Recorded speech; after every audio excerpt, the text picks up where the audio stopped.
trying to survive. You're alone in the jungle now. You wanna make a fire but don't know how. You're alone in the jungle now, full of stupid monkeys. Monkeys think they're really smart, always knew it from the start. They came up with science and arts, covering their monkey parts. Monkeys are confused, always asking why. Monkeys are scared, they don't want to die. Monkeys pray to gods and then they fight about whose god is right. You know it's just another monkey. You know it's just another monkey. You know it's just another monkey. You know it's just another monkey. You know you're just another monkey. You know you're just another monkey. You know you're just another monkey. You know you're just another monkey. When you join the monkey choir, when you learn what it's about, when you finally have the fire, you can burn the jungle down. They're alone in the desert now. They wanna make a fire but don't know how. They're alone in the desert now, trying to survive. They're alone in the desert now. They wanna make a fire but don't know how. They're alone in the desert now, and you're the stupid monkey. You know that you're really smart, always knew it from the start. You have power, you have heart, you could save the planet, but there's stupid monkeys everywhere. They don't give a heck, no they don't care. Keep everything themselves, they only share tears, hope, thoughts and prayer. And they run, run around, around they run, so proud of what they own. And they run, run around, around they run, frightened to be alone. Yeah, we run, run around, around we run, so proud of what we own. And we run, run around, around we run, but you know you're not alone.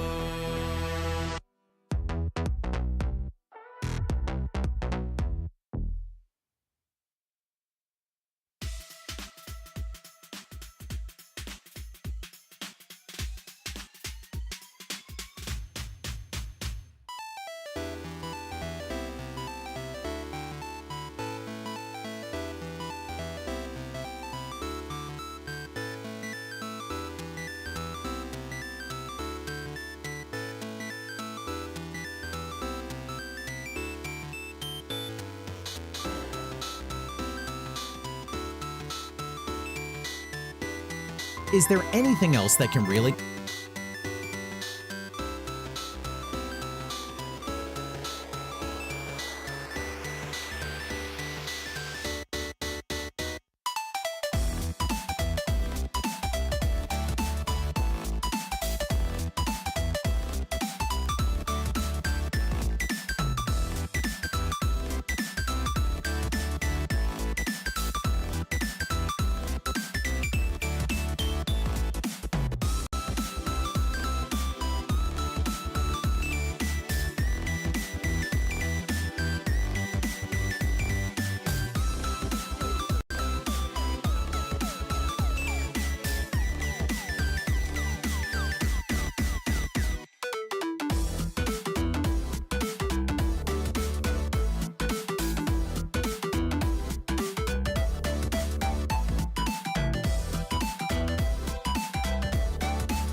Hello. Finally starting. Sorry, Rumble had a little bit of a heart attack, so we're here now. Hi. Welcome to the table. Pull up a chair. I am also table. And we're going to be doing something a little different than what I've usually done. Still going to be painting, hence painting board. However, we're going to start a whole new format starting today. Effectively, we're going to start doing topical deep dives and kind of figure out what is even going on. Because I've been having some questions lately, stretched into some deeper conversations. Today is going to be, well, taking inspiration from our CFC, which you might notice is not currently in the corner if you're not new to here. This is our Cash for Chaos model, and you might notice right now it is currently covered in various fast food and, well, I don't know what Monster Energy drink really falls into, but fast food iconography. So I've been doing a lot of research lately into some heavier topics, which I mean I'm wanting to do anyway. I might have to change this one. That's going to be better. That's actually where my hands are going to be. And kind of realizing things are usually a bit more nuanced than a lot of us tend to seem to intuitively jump on. For example, with fast food, you know, is it just a conspiracy to poison us? Or is there something a bit more nuanced going on? And I've kind of been coming to the general opinion that it's probably something more nuanced, but I don't know for certain. I know a little bit of like McDonald's business structure, but besides that, chaos is capitalism, so Sophiana. Is chaos is capitalism, or is capitalism chaos? Well, we're gonna start with a deep dive into a bunch of fast food businesses, going into their history, their business models, and is there a fast food depression going on? Yeah, if you want to get in on that and have some specific stuff you want me to watch, there's a React Recommends channel in the that command took absolutely forever to trigger.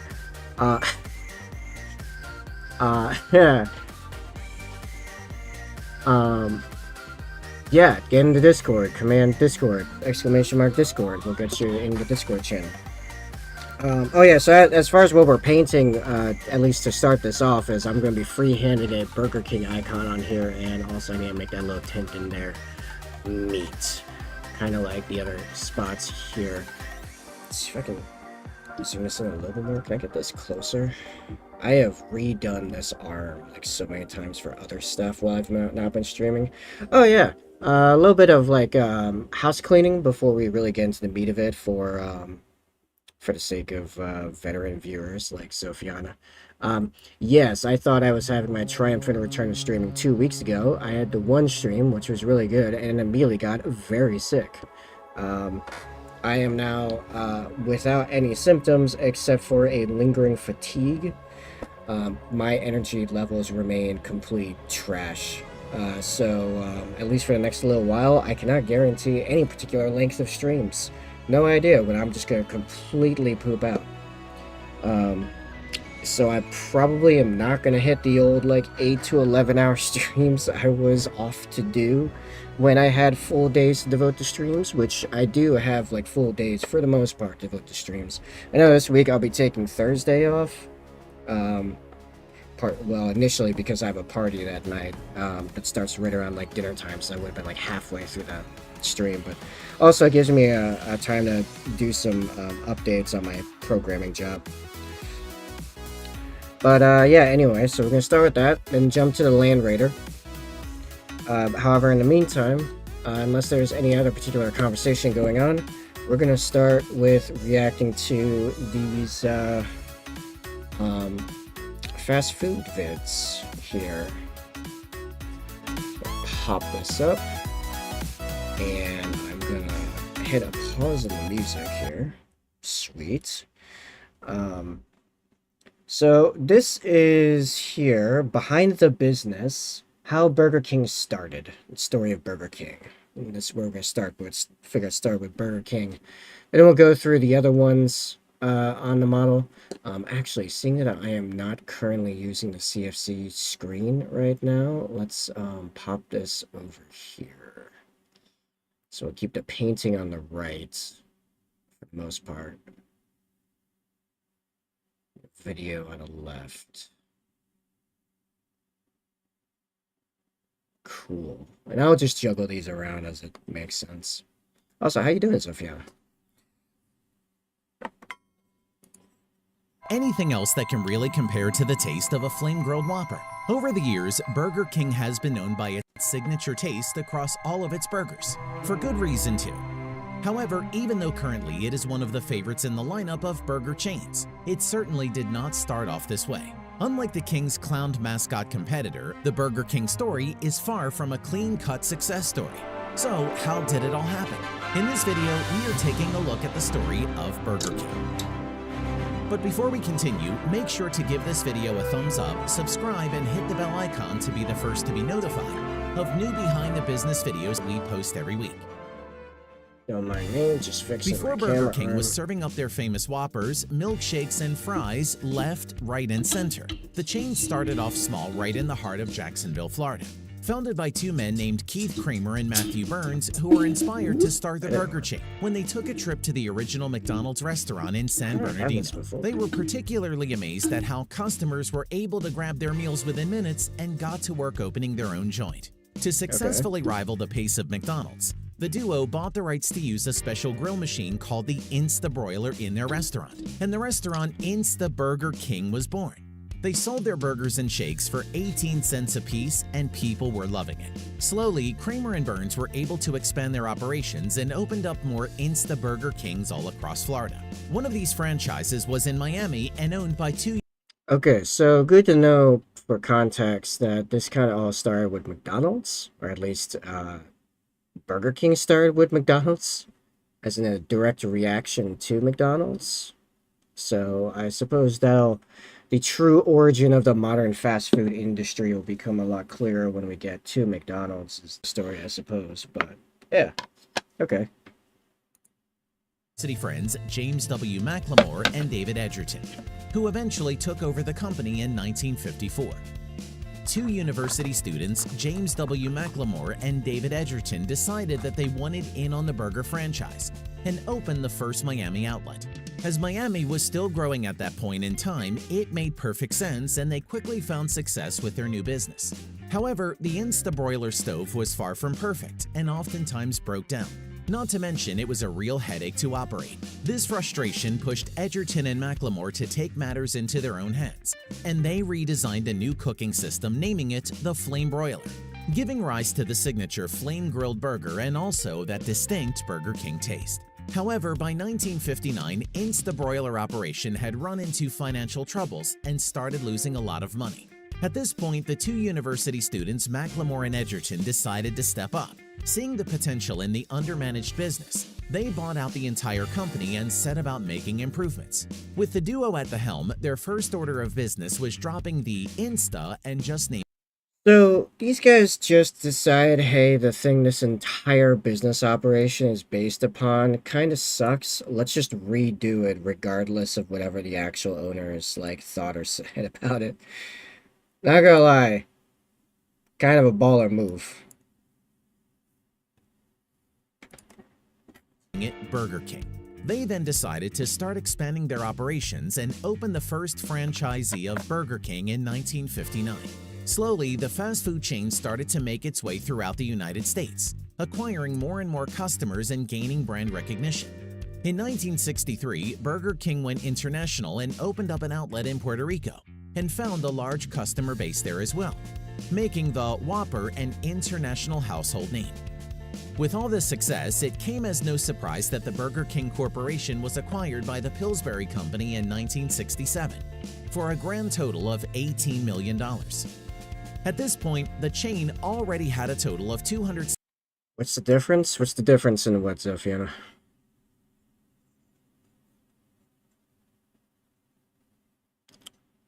Where does this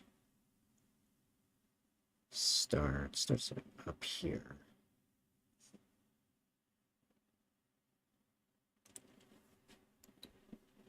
The tip already dried. No!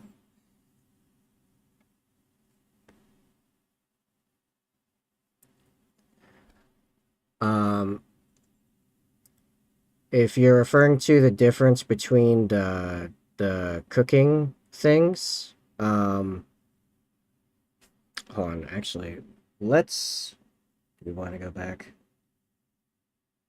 Yeah, let's go back.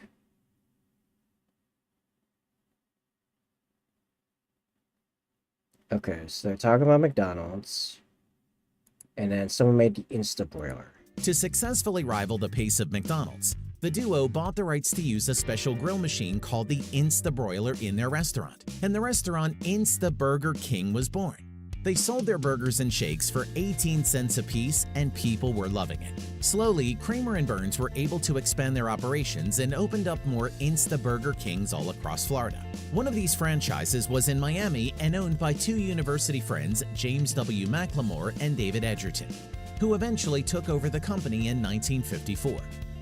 Two university students, James W. McLemore and David Edgerton, decided that they wanted in on the burger franchise and opened the first Miami outlet. As Miami was still growing at that point in time, it made perfect sense and they quickly found success with their new business.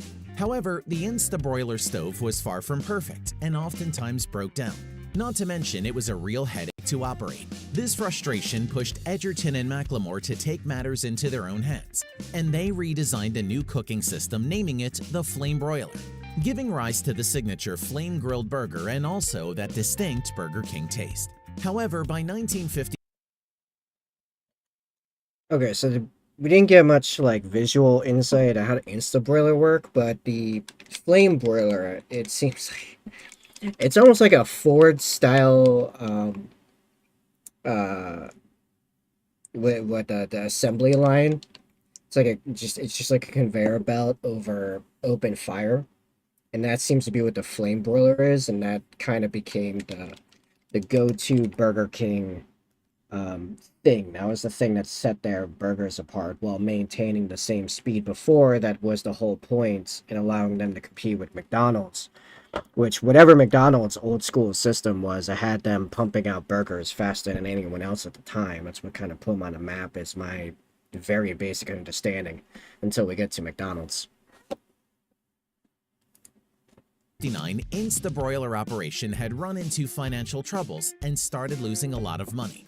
At this point, the two university students, McLemore and Edgerton, decided to step up. Seeing the potential in the undermanaged business, they bought out the entire company and set about making improvements. With the duo at the helm, their first order of business was dropping the Insta and just naming it Burger King. They then decided to start expanding their operations and open the first franchisee of Burger King in 1959. Slowly, the fast food chain started to make its way throughout the United States, acquiring more and more customers and gaining brand recognition. In 1963, Burger King went international and opened up an outlet in Puerto Rico and found a large customer base there as well, making the Whopper an international household name. With all this success, it came as no surprise that the Burger King Corporation was acquired by the Pillsbury Company in 1967 for a grand total of $18 million. Okay, so the two students made it big. They turned the business into something worthwhile that a much larger company came in to profit on. Now, let's see if things start changing now that there's a new owner in town, as that's usually what happens, right? You have the smart investors that are like, hey, you had a good thing going, that's why we bought you, and then leaves them alone. And you have the classic ones that, start getting involved thinking they can improve things now that they have the ability to just say what's what. So let's see how this goes from this marked point. Also, 18 million, and then what year was this? 1967? Jeez. King Corporation Actually was a acquired lot of by the money. Pillsbury Company in 1967 for a grand total of $18 million. At this point, the chain already had a total of 274 stores all over the USA. Okay. With the number of franchises growing quickly because of Burger King's booming success. And with Pillsbury, the chain was able to grow fast. Which, by the way, for reference, like, why I'm like, that's a ton of money at the time. It was in I believe, 72, 73, something like that, that we went off, that Nixon took us off the gold standard, and that's when inflation, like, really started to hit properly. That's when the numerical value of the dollar started dropping, like, really fast. So we started getting, like, really big numbers. So that was like 5 years before that. So that was back when the dollar was individually worth a lot. Hold on, let me grab like a quick, like, I should just have an inflation calculator at the ready for this stuff. Let's see. All right. So 1967, right? Oh, there we go. What's up, Samurai? Actually, this is when I used to start my streams all the time, was around 2. It's just I started doing them after dinner because I was doing the programming job, but that job's kind of slow right now, but in a good way. I'm still making a ton of money. I'm actually doing great in that regard. Alright, so, let me go back. How much did they buy it for? 18 million? Okay. So, 18... 0, 0, 0, 0, 0, 0. Oh, wait, is it not? Oh, this is like a cost of living calculator. Hold on, no, I want like just a straight inflation calculator.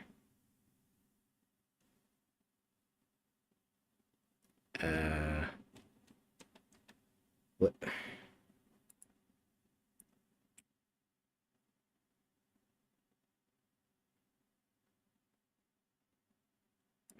Okay. All right. We'll say January 1967. This one should work. 18 0 0 0 0 0 0 has the same buying power as. Ah, this one doesn't go over 10 million either.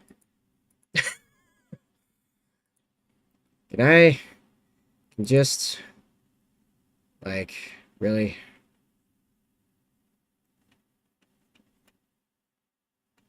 If someone could find me an inflation calculator that can go like over 10 million.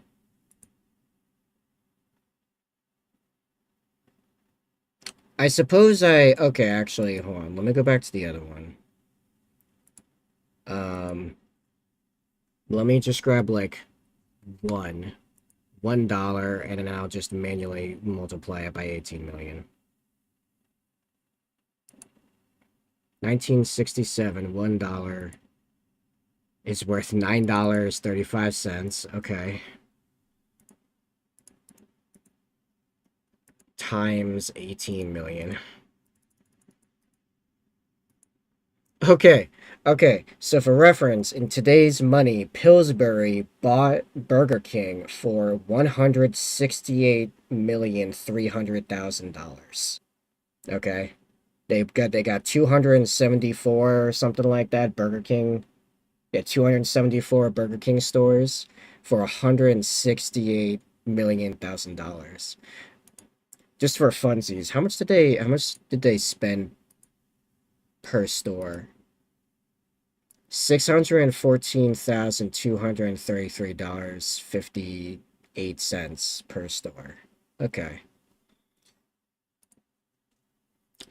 Again, not a small chunk of change.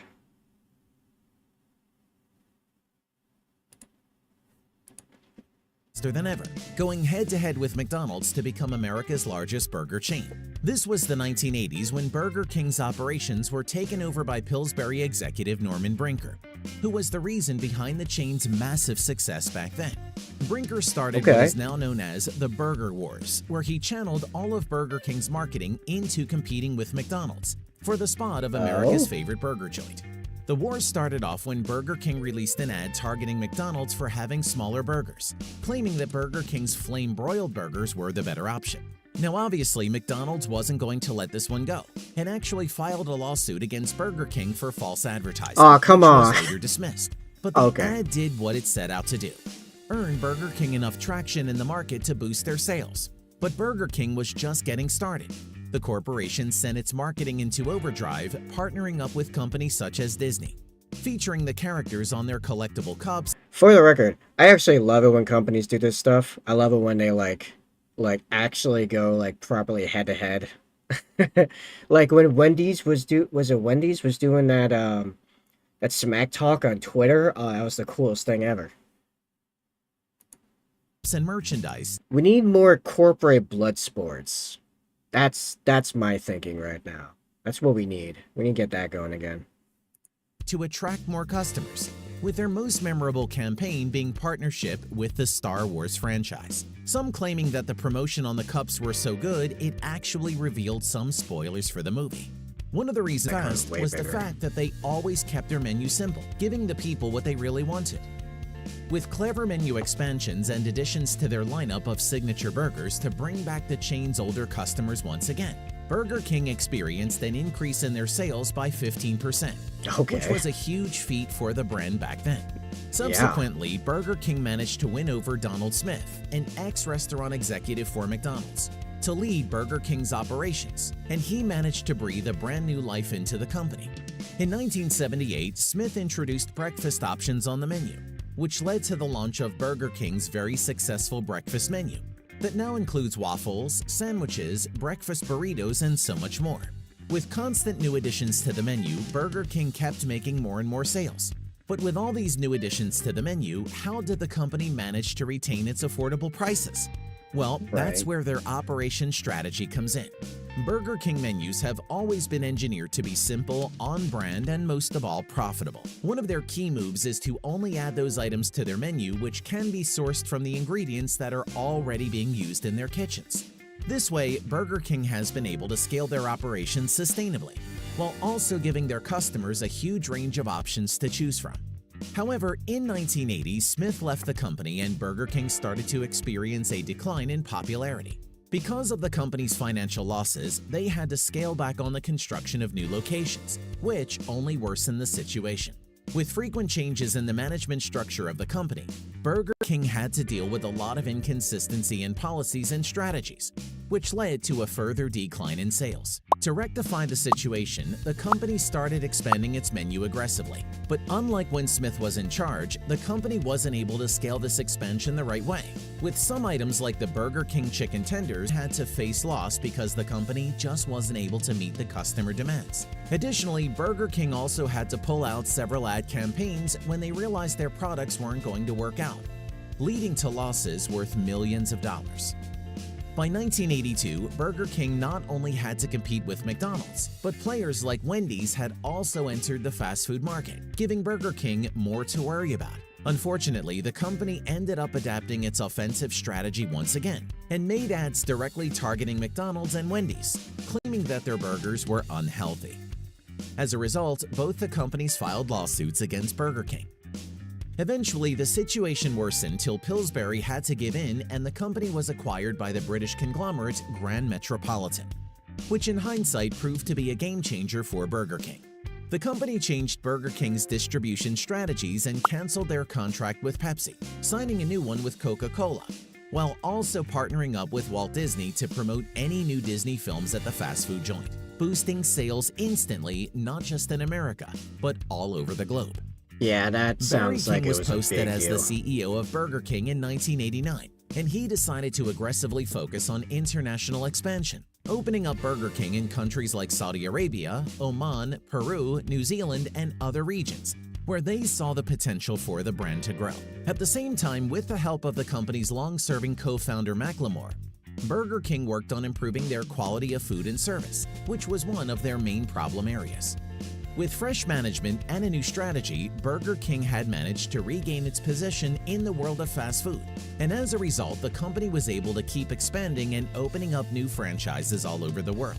In 2006, after a long reign, Burger King finally went public, generating around $425 million in equity, which was a huge. Wait. They weren't even a publicly traded company this entire time? Yo, that's actually pretty baller, actually. That's actually really impressive, I ain't gonna lie.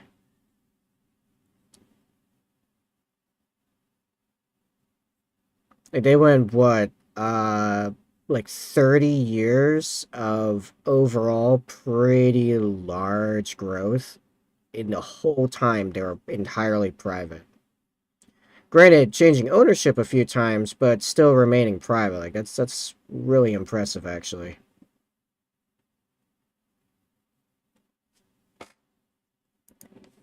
Success. And to celebrate their achievement, the company decided to pay homage. Alright, so this is the other thing. So, getting new owners was kind of an up and down, but overall seemed to mostly work out. Now let's see if things start degrading sharply after being going public, because that's usually the other big question as far as like big obvious drop-off points. To their iconic Whopper and launched their Whopper Bar concept in select stores, allowing the customer to see their burgers being made, which directly increased their trust in the brand. Constant revamping of their menus and ad campaigns, Burger King managed to gain enough traction to be acquired by 3G Capital, which then merged the burger joint with the Canadian coffee chain Tim Hortons in 2014, leading to both the brands profiting off each other's existing customer bases. Wait, those two are merged? Burger King What? had officially reclaimed the second spot in the burger war, generating a total of $9.6 billion in sales. Since then, the company has catered to all kinds of customers, going as far as to launch an entirely plant-based version of their iconic Whopper in collaboration with Beyond Meat, calling it the Impossible Whopper, and increase the company's sales by 10%. Despite going through ups and downs, being sold and bought by so many different firms, Burger King has still managed to come out on top as one of the most successful international fast food chains of all time. The reason why the company managed to do this is that at the end of the day, it kept things simple. First of all, Burger King has always heavily invested in their ad campaigns, which is how they managed to bring in customers and differentiate their brand from all of their competitors. With a recognizable logo and the famous "Have It Your Way" slogan, Burger King makes sure that its customers know what they're getting when they choose to eat here. With marketing strategies like offering free refills, Burger King delivers on value and has managed to create a loyal fan base that isn't going away anytime soon. Today, Burger King has been operating in over 70 countries with more than 90% of their franchises being privately owned. With tons of other fast food chains making their way to the market, Burger King has still retained its top position, combining innovative products and impeccable service with some of the smartest marketing tactics in the industry. The story of Burger King's success is nothing short of remarkable. So, what is your favorite Burger King burger? Do leave us a comment down below. As always, if you enjoyed this video, make sure to give it a thumbs up, subscribe, and hit the bell icon to be the first to be notified of new behind the business videos we post every week. Be inspired, and we will see you in the next one. Since you made it all the way to this point, here are 2 more videos that we know you are going to love. Go on, click it. You know you want to. Okay, alright. So, oh, I went to the channel. Give me a second. Okay, so that was Behind the Business, which I'd say was a pretty good video. Yeah. Give me a minute to pull up another one here. Hey Carter, it's me, Devin. I mean, that's what is going on with Rumble and Twitter right now? Their streams, KBS is all over the place. Or well, they should be MBPs on.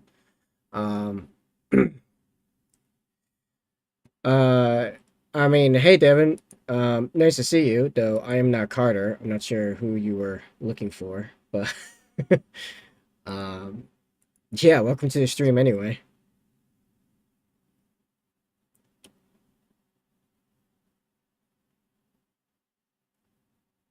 Yeah, I don't know what's going on with Twitter, and is Rumble also still having a problem right now? Jeez.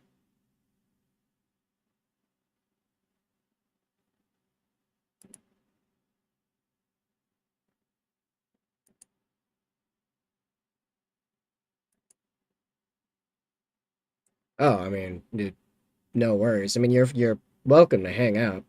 What is happening with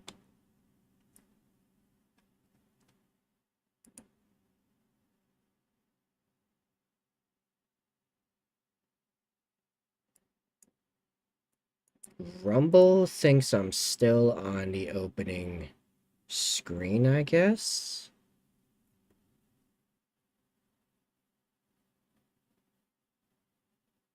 I mean, it looks like they're kind of stabilizing.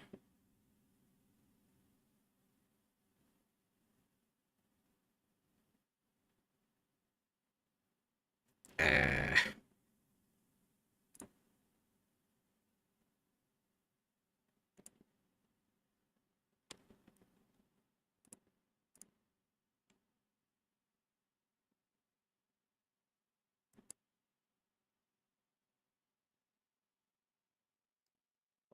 I'm gonna restart the Rumble stream here.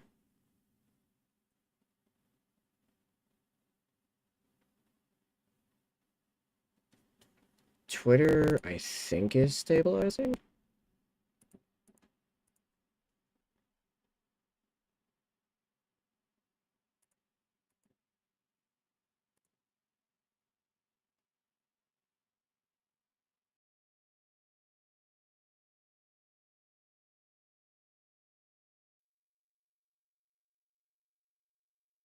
Ah.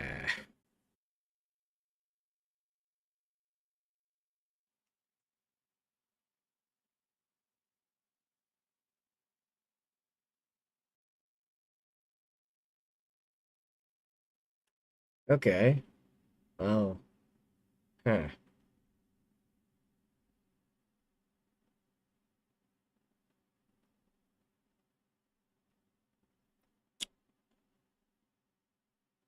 Oh, alright. Alright, that's better. That's better. Kick is reconnecting. Delay reconnecting. Twitch reconnecting.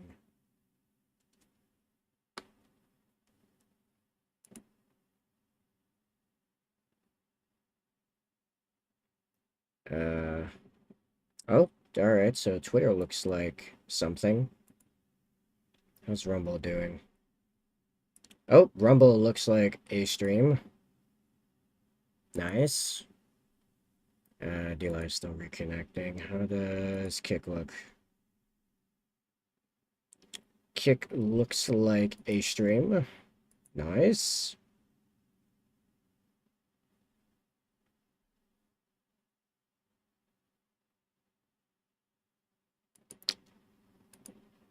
YouTube seems good.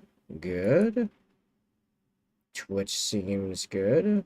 Nice. Okay. All right. All right.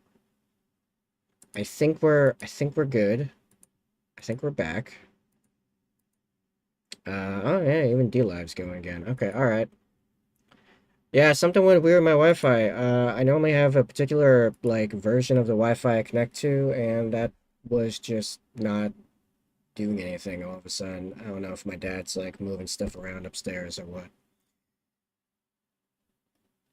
Oh yeah, let me grab the next thing. I'm gonna try to find a few different videos um per chain. All right, that seems like a good one. All right, so we watched Burger King come up and do pretty good, and then I got this video here. Yesterworld Entertainment. The downfall of the Burger King kingdom. So let's see the other side of the story, I suppose.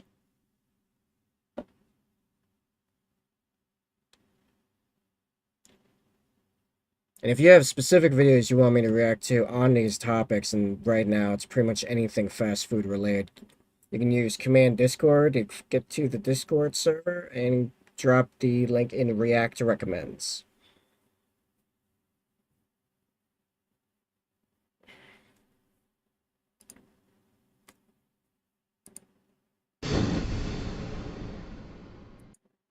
There you go. There's all stuff for this video. Yes, the World Entertainment, the downfall of the Burger King kingdom. How does Burger King fall from grace? This episode of Yesterworld is sponsored by Current, the future of mobile banking. We'll talk about it more after the episode, but it's a great solution if you've grown tired of all the inconveniences and outdated restrictions of traditional banks. Just go to current.com/yesterworld or check out the link in the description to see what they're all about, and support the channel by signing up today. When it comes to the history of fast food restaurants, there's certainly no shortage of interesting stories. From the downfall of the once insanely popular Burger Chef, Subway's origins as Pete Super Submarines, and of course the world and characters of McDonaldland. But then you have the Burger King Kingdom and the numerous incarnations of the restaurant's fictional fast food universe. Plus, this horrifying monstrosity. Similar to McDonald's, it's a story that spans over 50 years and goes in quite a few unexpected directions. So sit back, relax, and let's take a deep dive into another one of fast food's most iconic and absolutely bonkers. He said the thing! He said deep dive, it's what we're here for, let's go. Advertising campaigns.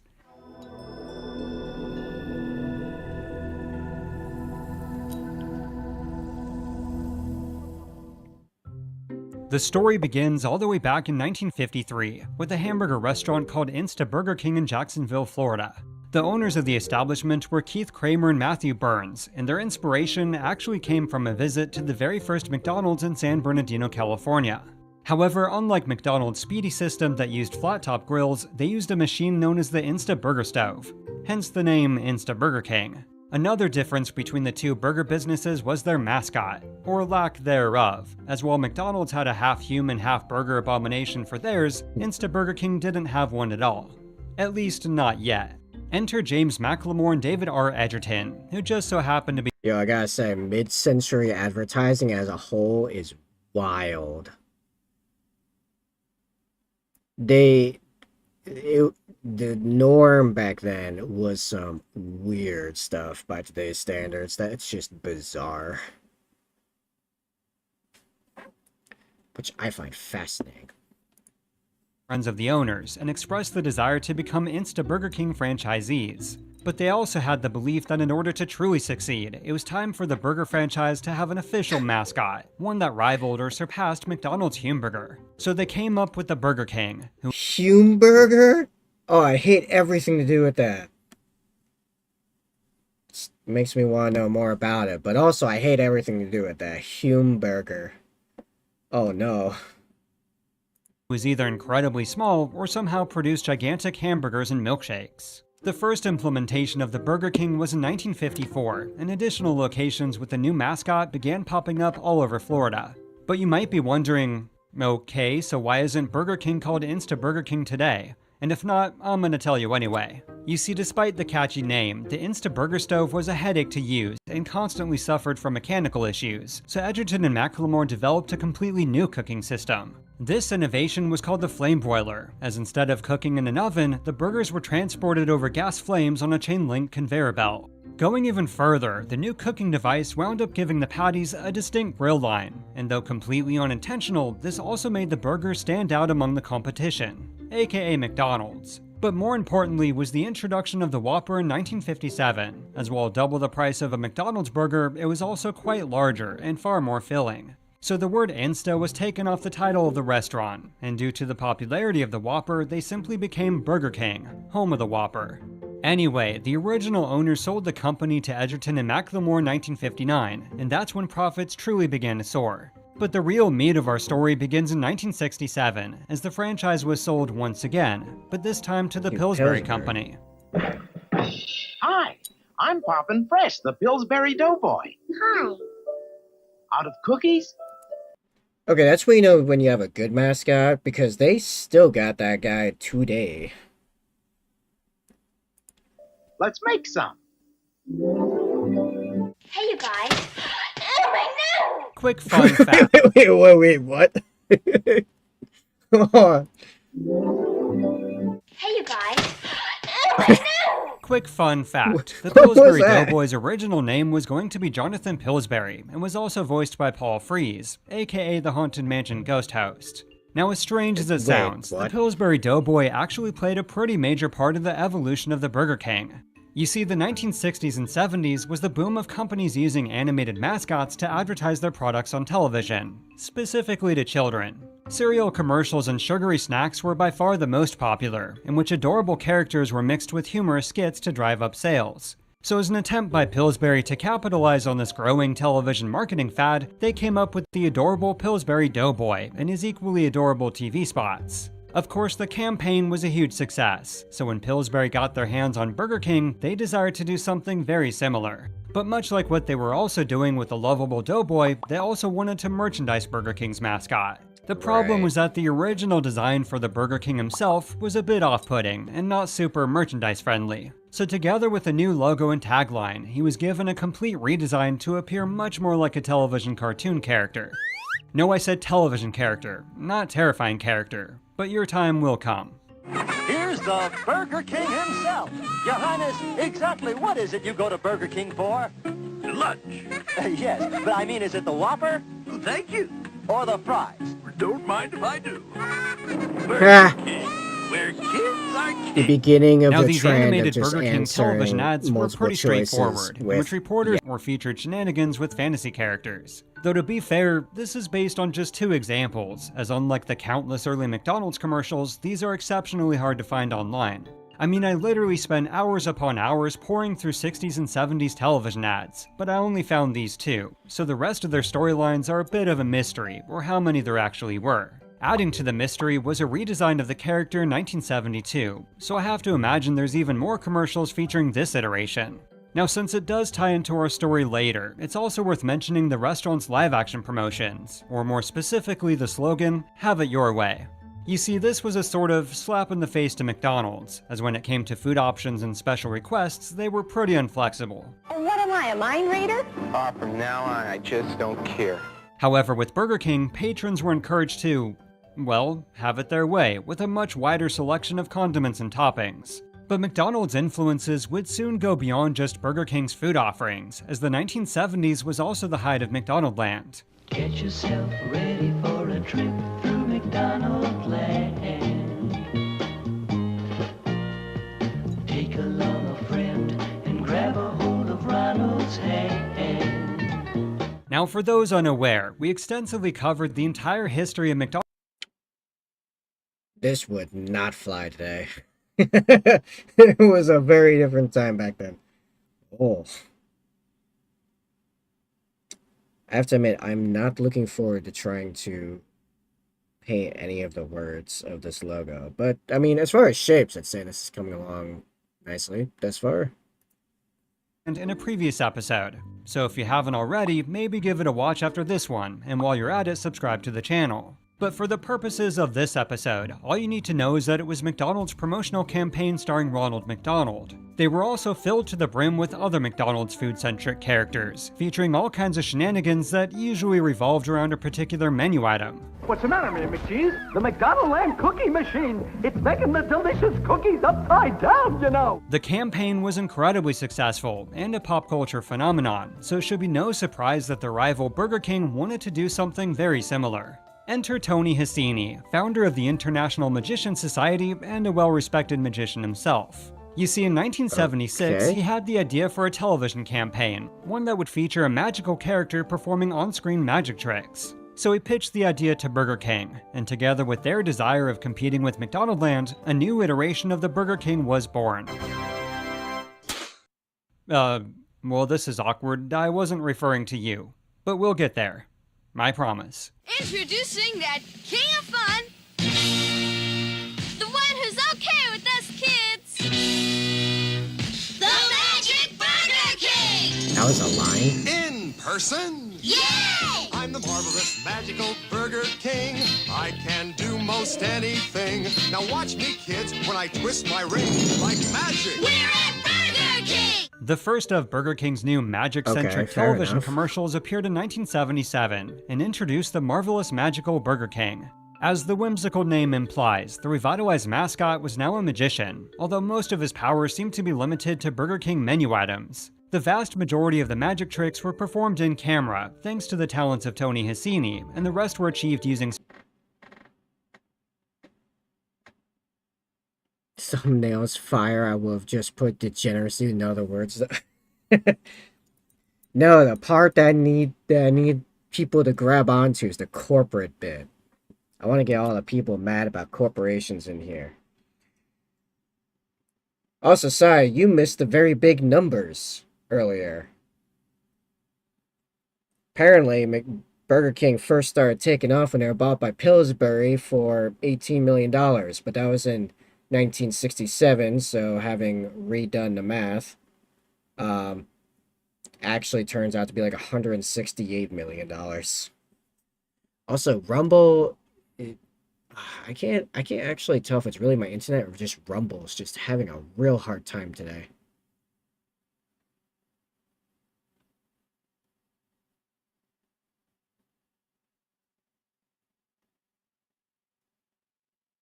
Oh, actually, maybe it's my internet, actually, dude. Great. Uh, it's not showing me any of my other Wi-Fi options right now. Mm.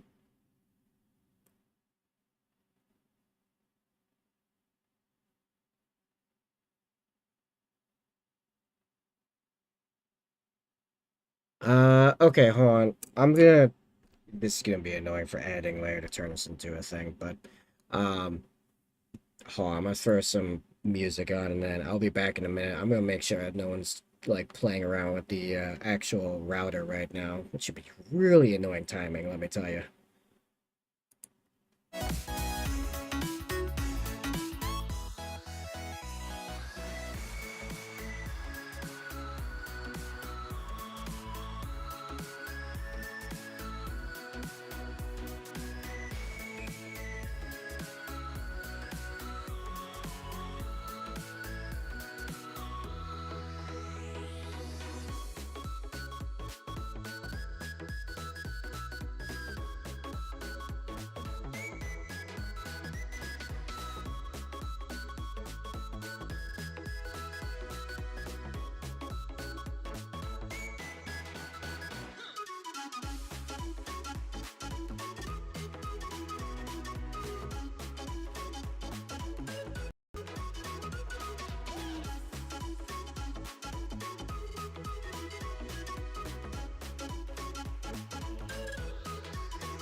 Summer in the hills, those hazy days I do remember. We were running still, had the whole world at our feet, watching seasons change. Our roads were lined with adventure, mountains in the way couldn't keep us from the sea. Here we stand, open arms. This is home where we are, ever strong in the world that we made. I still hear you in the breeze, see your shadow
Okay, I am back.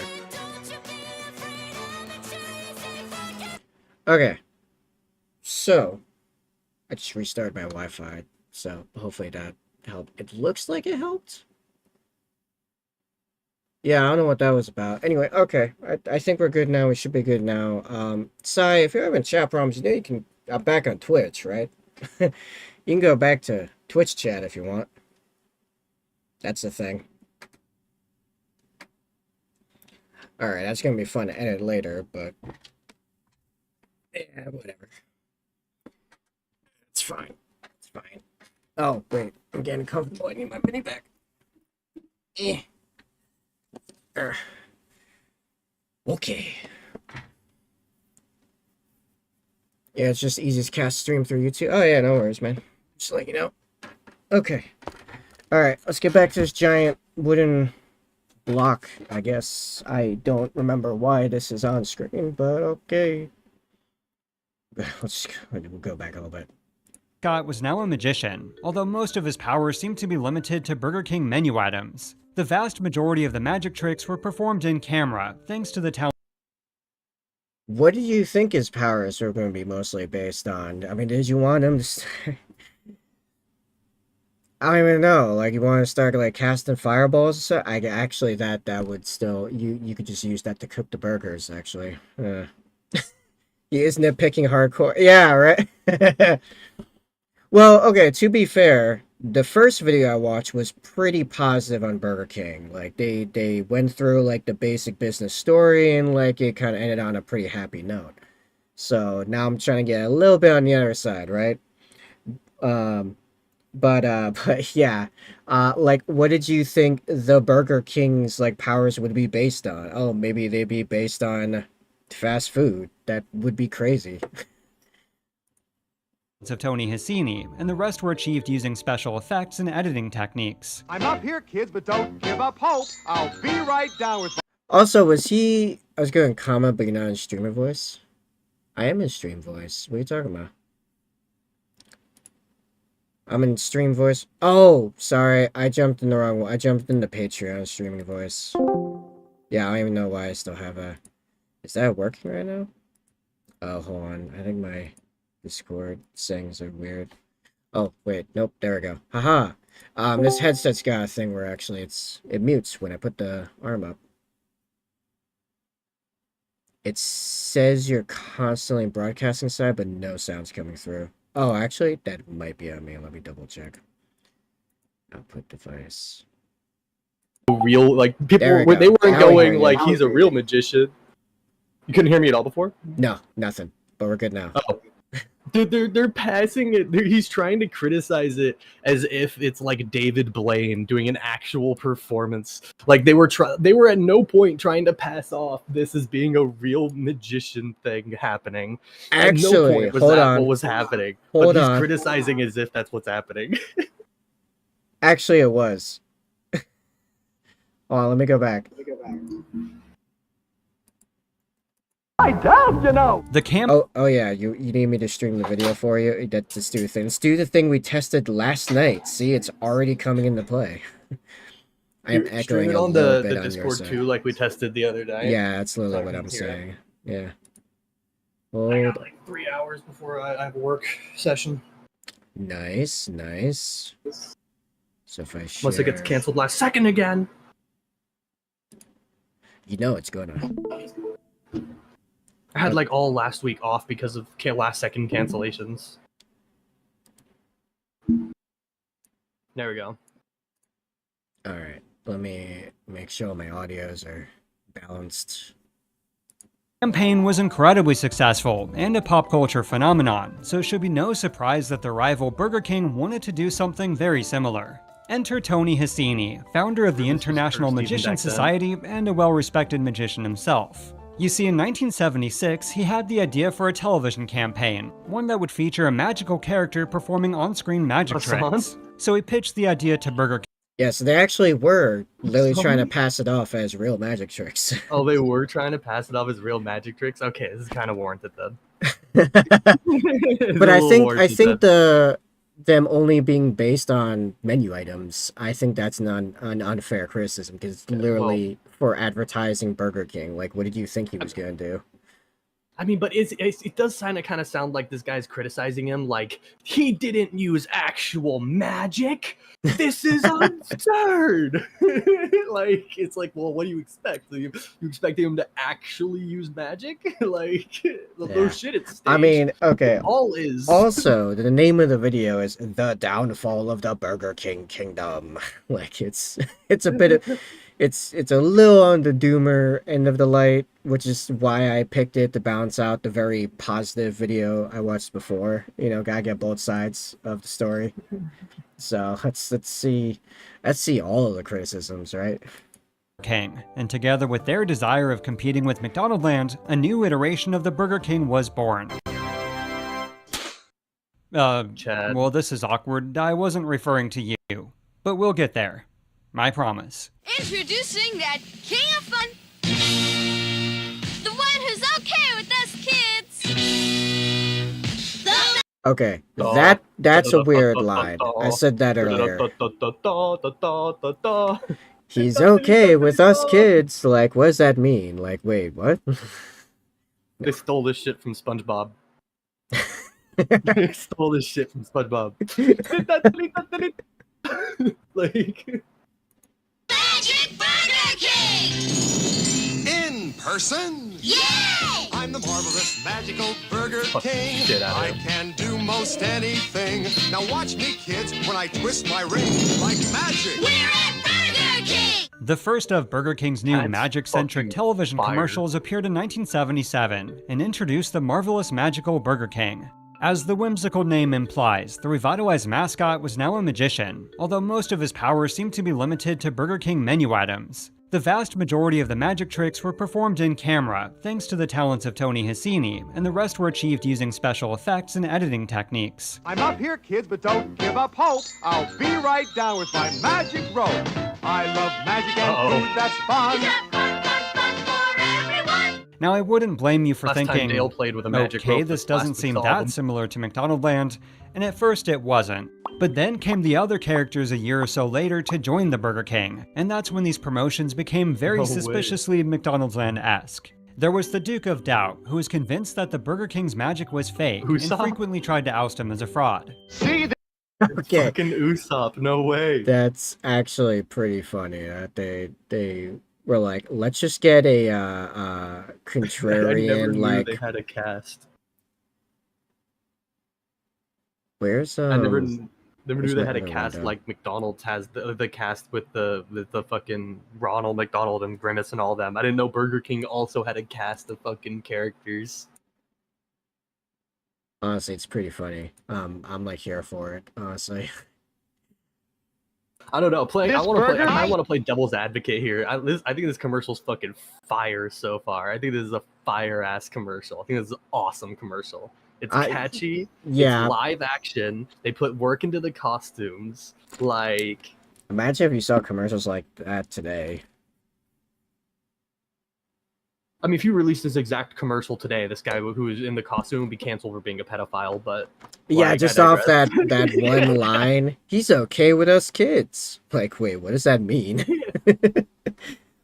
No, but like the general It was concept. normal though. to find. It was normal to find children fucking annoying back in the day. So he was the only adult okay with being around them. Everyone else found them annoying, and they just told him. Back then, they would just be like, "Hey, you're annoying. Leave me alone." Nowadays, you can't just tell a kid they're annoying.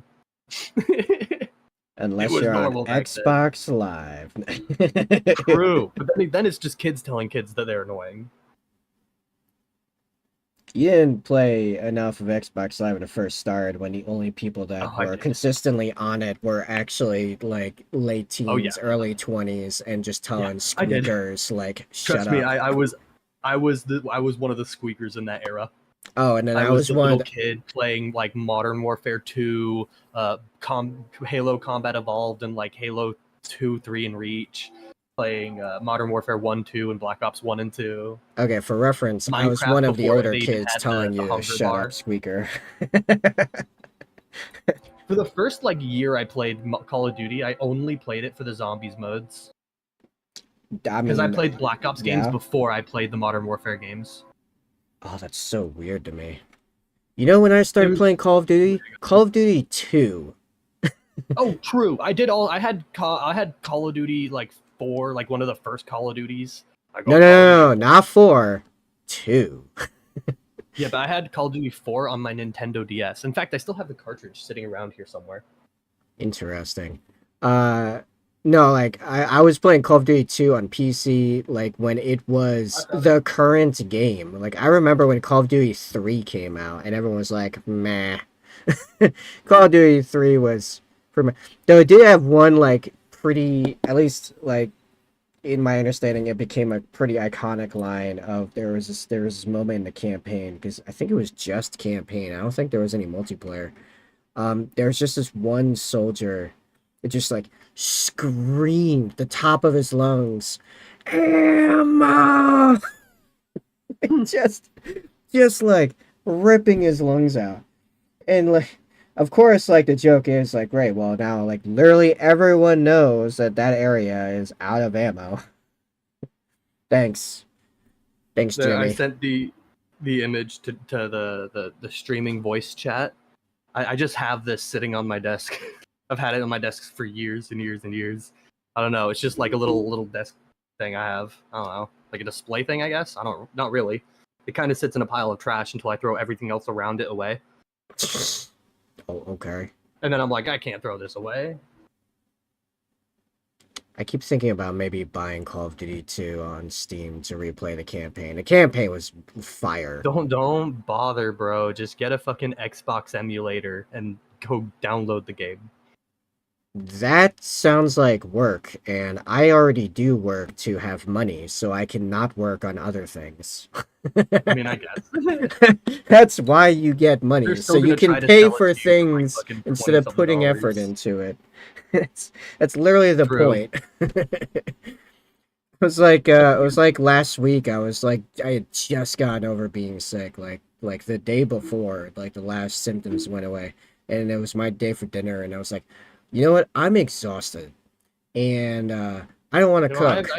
I'm gonna order Chinese for everyone. Yeah, it's gonna cost me like $130, but I got 4 meals out of it, and I didn't have to cook because it's literally the point of money is to not have to do things you don't wanna. You ever just get a family like box deal from Panda Express to feed you for the whole day? No, because we don't have Panda Express here. You don't have Panda Expresses out there? Unfortunate. I mean, it's not that you're not missing out that much. It's an okay fast food place. It's not bad, but it's also not like, oh boy, I need Panda Express right now. You know? Yeah. It's an okay option. What's it? Call of Duty 2. I have Steam open right now. I'm curious how much it actually costs. It usually sits around $20. Occasionally it'll go down to like $5. It's $20 right now. I've been kind of waiting for it to hit like $5 again. $40 for that game is crazy. That is crazy. Yeah.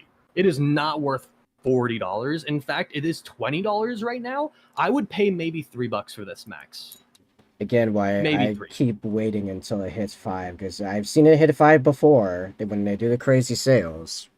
Yeah, they do. They do the 4 yearly sales. I was really curious before exactly who decides Steam sales and what games go on the sale. Because on one hand, you would assume that it's the curator of the game, or the person who put it on Steam at least, right? But I find it hard to believe that so many games that are just long abandoned, like shit that came out in like the early 2000s, hardly touched by anybody, no player base, abandoned projects. I doubt like those people are going on Steam. I doubt that indie creator who made that one game 20 years ago and hasn't touched it since is going on Steam 8 times a year and putting in a different sale manually for their game. I find that hard to believe. You just completely like drove right over that comment. You didn't even acknowledge it. I didn't even hear what you said. Oh, I said you mean like you, an abandoned 2000s project with no players. Fuck. but it's like I find it hard to believe that. But then on the other hand, what if you release the game for like $20? Like you're an indie developer, I release a game for $20, and then Steam has some giant sale, and without consulting me, they just put my game on the sale automatically with their price, which is like the other hand of what happens, because I don't see all those creators putting those sales in manually, and then a fuck ton of people buy my game for $2, It's and then nobody probably buys it in, afterwards. I just missed out on so much money because yeah. it would have been sold at $20, but Steam put it on some sale I didn't like agree to. Yeah, no, that's gotta be in the fine But on the other print. hand, if you agree to it every single time, I don't see that being the case, because there's like tens of thousands of games that are completely abandoned that still get put on sales 12, 13 times a year at different prices. Yeah. I don't see them being the one who does it. So who makes the decision for these Steam sales? No, just some How random is it Steam decided? executive, like some business marketing guy. I looked it up. It's all based on an algorithm. So That you makes know sense. when you have the your discovery queue. So if you go to Steam and then you go to store, you can see one of the options is discovery queue, which essentially just shows you one game after another, and then asks you, do you like this game? Is this a game you'd be interested in? And then you can hit like, oh, I'll follow it, or I'll put it on my wish list, or I'll ignore it, or I'll even dislike it. And then it like goes to the next thing on your queue based on this, so it can kind of like generate. And it probably games you like. waits until But a it certain takes that- ratio. Yeah, it takes that, and then the games that have the most wood plays get put on those yearly, those 4 times a year sales. That makes and then all other complete sales are sense, by yeah. the curator, and by the curator alone. Okay. Some curators, though, however, can sign up to automatically be put on all available Steam sales. So you can just check a box when you upload the game to be on all Steam sales whenever they come up, forever now. That makes total sense. Actually, like honestly, if someone were to ask me to design that system, I probably would come up with like the same system. Yeah, but then you also have to like qualify. So it's like if you check that box, and then you have to be one of the games that people are actually looking at playing to get put on sale. If everyone's hitting ignore or not interested in it, then you're not going to get put on sale. Yeah. At least not in the 4 giant yearly sales. Man, we're getting like a 2-for-1 today. We're going to deep dive fast food and Steam's marketing strategy. Yeah, I was just so curious about this the other day, because I was like, there's so many games that are so old. Who decides this shit? Yeah. Well, hey, that's kind of what we're like now doing a lot on stream, if you didn't notice. I mean, Actually, also, Steam is having last another night. sale right now. They're doing the Steam VR Fest, December 4th through the 11th. That sounds awesome. If only I had VR. Right? That's exactly what I thought. That'd be great if only I had VR. If only the only good VR systems that are worth the price weren't standalone systems that had proprietary game markets. Cough, cough, Oculus Quest. Yeah. We'll get there. We'll get there eventually. It's a matter of time. Yeah. I mean, unless VR dies entirely, but I don't really see that being likely. It's just kind of a matter of time for like the general like technology to break into the greater market. VR is definitely going to become the whole new norm, you know? Yeah. Like right now, the whole new norm is having like your own console or your own PC in your bedroom to play high-level games on. Back in the day, the norm was going to an arcade. Yep. And then the norm became hooking up your Xbox 360s through cable links with a whole bunch of buddies in your living room. Now the norm is this. Eventually, the norm's just going to become VR. Like kids are going to be running around being like, "How did you used to get any entertainment from video games that were on a 2D screen, and the NPCs could only say a few lines to you, and their lines weren't all AI generated like they are now." Like, and the answer is by strangling squeakers like you with our LAN cables. No. I have a lot of squeaker problems. Anyway, I haven't thought about that. Motherfuckers 20 years from now are gonna look at Stardew Valley and be like, "How is this entertaining?" And then that's me. I'm one of those motherfuckers. I'm looking at it now, thinking how it's gonna be entertaining. I'm looking at it now, like, what the fuck? Okay, look at the stream screen real quick. I'm supposed to write Burger King in between there. I don't know how I'm gonna do this. In between where? It's catching up. It's catching up. I'm sure you're gonna point it out in a moment. That's supposed to be the Burger King logo right there. See. Yeah. Oh. Yeah. You need the insanity brush. Yeah. You know the insanity? I have I don't have that. But I should have a brand new size 0 in here. I'm currently using a size 1. I should have a size 0. It's like brand new. So Might I think it's called like do this. I think it's Army Painter brand, the Army Painter Insanity brush that has like 3 hairs in it. Yeah. Yeah, I have that shit. I have a really old size like 0/10 from oh, it's actually it's Monument Hobbies synthetic. It's a size -1. It's like an X. It took a needle and stabbed a hole It's in like the an end of the plastic. 10, and there's like maybe I don't know, like a dozen bristles on this thing. I have a smaller one here. I think I threw it away. Because I went through my brushes over the break, because I finally did. I bought like a makeup brush set for like dry brushing, and it took up like a whole half of my brush storage in my little carrying thing or whatever. No joke. Do you have like a sewing kit? Because when I watched a video a while ago on how to do this extremely tiny like microscopic lettering, and they used a sewing needle and essentially just did like a dot method until it looked like a solid line, just tapping it. It took a while, but it did work really well. No, but I've got needle-like stuff that could work. Anything that would have like a needle-like tip where you can just put the tiniest little speck of paint. Yeah. And then he just sat there poking it for like maybe 15 minutes straight before I got the word. I don't know what this is from, honestly. I don't know where I got this, but it's a thing I have. Oh, wait. Hold on. Oh, this is the end of a guitar string. I don't know how it took me so long to like refigure this out. This is the end of a guitar string. I don't know why I kept this, but yeah, this bit right here is like super sharp. It looks like an acupuncture needle almost. Yeah, right. Yeah. No, I just found it on my desk one day. I was like, I don't know what this is, but I'll find a use for it, and I threw it in with my other like miscellaneous like painting tools. Mm-hmm. But yeah, it looks like maybe a D string. Looks like a D string, but a G string. No, G's a fair bit bigger. But anyway, I was referring to a different kind of G. Yeah, I know. It's listen, the tism. I started watching the early episodes of One Piece again just so I can get back on the pacing with my work sessions. That's right. I found a word I can call watching One Piece work. That's right. I mean, I'm painting toys for. And I remembered that One Piece just has a lot of stupid animals in the islands, just stupid animals. And so I grabbed a few.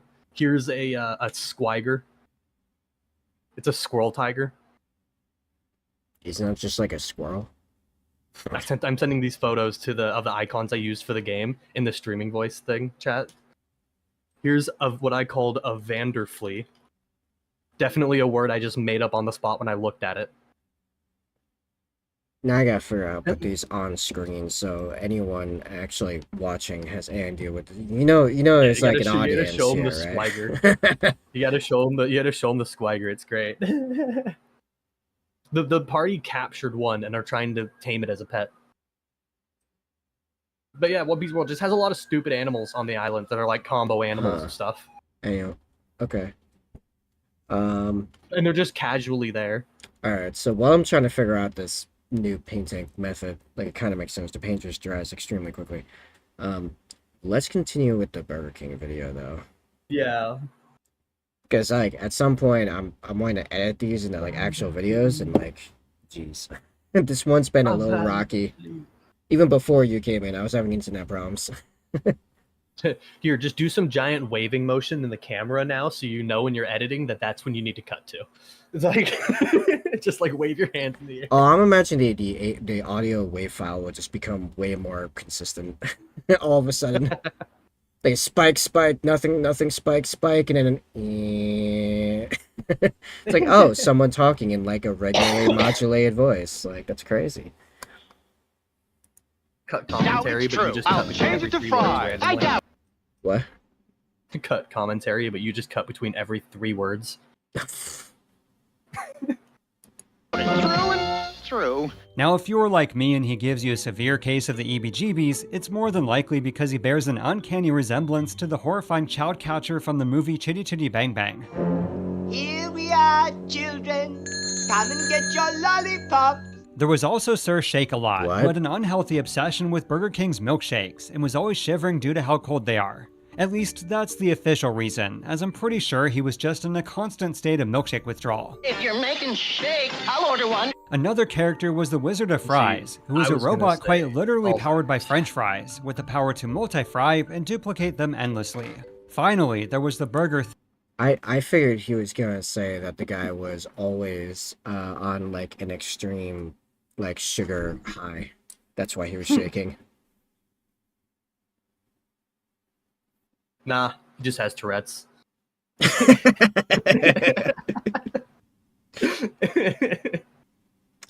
They found a good role for him. You know? No, you can't play him shaking again after I said that. You can't. and was always shivering due to how cold they are. At least that's the official reason, as I'm pretty sure he was just in a constant state of milkshake withdrawal. If you're making shake, I'll order one. Another character was the Wizard of Fries, who was a I'm imagining like the character just like randomly just yells out milkshake. Yeah. No, this is cursed. Just like shake it. Milkshake, milkshake. Shake Government's the trying to cream. Kill me, milkshake. This is terrible. This is super cursed. A robot quite literally powered by French fries, with the power to multi-fry and duplicate them endlessly. Finally, there was the Burger Thing, which was, honestly I'm not entirely sure, but something along the lines of a living hamburger painting. It's Sir Shake-a-Lot. I doubt it. Did he just get hung? Okay. Wait, he might have. Hold on. I was about to say, okay, the needle thing is like a cool idea, but I can't seem to get it to work because the paint in the very tip of it dries like instantly because it's so small. Oh. Yeah. All right. Seems like a skill issue, if I'm being honest. Well, I don't know if like you know what? If I go okay, the more I think about, if I add some like flow improver, which will keep it from drying as quickly, that might help. Let me try some stuff. The YouTuber was actually, it was a fake tutorial. They were lying, and it was all photo editing the whole time. They just wanted to see if anyone's stupid enough to actually try it. You know what's crazy? That'd be so funny. That's not actually out of the realm of possibility. Like stuff like that has happened before. So funny. People, the fake painting tutorial teaching you a technique that just doesn't work and pretending like it does through editing. That's so funny. What's his name? There's actually a big Warhammer painter guy. Oh, Squidmar, which is one of the biggest painting channels on YouTube, right? Yeah. I watched the shit out of him back in the day. Yeah, he released a video a little while ago of like, it was like top 10 like misinformations we used to spread or something like that, of just going back through like the whole log and being like, all right, so like here I like either I didn't know better or I was like sort of kind of lying, or like, you know, like basically like debunking himself. So like, yeah, that's not but no, there's been other I don't remember a lot of them, they were a long time ago, but yeah, there's been a couple controversies over the years. Yeah, Miniac deserved the ban. All right, moving on. Does Miniac deserve the ban? Moving on. Yeah. That's actually legitimately a hard question for me because I kind of like the guy, but like I don't know, sometimes he's kind of out of pocket. Shake, Sir Shake-a-Lot. Great shake! Oh yeah, did he just get like hung? Hamburger painting. Question. Why is the king the one who went up, and then the evil guy's the one who landed in the jail cell? Oh wait, no, the evil guy is the one. How about a shake, Sir Shake-a-Lot? Great! Oh no, okay, he just. Now, unlike the massive line of McDonaldland merchandise, and by massive I mean covering virtually all forms of retail, the Burger King Kingdoms was pretty bare bones. Most were simply tied to restaurant promotions, and even those were few and far between. So despite the production of over 200 television commercials, it seems that Burger King's fictional world and characters never quite took off in the same way McDonald's did. However, when it came to the two restaurants' non-fantasy promotions, they both gave each other a true run for their money, and was honestly pretty shocking by today's standards. One of the more shameless examples was the Burger King Magic Meal, which just so happened to appear less than 2 years after the McDonald's Happy Meal. What they could do now would be a boxing match between the Ronald McDonald and than the King, the Burger King. I mean, Like a public like boxing match, huge advertised, like some Jake Paul's advertised level shit of the Burger King versus the McDonald's guy. It doesn't matter who wins. I guarantee you that's gonna be the best advertising they could manage right now. I mean, I actually said earlier that like I love when the advertising like actually go after each other, like corporate blood sports. I love it. Now you're making it actual blood sports. Yeah. I want to see them actually come to fucking blows. I want to watch them beat the shit out of each other for who's the better burger place. I was like, I just pulled that brush out and put it in the tray. Like, where was it? Oh, I found it. All right. Yeah, I'll be right back. Okay. But unlike McDonald's, the Magic Meal's title was interchangeable, as it then became the Jet Age meal, followed by the Thundercats meal, and then the Silverhawks meal. So basically whatever toy they were selling plus the word meal at the end. Conversely, due to the success of Burger King's Star Wars campaign, McDonald's began to also do movie tie-ins, especially with their kids' meals, such as Star Trek the Motion Picture. Adding to the rivalry was an ad campaign in 1982, in which Burger King made fast food history by attacking McDonald's and their food offerings by name. There it is. When I order a regular burger at McDonald's, they make it with 20% less meat than Burger King. Unbelievable. Luckily, I know a perfect way to show McDonald's how I feel. I go to Burger King. You see, making vague comparisons to competing restaurants wasn't anything new, but specifically attacking their products, prices, and food offerings was. The most infamous were a set of commercials starring a very young Sarah Michelle Gellar, which insinuated that McDonald's burgers contained 20% less meat than Burger King's. The Big M then actually wound up suing Burger King on the grounds of slander, misleading claims, and damages. However, as a quick side note, this wasn't the first time Burger King made some iffy statements about their products. It actually goes all the way back to the introduction of the Whopper in 1957, as they claimed it was, quote, an exclusive Burger King creation. The problem was that at least a year prior, there was already a burger restaurant called the Whopper Shop in the state of Michigan. Even more damning was a Texas fast food chain called the Whopper Burger Drive-In. So, not cool, Burger King, not cool. Anyway, the McDonald's case with BK was eventually settled out of court, at least for 20% less meat debacle, as they continued to produce even. Sorry, are you like punching weird audio? You are punching.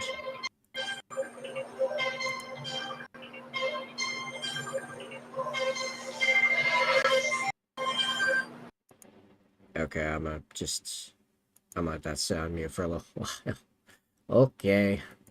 More slanderous commercials, and even dealt some low blows to Wendy's. At this time, we'd like to offer our sympathy to McDonald's and Wendy's.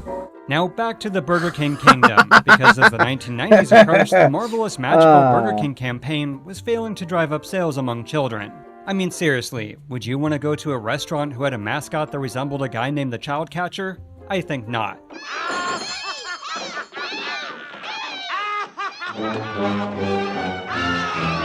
So rather than rework the McDonaldland-esque world and characters, they decided to abandon them altogether in favor of a different approach. The idea was to, surprise surprise, copy McDonald's once again, or more specifically the synergy between their fictional characters and restaurant offerings. But unlike McDonald's, their new campaign wouldn't be a bunch of bizarre non-human characters, but something that would actually be relatable to kids. No, I said relatable to kids, not terrifying to kids. But we'll get to you soon enough. This dude really has a problem with the giant people to see. It's actually, why I'm not fine. pop over to Burger King and find out how to join the kids club? Yo, I remember this. Details are specified in the Kids Club newsletter. The Burger King Kids Club officially debuted in December of 1989, and from a marketing standpoint, it really was quite the elaborate endeavor. As far as the group itself, there was KidVid, who was obsessed with video games and technology, and was by far the most prominently featured. There was also Boomer, a sports-loving tomboy, who by my accounts was the second most featured within the group. Then there was IQ and Snaps, a stereotypical nerd and a photography-passionate blonde. As a way to bring some diversity into the group was Jaws, a black male with an insatiable appetite. Last but not least was Wheels, a paraplegic who, come to think of it, he was just kind of there. And in hindsight, even the nickname Wheels is pretty insensitive, as if he's entirely defined by his disability. Not cool, Burger King. Not cool. Okay, that's... It's Leo, the new kid. He's the fastest draw in town. looking for some breakfast. Seen any? A year or so later after the group was founded came JD the dog and Lingo, a quote, Hispanic who loved art. The kid, not the dog. But the Burger King Kids Club was more than a group of fictional kids to promote food offerings, as they were part of an actual kids club, one that children could actually join. On top of receiving an official membership card, every year on their birthday, members got a special packet with games and a coupon for a free kids meal.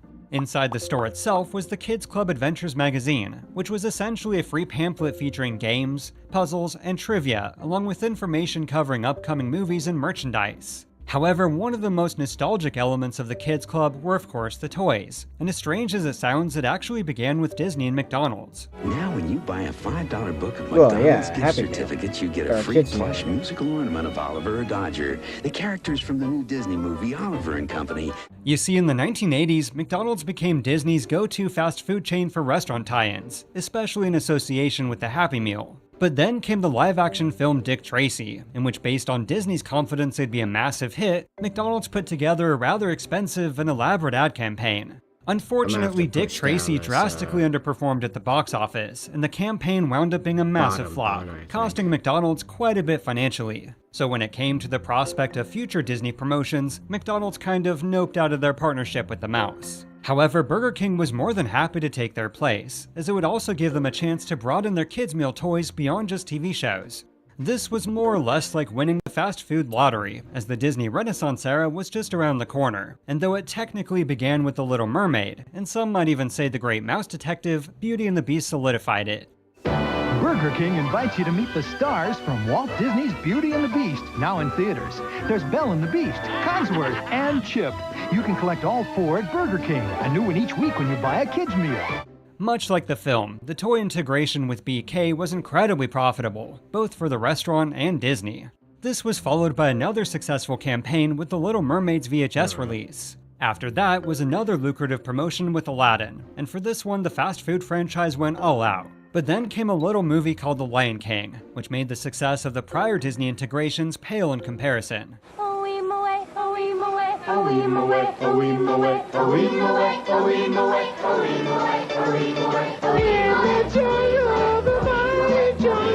Burgers celebrates The Lion King, now in theaters, with Lion King-size values, like our $1.99 hamburger kids meal, with a Lion King toy featuring Disney's newest stars. The Lion King promotion at BK was so popular that it tripled the sales of the restaurant's Kids Club meals and was truly a fast food phenomenon. In fact, its popularity actually became a bit of a problem, as within just 1 month into the 6-month campaign, the initial batch of 30 million toys were completely sold out.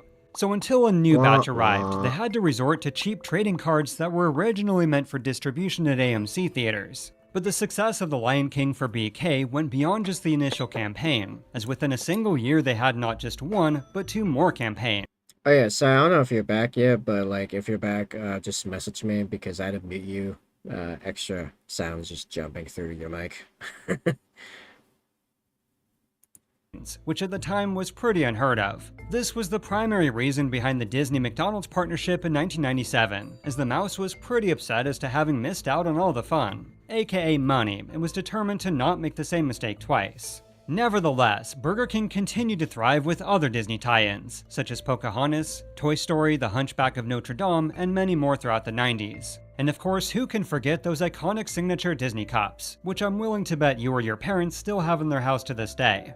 But it wasn't just the movies of Disney that became synonymous with the BK Kids Club. Just to name a few, there's Rugrats the movie, The Land Before Time, Anastasia, and Small Soldiers. Land Before Time. You see, Small Soldiers was supposed to be part of the Kids Club, but when the film wound up receiving a hard PG-13 rating, they had to switch gears fast. So they simply became optional toys and were disassociated from the Kids Club itself. But as a quick fun fact, this led to the BK Big Kids Club, which allowed them to more freely promote other PG-13 films, such as the beloved action comedy Wild Wild West the following year. Introducing the tasty new Burger King Big Kids meal. Now your kids can get more of the great tasting food they like, plus all the action and adventure of the new Wild Wild West movie. Now I could go on and on about all the other amazing movie tie-ins, such as those awesome Jurassic Park watches, the Pokemon 23 karat gold cards, and my personal favorite, The Lord of the Rings, The Fellowship of the Ring. But to avoid making this a Burger King toy nostalgia list video, I'm gonna force myself to move on. You see, upon entering the 2000s, a new member was added to the BK Kids Club, Jazz, an Asian girl who loved music. However, by this point, the actual kids of the Kids Club were rarely, if ever, used in the restaurant's advertising, so her presence and how much she was actually used has become a bit of a mystery. Regardless, by 2005, the Kids Club gang was officially retired, and in their place were the very short-lived Hanbats. There was Mix Max, This or That, Bonnie, Chomp, and the Eeps. But this was also around the time when major fast food chains were undergoing a lot of scrutiny, especially for how they were advertising to children, and for that, you can mainly thank McDonald's. So by and large, the Hanbats signaled the end of an era, at least when it came to the younger demographic, because then came the return of the king in the most bizarre way imaginable. Yes, your time has finally come, Creepy King. Here we go. As the story goes, Who a had new the idea? advertising firm joined Burger King and were toying with the idea of resurrecting the original mascot. Specifically, they wanted to find a way to make their new line of breakfast menu items really stick out from the competition, aka McDonald's. So one day an executive for the ad firm was searching through eBay and stumbled upon a 1970s Burger King king head for sale. The head, as it turns out, actually came from a helium tank overlay that was used to blow up balloons. Throw in the tagline of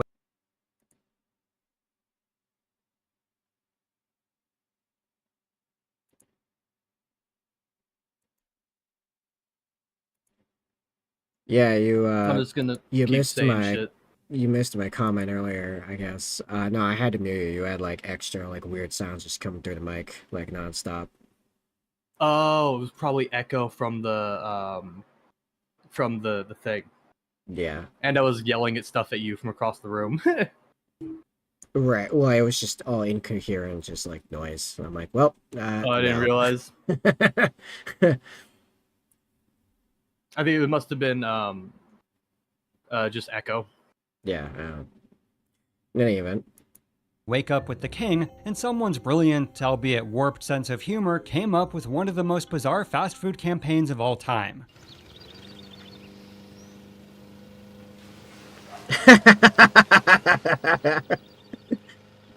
Goals. New, the double sandwich.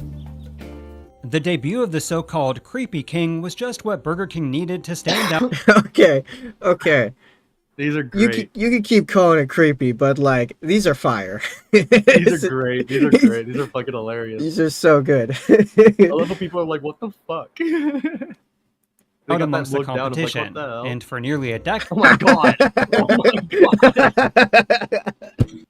Make that a fucking Five Nights at Freddy's style game. Holy shit! Being hunted down by the king. That's terrifying. That's amazing. I fall. If I'm working on a giant thing of like construction scaffolding, I fall. I turn around, I see that looking at me. I'm falling down. I'm sorry. Like that is fire. That's so good. Why do his was eyes quite look the like pop culture pistols are facing you? It looks like phenomenon. on the barrel of It a was gun. also a total 180 when it came to marketing.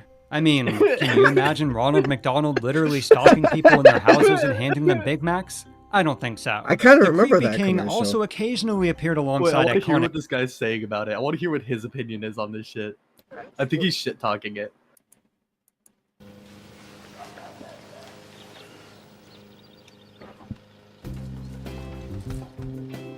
New, God, I'm double so horny. sandwich. The debut of the so-called Creepy King was just what Burger King needed to stand out amongst the competition, and for nearly a decade was quite the pop culture phenomenon. It was also a total 180 when it came to marketing. I mean, can you imagine Ronald McDonald literally stalking people in their houses and handing them Big Macs? I don't think so. The Creepy King also occasionally appeared alongside iconic characters in movie tie-ins, and in one of the most awkward integrations of all time, promoted the SpongeBob SquarePants Kids Club meal. I like square butts and I cannot lie. Squid and sea stars can't deny. Bro. I think I'm gonna go buy a Okay, Whopper. what the absolute I There think were even I'm gonna Xbox go buy a 360 video Whopper. games Oh my produced God. starring That's fucking awesome. That is so out of pocket. It's awesome. So good. That's I want to buy a Whopper now. I thought about getting like starting this whole thing with like showing up and just like having like a whole Burger King meal, and then I just like got lazy. Basically, it's just like Now you tired. regret it. Now you want one. They've Now, convinced me. yeah, now I I'm now I want convinced. Whopper. Like, listen, those like 2000s commercials, like that hits it, like right there. Shit, Like, I take back my entire philosophy. If I know I always say that games are no longer made by people who know how to make games. They're made by people who know how to market. But clearly these people don't know how to market either. Because if these motherfuckers they pumped out some games too and they're all fire. Look at them. yeah, I remember these Clearly, coming if you were out good at and marketing, you'd like, also be able to make good games. These CEOs are just bad at everything. I figured it out. I They're mean, not good at marketing. So this is what it looks like when you're good at marketing. yeah, yeah, no, seriously, Burger King marketing, 10 out of 10. Who was it? Who was it that did all this? I'm gonna look up who their marketing like guy was. What year is this? What era? What year should I be googling? Well, they got one for Revenge of the Sith, so see when Star Wars 3 came out. Yeah, I want to say Marketing this was like head. 2006, 7, 8, 9-ish. Marketing director 2000. We'll call it so. Yeah, hold on, let's see when Star Wars 3 release date. 2005. So yeah, maybe look at like 2006, we'll say. I can only find the current marketing head. They mentioned I can't the find guy. the previous one. The guy mentioned that like they picked up a new marketing firm, so it was like a whole firm like came in. It was like, yo, let's just make like the king stalking people, and I guess they were like went with it. They probably, if I had to guess, they had to make at least one video and actually show it, and just everyone in the boardroom was like, that's funny. Like that's right where the sense of humor is in the mid 2000s. Right? Yeah, because this is literally the humor that I grew up with. So like this like hits me like right in that button, right? I just fucking kicked my controller off the table. That's impressive. The creepy Burger King icon, one of which, and I swear I'm not making this up, had you play as the Burger King himself, sneaking around and stalking unsuspecting pedestrians and offering them Whoppers. However, 6 or 7 years in, it seems the shock value and appeal of the character began to wear thin, as the Burger King's creepy ruler was retired in 2011. Although in recent years, the King has made quite a few appearances, and as of 2020 seems to have come out of retirement, at least temporarily. So unlike most episodes, there's really no end to this story. So if you were banking on a hard-hitting and epic conclusion, I'm sorry to disappoint you. However, speaking of banking, are you disappointed with all the hassles and frustrations of traditional banks? Well, that's where Current comes in. See what I did there? You Now see, it Current is. isn't Which a bank, I'm but gonna the let it future of go. mobile banking for quite a few reasons. All right, so here's my let me put it back a little bit. My general policy if I'm gonna react to like other people's if you're videos. watching their content, you watch their ads. Watch their ad. Watch their ad. Do the thing, okay? Like, listen, everyone else watching right now, you like this video or this guy's breakdown, go like his video. Whatever this advertisement's for, I'm directly not gonna get it, and instead I'm gonna go buy a Whopper. This guy did a better. I mean, I have more commentary on the actual video itself, but I'll let his ad run. I'm sorry to disappoint you. Down the street However, speaking of bank, tempted. Oh, there's like I'm a so bunch tempted. near me. There's so many. Like, I go get so many one right fast now food while you're watching the video. Come back and we do a live Whopper review. Yeah. After the video. Man, do I want to like not just worth it, not not have whatever my like family's having for dinner and like on my meal break instead I go out and like get a burger. Maybe I will do that. Maybe I'll just go do that. But that's not for another like 2 hours. Banking. Are you disappointed with all the hassles and frustrations of traditional banks? Well, that's where Current comes in. See what I did there? You see, Current isn't a bank, but the future of mobile banking for quite a few reasons. For one, you could say goodbye to all those pesky overdraft fees for up to $100. You can also get paid up to 2 days faster than most banks when using direct deposit. Oh, and don't worry about a minimum balance to keep your account open. Plus, you'll have access to over 40,000 fee-free all-point ATMs. Current can even be... Yo. The whole getting paid 2 days earlier or like signing up for a Patreon to get videos a few days earlier, am I the only one who sees those as completely and utterly pointless? You're still waiting the same amount of time paycheck to paycheck. The dates just moved back a couple of days. So how is it an incentive that you get your paycheck 2 days earlier? It's like, yeah, maybe one paycheck, and then it's just on a normal clock. Like, are people just stupid, or am I misinterpreting how this is beneficial There to you can be some utility depending on your specific circumstance. For example, Like, if you need the money right now and it really helps to get it that 2 days earlier for that one paycheck, I guess. nah, But I outside of see that, like a potential for a long term. So let's say, for example, you would normally get paid on, let's say, Saturday, right? But like, you want Yeah. your money for Friday, for like Friday night partying, right? Or something like that. Oh, true. So like if it's just shifting your entire pay schedule 2 days earlier, like, gives you more access to your money for, like, say, weekends or some other like regular events that you put money into, is like one utility thing. Again, that's super circumstantial, but like, whatever. Yes, You know, I see stuff I don't know advertised that your kind of life, thing so all like, the time. yeah. And it's like, why would I pay money to get something a little bit earlier every time? It's like I can pay money to get a video game a week earlier on like pre-release or something like that. That's worth it because I'm just paying the one time and then I'm getting it. It's not like a monthly thing that I'm just setting the date to a different time, but it's actually the same amount of length every time. But they advertise it as if it's less length when it's not. I don't know. It pisses me off a little bit. You can continue it. Yeah. Used as a money transfer service between friends and family, or anyone else who has current. debit card is Another fire, plus though. is just how quick and easy it is to sign up. Less than 2 minutes in fact, which is less time than the upcoming credits. So you could literally sign up and support the channel before this episode ends. So join the future of mobile banking by going to current.com/yesterworld or by checking out the link in the description below.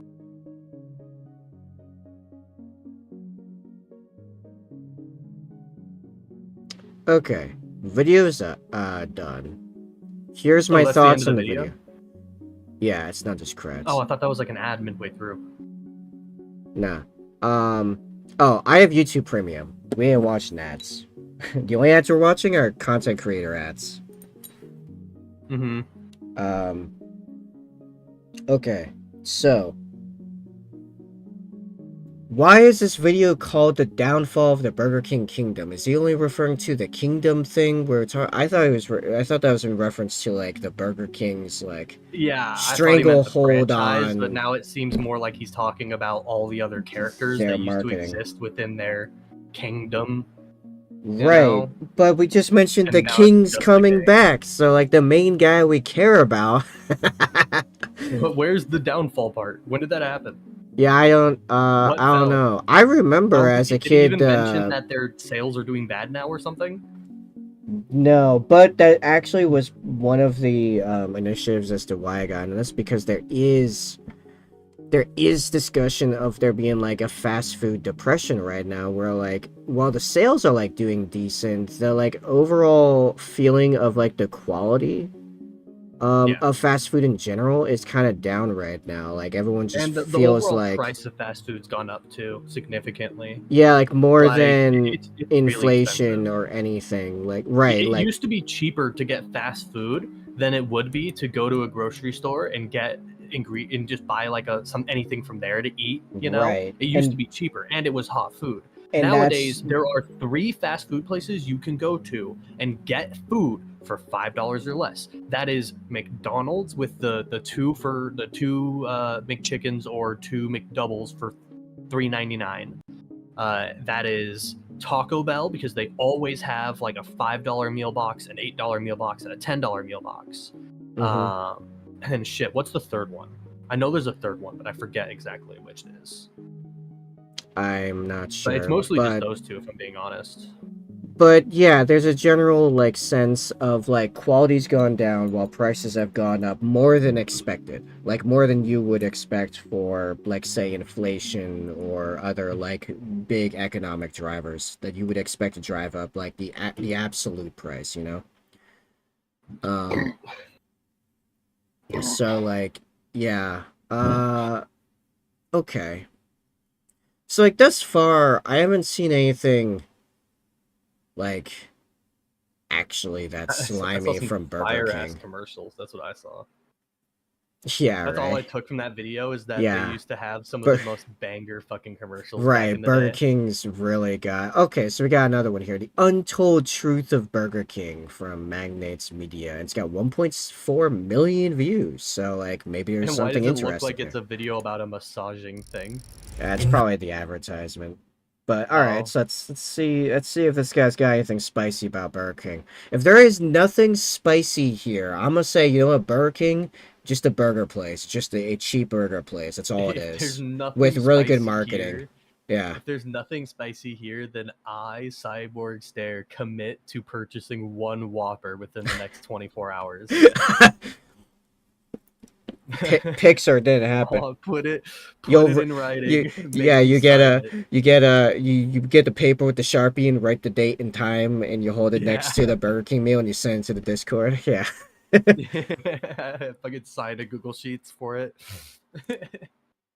Okay, but no, actually, like seriously, if this 30-minute video, this third 30-minute video that is promising spiciness, right, doesn't have anything we didn't already know about Burger King, which was nothing that mind They have bending. Usopp as one of their people for a I'm while. yeah, I'm just going to like say Burger King is just like a cheap drive-through burger place. There's nothing like It's crazy not about that Burger cheap, King. though. Burger King is not on that list of places you can get a meal for under $10.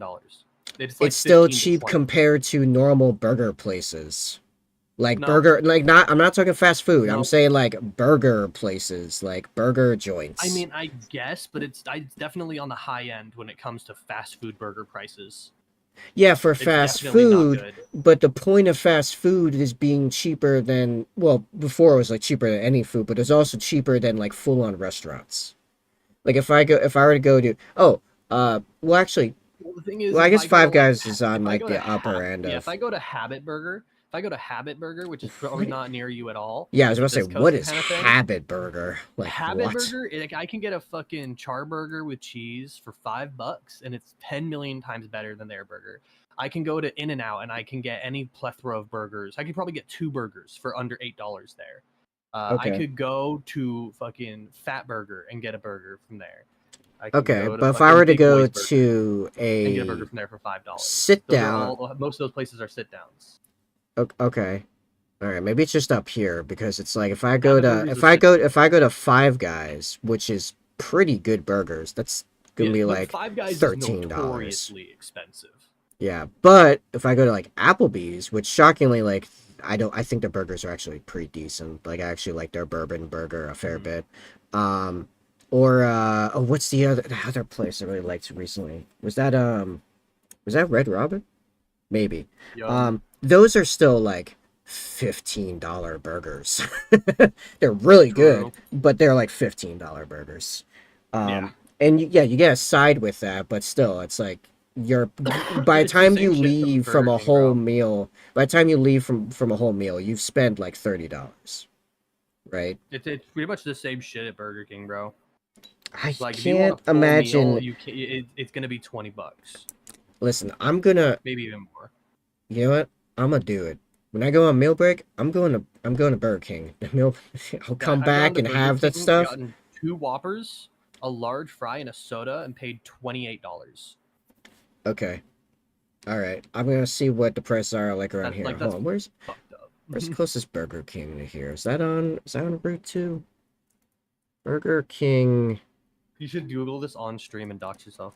Yeah, right. Hold on, let me drive to your house so I can sniper wolf you real quick. Oh, there's one on the main road I live on. Okay, cool. Where is that? Gonna guess I could go check through Oh, my it's way down notes and there. stuff. Oh, okay, I know where that is. Oh, This all works right. as Yeah, gonna no, be it's based in D&D, not One Piece shit. right. It's where the you know what's weird? Okay, when I was a kid, right, there was a there's this the there's a Walmart and like next to it was a McDonald's, if I'm remembering this And correctly. A Walmart, and then next to it was like a McDonald's, was like fairly like, but this is like in the middle of like you're driving down a road just surrounded by forest, and then like suddenly there's like this. Like it's not like a ton of it's not like a ton of forest, but like you'd be driving, there'd be like houses, businesses, houses with like some trees between it, because like it's pretty green here, right? But then like suddenly it's like a solid minute of like the woods, and then suddenly like Walmart and McDonald's, right? And then like at some point, and then there was a little like some other little like department store like behind the McDonald's. And then I don't know when, but like at some point the McDonald's like left that building, became a Burger King, and then you know what? McDonald's like picked up a new place just directly across the street. Dude. And now you have like directly across the street from each other a Burger King and a McDonald's, and then oh, you don't know what this place is, but like the Walmart like actually left there and it became a job lot. Which is just like Walmart. A Walmart that I used to a Walmart that I worked security for like a very short period of time. Yeah. Not a Walmart. I'm thinking of Home Depot. Yeah, a Home Depot I worked security for Home a short Depot period as of time. Security? Got in trouble. What? Huh? I guess it like makes. Did you like only like watch cameras or stuff? Because I feel like I've never seen. I was an on-foot security guard who dealt with people face I feel like face. I've never seen one of those in a Home Depot here. Weird. Huh. Anyway, go on. That's because I lived in the worst area. Just everywhere needed security. Oh yeah, right. You live in a We caught a GTA fucking server. guy that I used to refer to. I caught a guy there who I used to refer to as supervillain because he stole over $2 million worth of merchandise over the course of like 15 years. Just going in, getting a bunch of stuff for his job site, putting it on a cart, and then just not scanning one like $3,000 tool and walking out with it. And he did that daily for 15 years. That's $1,000, $1,000, like an $800 tool, a $500 tool.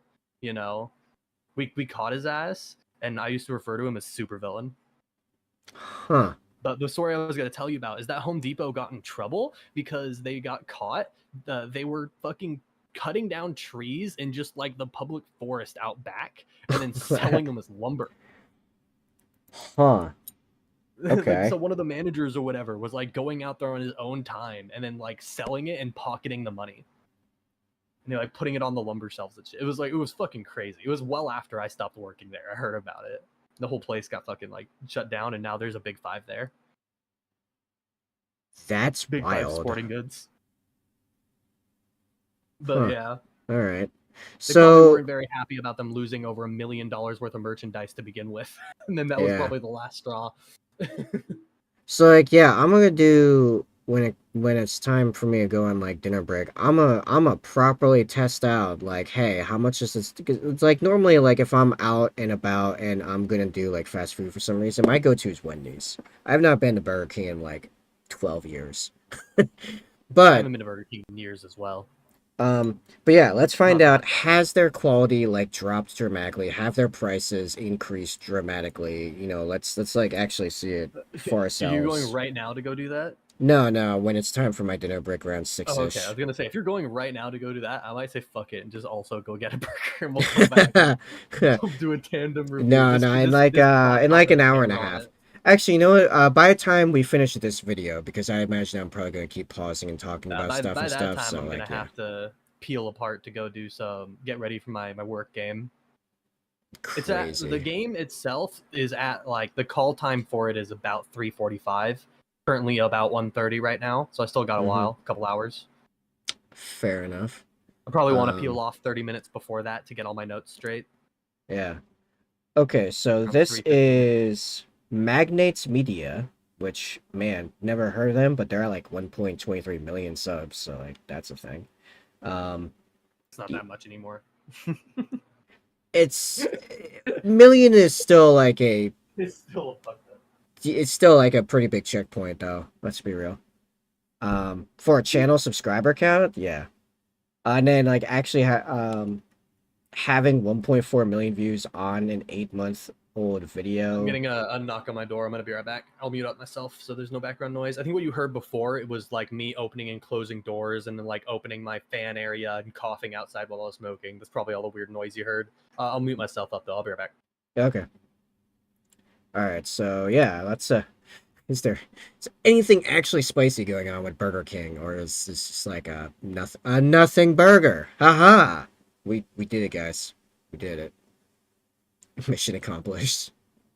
1957, when McDonald's was doubling the number of restaurants it opened. Hold on, wait, what? I feel like I just like completely missed. What is it saying? In 1957, when McDonald's was doubling the number of restaurants it opened every year, a little-known Florida startup called Instaburger was on the brink of bankruptcy and fighting to keep its doors open. However, this failing business would later become the global fast food empire Burger King, making tens of billions of dollars a year and operating in over 100 countries around the world. What was one big hamburger? The truth of how they achieved this is crazy and involves smashing up their own equipment with an axe. What? But whilst Burger King is undeniably an inspiring underdog entrepreneurial success story, there's also a dark twist, because the secret to Burger King's success was stolen. Oh. Do we get it now? Do we get some spiciness?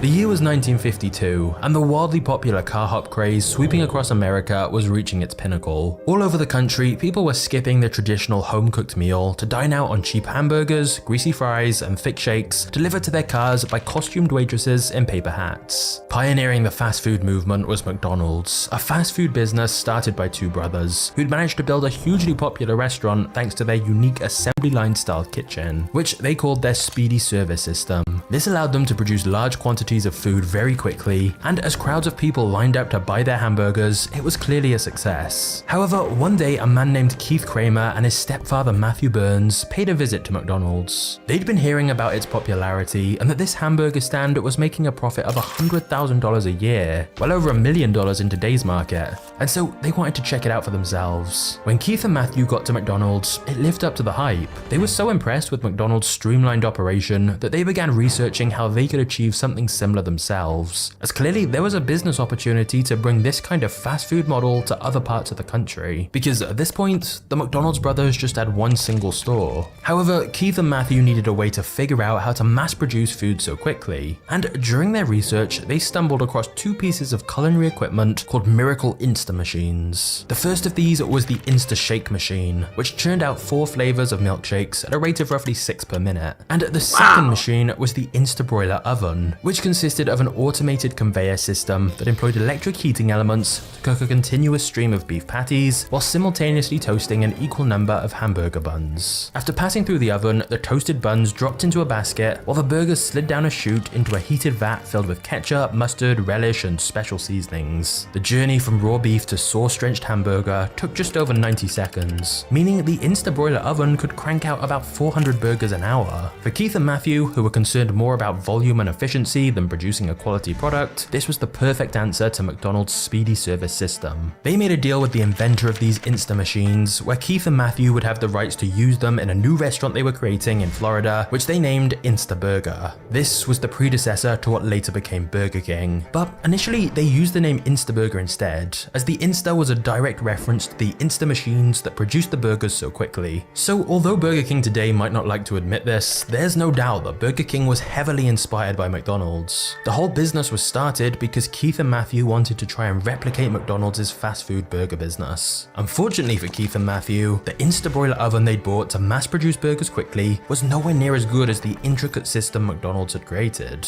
In fact, they soon realized the Insta Broiler oven broke down almost every few days. It was extremely temperamental, and the quality of burgers it produced wasn't exactly that great either. Ironically though, if the equipment they bought hadn't been faulty, it's quite likely Burger King as we know it today wouldn't exist. But we'll get to that. First though, something strange happened. Okay. So we've already gotten a few bits and pieces of information we didn't get before, so that's cool. It does seem like this guy goes a bit deeper.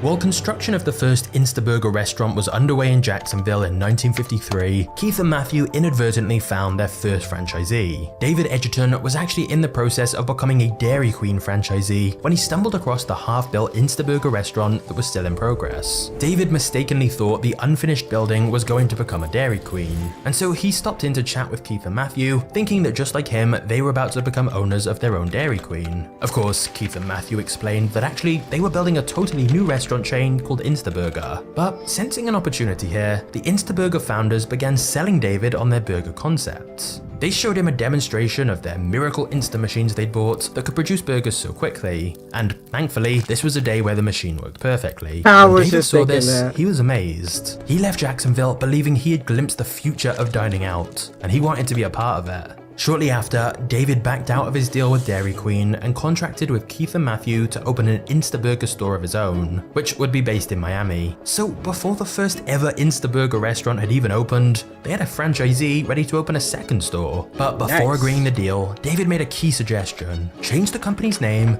to Instaburger King. David even sketched a logo depicting a cartoon king sitting atop a hamburger with an arm wrapped around a giant shake. He left the doodle with Keith and Matthew and suggested they use it for a trademark. And Keith and Matthew immediately liked it. The word King gave the brand a more premium feel, and having a character to associate with the brand made it much more unique than just Instaburger. So when the first store opened its doors in Jacksonville in April 1953, the restaurant featured a sign that extended 12 feet above the roof with the logo and name David had suggested. Instaburger King was officially up and running, and for all intents and purposes, the future looked bright. In fact, 1 year after opening the Jacksonville store, Keith and Matthew began advertising for more franchisees by circulating flyers that claimed Instaburger King was the greatest advancement in food service in the last— No, son, you do not get Burger King.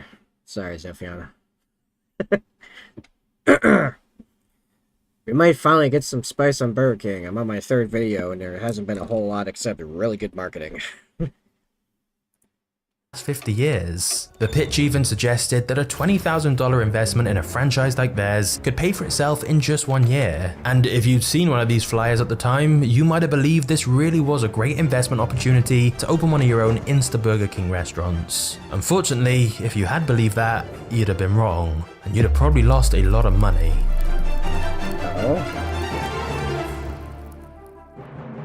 Getting spicy. Maybe. Problems.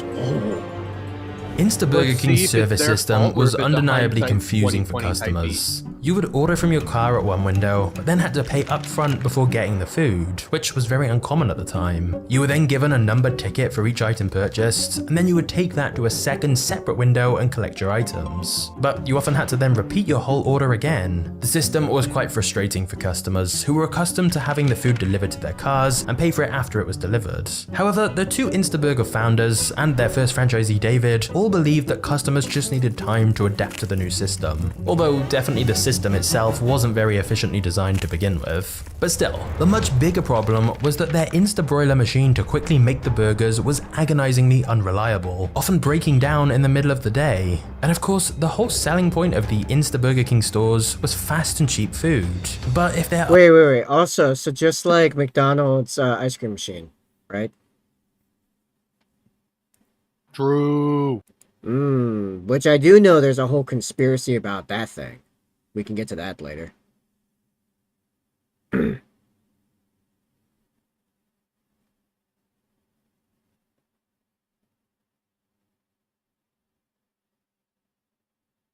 I think they just have a contract with a shitty machine. I keep getting tagged in this other server by this guy, like, going nuts, insisting that because the U.S. interest payment on federal debt versus defense spending, they just flipped this year. And that means that the U.S. is going to be completely destroyed and that, like, it's going to become the interest payments are going to surpass 50% of tax revenue by 2025. And I'm like, dude. Tell him you're going to flip him into a vat of acid if he doesn't shut the fuck up. I'm like, you know what the percentage of the 2022 federal spending was on the interest payments? 8%. You telling me it's gonna go from 8 to 50% in 3 years? Shut up. He thinks that we're gonna become Argentina right now in like 3 years. Like, what are you on about? Not even close. Anyway, Actually, I just played a Civ game last night. That's kind of how it went. well, I mean, I fucked up, but I mean, yeah, no, it sounds like you're bad at fiscal policy. Then it's not that hard. I don't know. I just started going to war with everyone. It's not my fault. Well, okay, well that's probably your problem. Ovens kept breaking down and needed to be repaired, the food wasn't that fast. And it wasn't even that cheap really. Their burgers were 18 cents, whereas their competitors sold similar burgers for 15 cents. So the founders Keith and Matthew were not gaining the traction they'd hoped for with their first Insta Burger King restaurant in Jacksonville. Meanwhile, David Edgerton, Instaburger's first franchisee, opened his store in Miami on March 1st, 1954. But just like the co-founders, it was a difficult start for him too, because of the unreliable burger making equipment. However, David still strongly believed that their fast food dining experience was the future. But David also knew that making his fortune in fast food would require a significant number of stores. He was never going to get rich just having one franchise location. So he agreed with Keith and Matthew he could handle all of the Miami area and open more Instaburger locations there. Now you might be thinking, how could David afford to be opening more stores? Dude, it's so hard to paint cheese. Like capital cheese is a nightmare to get even close to it. Because that curve, that initial big curve, just immediately just becomes a giant spot because of how bristles move at that size. It took me until that sentence to realize you were talking about painting. I said painting G's, like that's how I opened. All right, anyway. Some people just don't listen to me. Zofia listens to me. If his first one had only just opened. What? You think I come in here to listen to you? Yes. You damn Skippy. Alright, play the video. And wasn't even going that well, and you're right, he couldn't afford it. David had invested all the money he had into this first small Miami store, which wasn't doing particularly great sales numbers yet. So, with no more capital of his own to invest, he needed to bring in a partner. David began contacting several well-known restaurateurs, all of which decided to pass, which wasn't too surprising given David's first store was hardly a big success. However, one of the restaurateurs he spoke with did Wait, didn't you know people in the late... hot. Sophia is too busy at work. Ooh. No, didn't you know that like just everyone in the 50s was super sexy? It just looked better back Every then. single person he's using as like a person to represent who he's talking about is just like fuck, smash, smash, smash. God damn it. Can at least one of them be ugly? Nope. I recommend David speak to a man who owned a small local restaurant called the Bricklebridge. No, what is that? People that own fast food don't eat fast food, so they're healthier, so they look better. Didn't you know that? You say that, but Donald Trump ate at McDonald's weekly. I don't know if the Donald Trump counts in this list. I'm sure he somehow makes it. If I looked hard enough, I could probably find some line. Donald Trump was actually one of the first investors in Burger King? No. Could you imagine?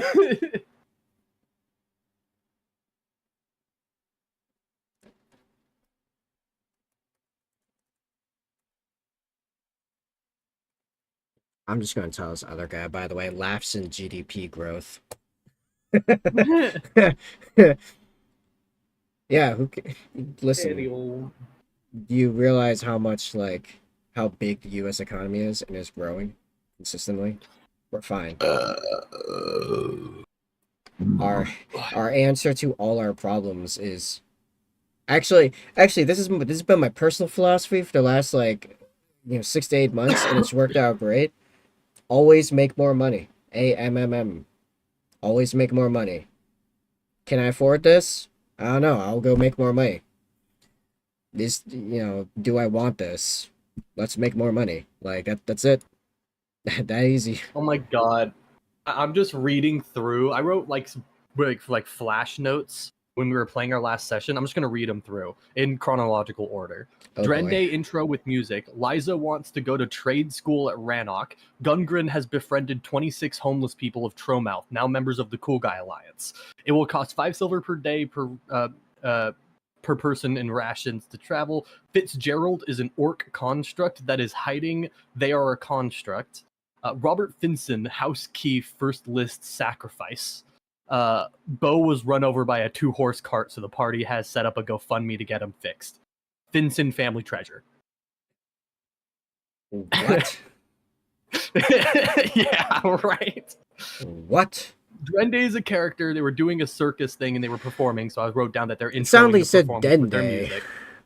You got a little green in your game? Liza is an NPC who is stuck with one of the party members, and she wants to go to Rannoch, the capital, to attend a trade school.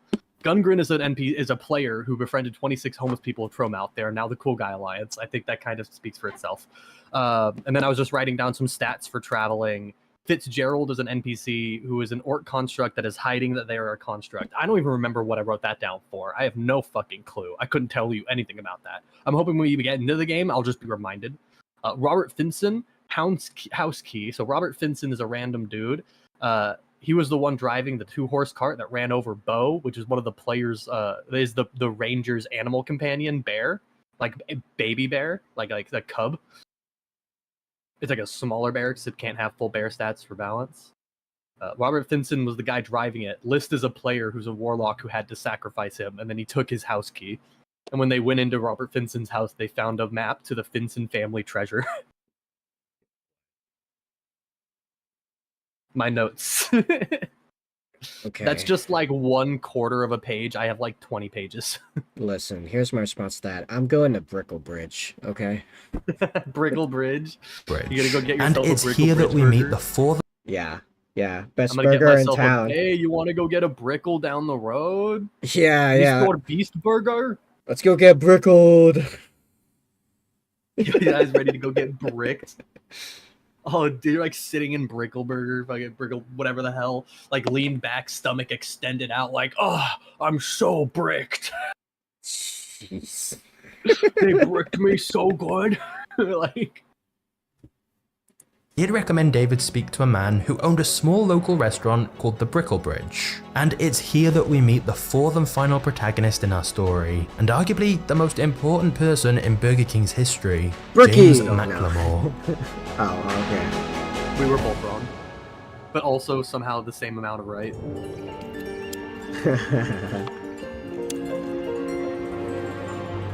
James McLemore had a rough start in life, to say the least. He was born in 1926 to a reasonably wealthy family in New York City. However, his father lost all the family's wealth in the infamous stock market crash of 1929. James's beloved grandfather died shortly after, with many believing the family's sudden dark financial turn caused his health to deteriorate. Meanwhile, James's mother was then committed to a psychiatric hospital, or as it was then known, an insane asylum. James never saw his mother again, as children weren't allowed to visit. Honestly though, maybe that was for the best, as this was in the early 30s, and those hospitals were like something out of a horror movie. Remember, back in the 1930s, one of the prevailing medical treatments for mental health conditions was a lobotomy, which was literally cutting connections in the brain. As for James, since his father lost his job due to the Great Depression, they'd moved to James's grandmother's farm in the countryside. But a fire ravaged the whole town, and his grandmother was forced to sell most of her possessions in order for the family to have enough money to survive. Despite the bleak outlook for James's future,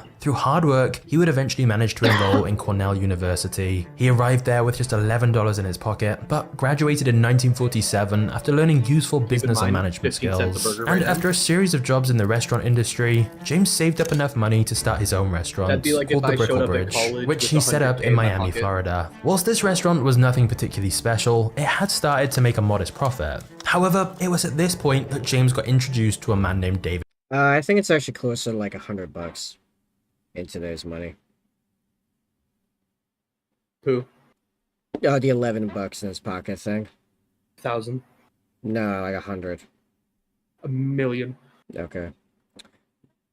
That other dude is still tagging me in like just complete like Here, let me log into your Discord and argue in your place.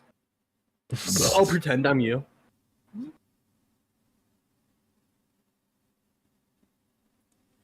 I think people would see through that like instantly. Also, that'd be concerning because I'm a mod in that server. What's the server? Am I on it? I might be on it just randomly. The Plato's Republic one. It's in the Econ Finance channel. I think I invited you to that. So yeah, because they were talking about maybe doing like a server D&D game a while ago. That kind of just died on arrival. Also, I got pee. I'll be right back.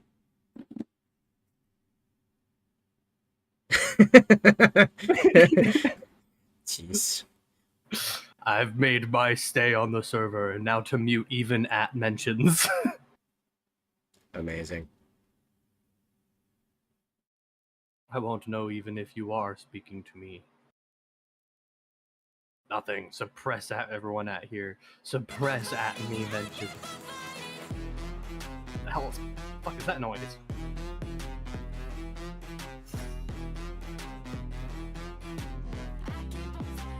Oh, that's BRB music. I thought that was coming from the video somehow. I was like, where's this coming from? Is it one of my Google tabs? It's crazy that I hear that too. Is it coming through the... It is coming through the fucking YouTube stream. I didn't know that would happen that way. You're probably streaming the window, aren't you?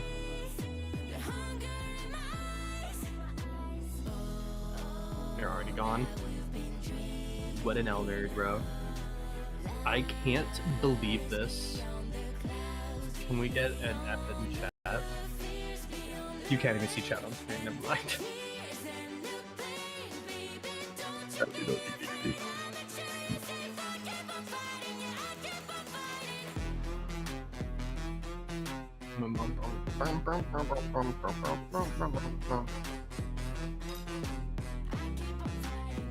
Need to get the Netherlore.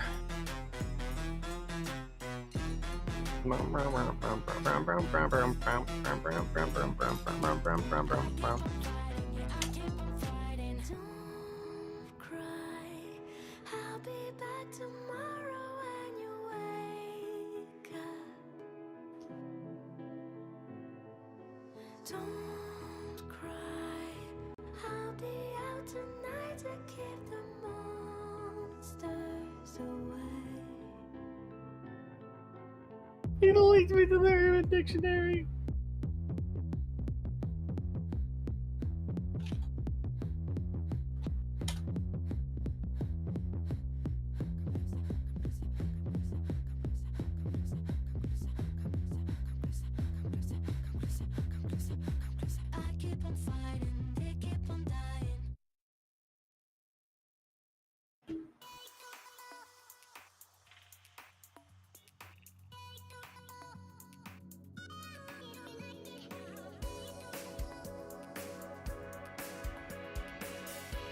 Think I could do.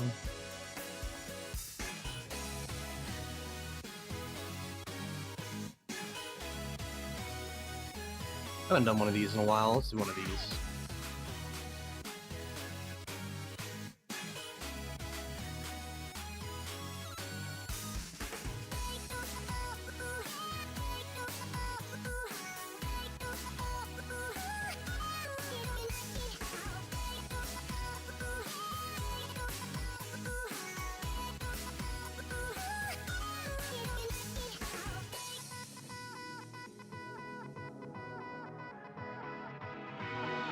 Okay, I'm back. Don't look at the econ chat.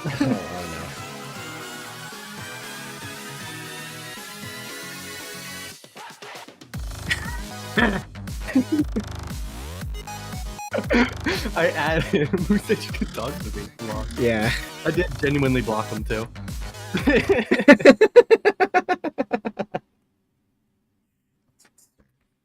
Okay. Fucker added me with the dictionary definition, Tubbs. It's pretty good. So, honestly, it was a pretty baller move. Alright. Alright, so I am moving on to the Land Raider we'll be doing. What was I working on last time? I think it was this Flamestorm cannon.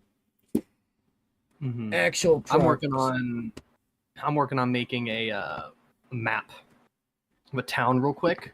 I've found that genuinely my best bet at making town borders that look realistic is to just close my eyes and then randomly just like shake my mouse around in a shape. That makes sense. And that ends up creating the most interesting looking towns and islands and continents and everything for me. I've tried actually making them, and they always look like they're just too circular or way too square, or they fit into the border too easily. Like it's like I ended up making this island just a rectangular island because it fits into the rectangular map I'm making.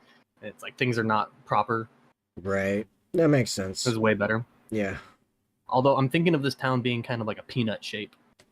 Is this definitely the piece? Anyways, video time. Last? Hold on, I gotta figure out. Yeah, I guess it was that. Okay. Actually, oh wait, no. I wanna paint the other door for the main body here. Okay. Yeah, we're gonna paint this door. It's a fancy door. Anyway.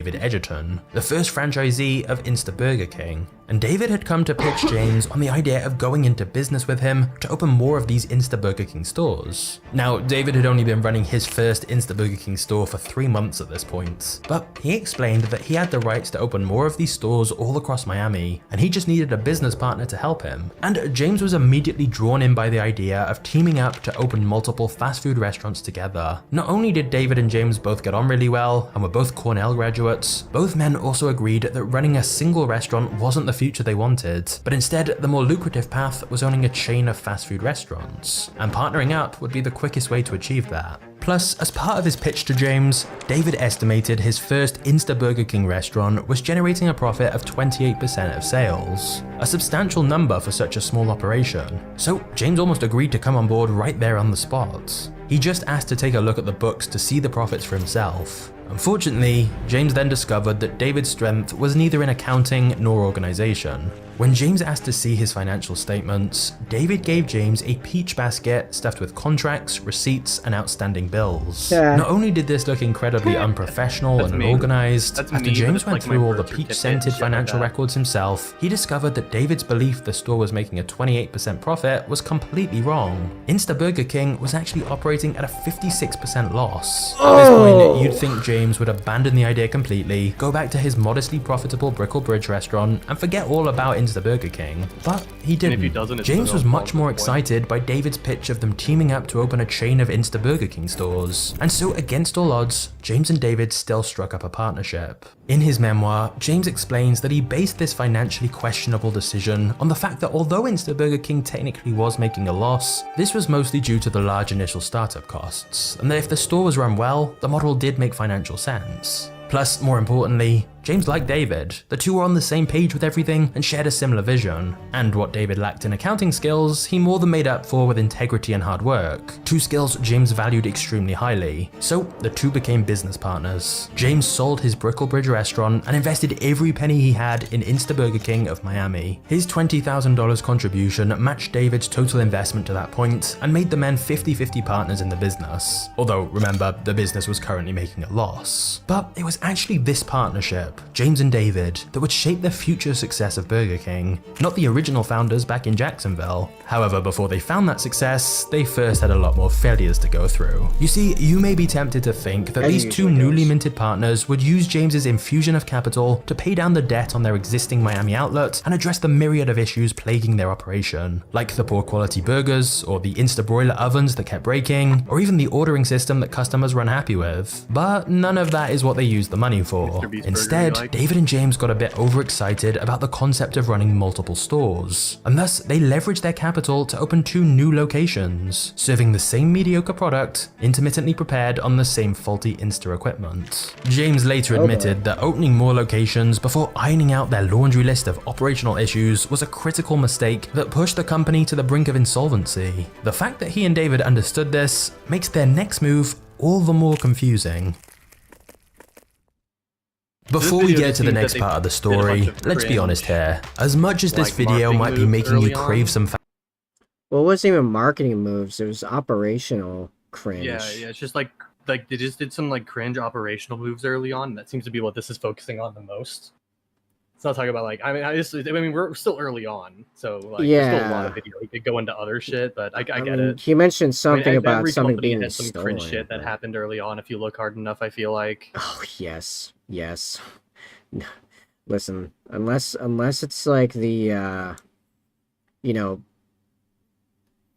being started by someone to start a bunch of businesses before that, every business is littered with like a bunch of like near death moments of people just figuring stuff out. Yeah. Because you'd be shocked how unintuitive a lot of like good business sense is, actually. Or at least, well, okay, it seems intuitive to people that like know it, but I don't know. It seems most people don't inherently grasp a lot of the concepts. Yeah, it's weird. Like, to me, it's weird, but then I have to remember that I've done a bunch of stuff like this before. So, like, yeah, I've been there. I've been into the trenches and, like, screwed up businesses, and businesses fall apart and have to junk in, move on. I've been in these trenches before. Yeah. First time. Yeah, that's, every time I get in a conversation with somebody with a fledgling business that's having problems, I'm like, first time. But yeah, so far it's not been necessarily. You mentioned something about something being stolen earlier. I was trying to make a random town shape and I made a Furby. Shit. That's hilarious. Continue the video before I devolve. Fast food. Too much fast food is terrible for your skin, which is why I'm pleased to introduce today's video sponsor, the Swedish beauty tech brand Foreo. Now, I'll admit, I don't know much about skincare, but what I do know is that I'm always interested in technology that can help improve my life. And Foreo has a wide range of innovative devices for home use to help make looking good easier than ever. For example, their Bare microcurrent device practically gives you a mini facelift from home. Bare is clinically proven to improve skin firmness and reduce wrinkles in just 1 week. In fact, 95% of users report after using this for a little while, their face looks younger and cheekbones look more lifted. So this seems like an ideal gift to buy for anyone who cares about skincare, or maybe even for yourself if you're looking for smoother and healthier skin. Just click the top link in the description below to check it out now. Wait, was that actually a sponsor? Yeah, but also, like, wait a second. Wait, that was actually a sponsor. I thought he was, like, talking about some Burger King thing he was joking about. No. I was... No, it's actually sponsored, but also, like, most users... I thought he was talking about how Burger King did some sponsor with a beauty company to claim that eating fast food made your skin look bad, and he was shit-talking them for doing that. No, he's doing that. But hold on, like, the whole, like, most users say that after using it for a little while, what does that mean? Yeah, it sounded like a scummy marketing thing that they was like the things he's just been pointing out. Is he doing that on purpose, trying to make it sound like a scummy marketing thing? 'Cause that's what it sounded like. I didn't think it was real. I don't know. First last line. First time watching this guy, no idea. His editing is like extremely good, though. I have to say. Like all these visuals are like top notch. Like this is like real production level stuff. Actual documentary movies. Forged in flesh. To keep their floundering operation from running out of money, James managed to convince Harvey Fruhoff, a wealthy friend of his father-in-law, to invest $65,000 in exchange for half of their business. Harvey, who moved from Miami after stepping away from his $200 million a year trailer manufacturing company, could easily afford to risk $65,000 on this new concept. What's baffling though, is what David and James did with the investment money they got. Instead of reducing their debts by paying down their existing loans, the partners opened 3 more locations across South Florida. By the end of 1956, Insta Burger King of Miami was drowning in debt and saddled with 7 tragically unreliable Insta broiler ovens that produced. Okay, I have to say something that I've learned in business. Okay, them not paying down the debt. Well, hold on. All right, so them deciding to not pay down the debt and opening up more locations, right? That decision, that's not necessarily a bad decision. In fact, if you have your revenue to debt ratio particularly good, or not revenue, profit, because like your debt payments come out of profit. So your profit um, to debt ratio is good. That's actually the better idea because then you'll up your revenue, which will up the absolute value of your profits. So any debt involved just got easier to pay off. But you have to do all the math correctly on that, right? Because that's how most business today is done. It's all done on debt, right? If you're using your own money for large scale investments like this, like real estate and businesses, like buying businesses or investing, like large scale investment into businesses, if you're doing that with your own money, you're being dumb. OPM, other people's money. Always OPM if it's ever available, right? Which is basically what like the actual franchise owners are mostly doing, right? Landlords, Or at least at this point. Well, yeah. I mean, and listen, that's the thing. If other people are willing to put their money on the line, use their money, not yours.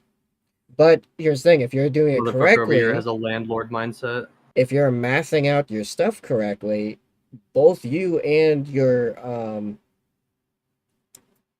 debtor are going to make more money in the long term. You're making money up front, and they're going to make the interest on the debt. But again, you got to math all that out, and most people math out stuff like that pretty poorly. I don't like math. And the I math dumped that is hoe in high school. I'm trying to make me get back with my exes. It's not healthy. You should try Marginally that decent skincare food. thing on your feelings. Luckily for David and James, their fortunes were about to change thanks to the most unlikely of events. You see, one day during the middle of a busy lunch shift, James and David heard the familiar clattering of the Instabroiler's conveyor belt grinding to a halt. This once again meant the machine had broken down and would be out of action whilst it was repaired, thus losing them customers and revenue. David had only just recently fixed the machine, and he was fed up.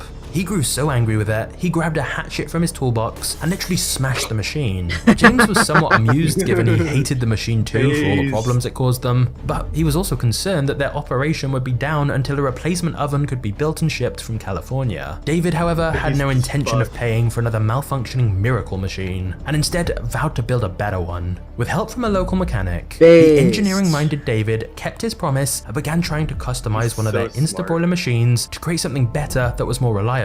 After 3 weeks of almost continuous trial and error, they finally made a breakthrough. Wait, they developed that thing in 3 weeks? What? Giga Chad, like Galaxy Brain, 3 weeks to develop that thing? That's it. That's bonkers, actually. Like in actual real world terms, like 2 dudes just developing like something like that in 3 weeks. Let's make wild. burger conveyor belt. 3 weeks later. Yeah, literally. Well, here's the thing. They didn't even like the conveyor. They already had like a different version of it though. Like, well, no, because the other thing broiled. What their new thing does, because we've seen like the condensed version of this before. It's a flame. Well, yeah, I guess it's kind of like a broiler, but like it's open flames, right? It's not like in compartments like the old one. Like they even look completely different. Successfully created a new flame broiler instead that employed gas, not electricity, to cook the. And it used a different fuel source. Like also, like this is a huge jump in like the technology, right? Not necessarily like jump in like a giant improvement, but like jump as in like in an engineering sense of R&Ding something. They're just like they redid almost everything involved in this, except for like the conveyor belt thing, which they changed how the conveyor belt system works because they went to a pure horizontal design, which is not what the old one did, which is, I think, probably part of why it kept, like, breaking down, because it had a bunch of verticality in it. It's like, verticality and conveyor belts are not always the best of friends. Something to do with gravity involved? Anyway. Oh, shit, I need to undo that. That's a swastika, not a town wall, that's a swastika. You gotta undo that, Bart. Alrighty. I, like, zoomed out for half a second and was like, oh, God. What? Yep, that's definitely a swastika. I'm making a town map right now. Alright, I'm just gonna cut all Making that a town out. map. I was doing the walls. I zoomed out. And it's just a fucking swastika. Okay. Do you know what I'm saying though about this R&D thing? Like how like actually like crazy Oh yeah, I'm this fully is. following. Yeah. That's nuts. In like 3 weeks, they just built like a whole new thing, effectively. That works. Burgers. Not only did this invention prove infinitely more reliable than the old machines had been, but by making the broiler run on gas, David inadvertently created the flame-broiled flavor that would become Burger King's signature taste. Still to this day, the fact that their burgers are flame-grilled is a key part of their marketing. So that impulsive decision to smash their old burger-making machine with a hatchet had forced David to spend time creating something better, and he'd succeeded. To be fair, their new flame-broiled... It's not like smashing it with a hatchet was like a key part of the creative process. No, it To be was. fair. It was. Listen, It was required. no. They needed Necessity's the mother of invention, okay? You should know this as like when you're poor and you're hungry and you're not sure how you're gonna both like say pay rent and get food, you get real motivated and real creative. So him like smashing it meant that he had no other options except make something better. Or no, he had 3 options. Get the thing that enraged him to the point of destroying the first one, which is like literal insanity. Like that's actual insanity. Smashing it was insanity. That's completely reasonable. Buying a new one after smashing it, that would have been insanity, right? Literally. True. So then he had two realistic options. Walk away from this entire thing he's invested absolute stupid amounts of money in for the time, and several years now, or make a new one. She made the new one, and in like, as far as I'm concerned, record time. Like, like this guy is a Chad. Machine was not good at counting, but a Chad. A big improvement that helped the company make more money since. Yeah. Well, I mean, we gotta humanize him, right? So this guy has some flaws. Now they could reliably produce large quantities of burgers on a consistent basis without the machine breaking. However, it wasn't this alone that changed their fortunes. It was actually a controversial discovery that would catapult the company to success. Oh. Controversial. Whopper. David and James's new machine to make the burgers was much more reliable, and with things going well, they went to pay a visit to Jacksonville to see the original Burger King founders. Turns out, things were not going so well for Keith and Matthew. They were still puzzled why Burger King was failing as a concept, and had wrongly come to the conclusion that their location was to blame for their poor sales numbers. The solution they came up with was to purchase a movable, prefabricated stainless steel building for their next restaurants. The idea was that if sales weren't sufficient wherever they set up shop, they'd simply pick up and move someplace else where they might fare better. This was the reason David and James had driven up to have a look, to see if this idea was something they should incorporate for the Burger Kings in Miami that they ran. But after sitting outside the stainless steel store for 2 hours, the restaurant failed to attract a single customer. Literally nobody bought anything. So James decided to go for a walk around the local area. And just a block away from the shiny new Burger King, James discovered a rundown burger stand with a line of customers queuing up around the building. Intrigued, he decided to join the queue himself, and whilst waiting, he noticed that nearly everyone was ordering a whole bag full of hefty quarter-pounder burgers served on 5-inch buns, topped with lettuce, tomatoes, pickle, onion, and mayonnaise. The burgers were much bigger than what Burger King and competitors like McDonald's sold. James purchased 2 of the giant sandwiches and headed back to give one to David as well. After finishing, both up until that point. Well, they showed photos of it multiple times. Well, it was just buns, meat, that's it. Yeah, okay. That's fair. Also, like, way bigger, which, I mean, we are in America.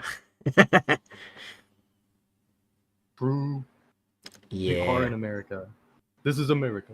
This is America. This is America. That burger better be the size of a pancake. I'm gonna be upset. And I'll write a nasty tweet about it. Anyway. David and James agreed it was the best burger they'd ever had. On the drive back to Miami, James suggested to David they needed to make a burger just like that for their own stores. And James even said he had the perfect name for it. the Whopper, a name that would convey the large size of their new burger. James also suggested adding signs to their stores that advertised Insta Burger King as the home of the Whopper. David liked the idea too and agreed to give it a shot. Now, this was actually quite a risky move, as they were going to charge 37 cents for their Whopper burger, whereas other competitors like McDonald's charged just 15 cents for their burgers. So suddenly focusing so heavily on this Whopper burger was a gamble. Fortunately, it was a gamble that paid off. The Whopper's quarter-pound patty, mountain of toppings, and signature flame-broiled flavor made the sandwich an instant hit and provided David and James with the niche they'd been searching for since 1954. Finally, they had something to distinguish their brand. Of course, James had technically got the idea from copying a small little burger shop in Florida, and it could definitely be argued that all of Insta Burger King's success was really built on stolen ideas. Firstly, Keith and Matthew had copied the fast food concept. Okay, but like Everything's built on stolen ideas. yeah, like it's called I just had the word, I lost it. It's oh, there's a word for it. I had it. It's gone. What was it? But yeah, like everything in the market is based on some level of like, hey, someone else is doing a thing that works. How can we improve it? Like lately I've been describing like the fundamental pillar of like how capitalism works is solving people's problems more efficiently than the next guy. Now how it works is people creating problems so that they can creating their own problems and monetarily solving them. Yeah, problem reaction solution. Solving problems they created. All right, listen. Monetary Okay. solutions to it. I also watched V for Vendetta, okay? I didn't get it from that. No, I know. I've never heard of that before. What, the movie? V for Vendetta? Never even heard of it. You even heard? Okay, you know the anonymous mask, right? The what? The anonymous what? The mask. lagged. Oh, the anonymous mask. Well, yeah, the anonymous mask, like the hacker like group that's not really a group, it's an idea or whatever. Yeah, but they're the mask that they all wear, right? Like the thing that's right. That's from V for Vendetta because the main protagonist wears that mask. That's where that came from. I couldn't tell you a thing about Viva Vendetta. Is it like a heist movie? That's what my first thought makes it. Think it is wearing a mask like that. Heist movie. It's oh, what would I even describe that movie? All right, it's like one part political commentary, one part like dystopian fiction thing, one part like uprising type deal. It's you gotta watch it. I used to be a huge fan as a kid of it, actually. A lot of people, you know what's funny, it's one of those movies that's like in and of itself it's not even like that incredible. It presents like a certain idea in such a way that like everyone grabs onto it like super hard, if that kind of makes sense. Which was the sense of like big government causing problems, or even if not causing problems, making the problems worse so that they could then provide a solution that gives them an incredible power boost illegitimately, and that's up to the people to put them back in their place and take back their like freedoms effectively. It takes place in like a dystopian England where would you believe, a pandemic came through, killed a ton of people, and then the government, like, to quote unquote like handle the situation, took draconian like power over the people. And V, the main character, is like this masked freedom fighter that's like putting them, bringing down the government what's it called, surveillance system, while looking like a guy from the like 1500s or something, because he quotes like a Shakespearean type appearance, because he quotes like this this event that happened like around the English Civil War in like the 1500s. The whole remember the 5th of November, gunpowder treason and plot, like that whole thing. Like the thing that popularized that, or where that quote was originally even stated from, is from V for Vendetta. Like that's all that movie. Like you should definitely watch it sometime. Like it's like I said, it's not like the most amazing cinematic piece ever, but it sticks with you. It's historical, at least a little. It's like historical commentary, but yeah, like the way it presents the ideas and like the ideas it's presenting, like yeah, it hits you in a certain spot, so like sticks with you. Kind of like you probably haven't seen any of these movies either, like oh, not religiosity, the Jay and Silent Bob about religion. What was the name of that one? It wasn't religiosity, it was something else. Anyway, yeah, good movie. Go watch it. It's basically where I'll leave off on that one. All right. Anyway, back to they stole people's ideas when really they took an idea and then innovated upon it. Really, like everyone else does all the time. Like this entire stream. You think anything in the stream is unique? No, it turns out even like the painting and talking about politics, I found someone else that does that and is bigger than me. Counterpoints. He's also a centrist, which I say I'm a de facto centrist because of where because I take every individual like topic like individually. I usually end up somewhere in the middle. So yeah, even like the centrist nuancedly talking about politics while painting Warhammer. That's not even a new format, apparently. So, like, yeah, everyone bites off everyone else. That's just how it is. It's too late to come up with unique ideas. Yeah, right. We're not in space yet, so... Yeah, Zophian, there is no original ideas. Well, there are no original ideas, but yeah. Being bad at grammar is not original either, Zophiana, so you know. F. Or L. Concept from McDonald's. Then David and James had copied this new signature Whopper product from a different burger chain. But then again, in business, it's often the execution that matters, not the idea. And within months of becoming the home of the Whopper, Burger King of Miami saw an astonishing increase in sales. And for the first time in years, things were truly looking up for David and James. They had the improved burger making equipment, which Oh, also a balding guy on the internet telling people to stop being a loser is also not original, Asmongold. Got him. Got him.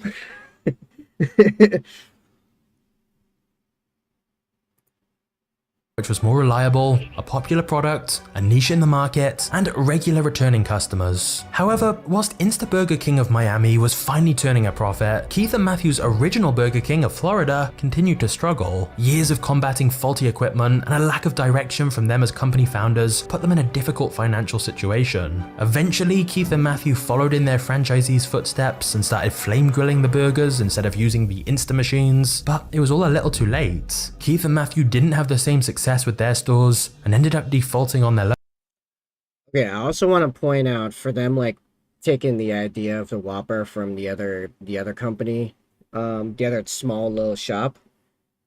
You know why Burger King's around and not the small little shop? Because the people at Burger King were focusing on scaling up.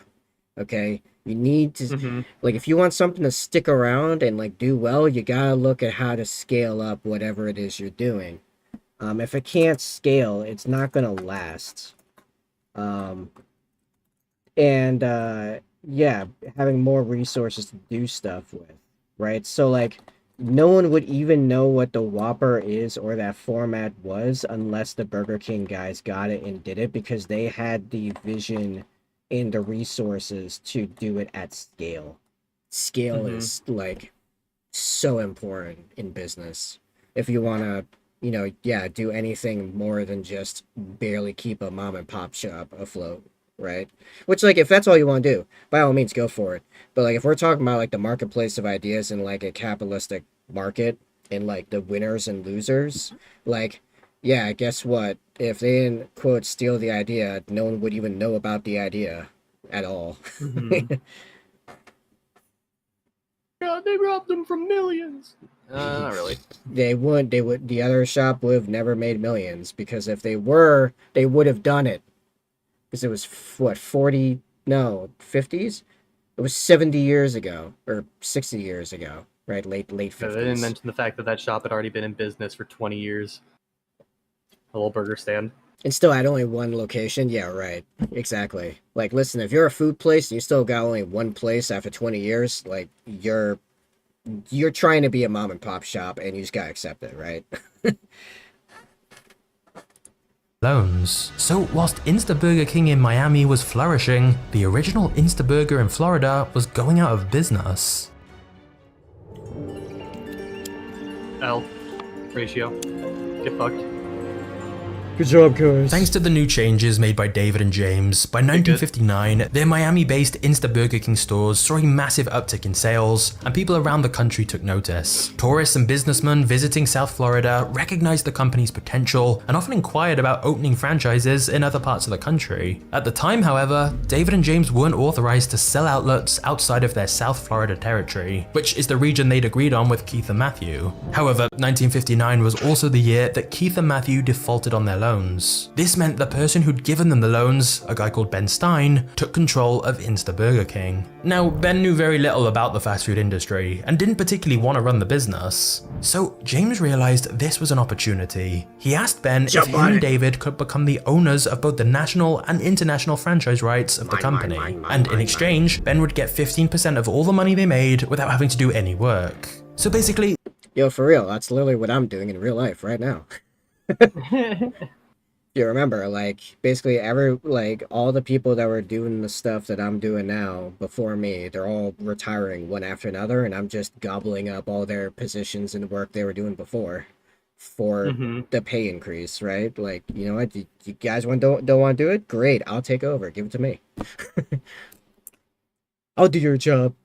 And then, if I get to the point where, like, I want to focus wholly on streaming, I'll keep ownership and just outsource the stuff to, like, other people that want to do the job.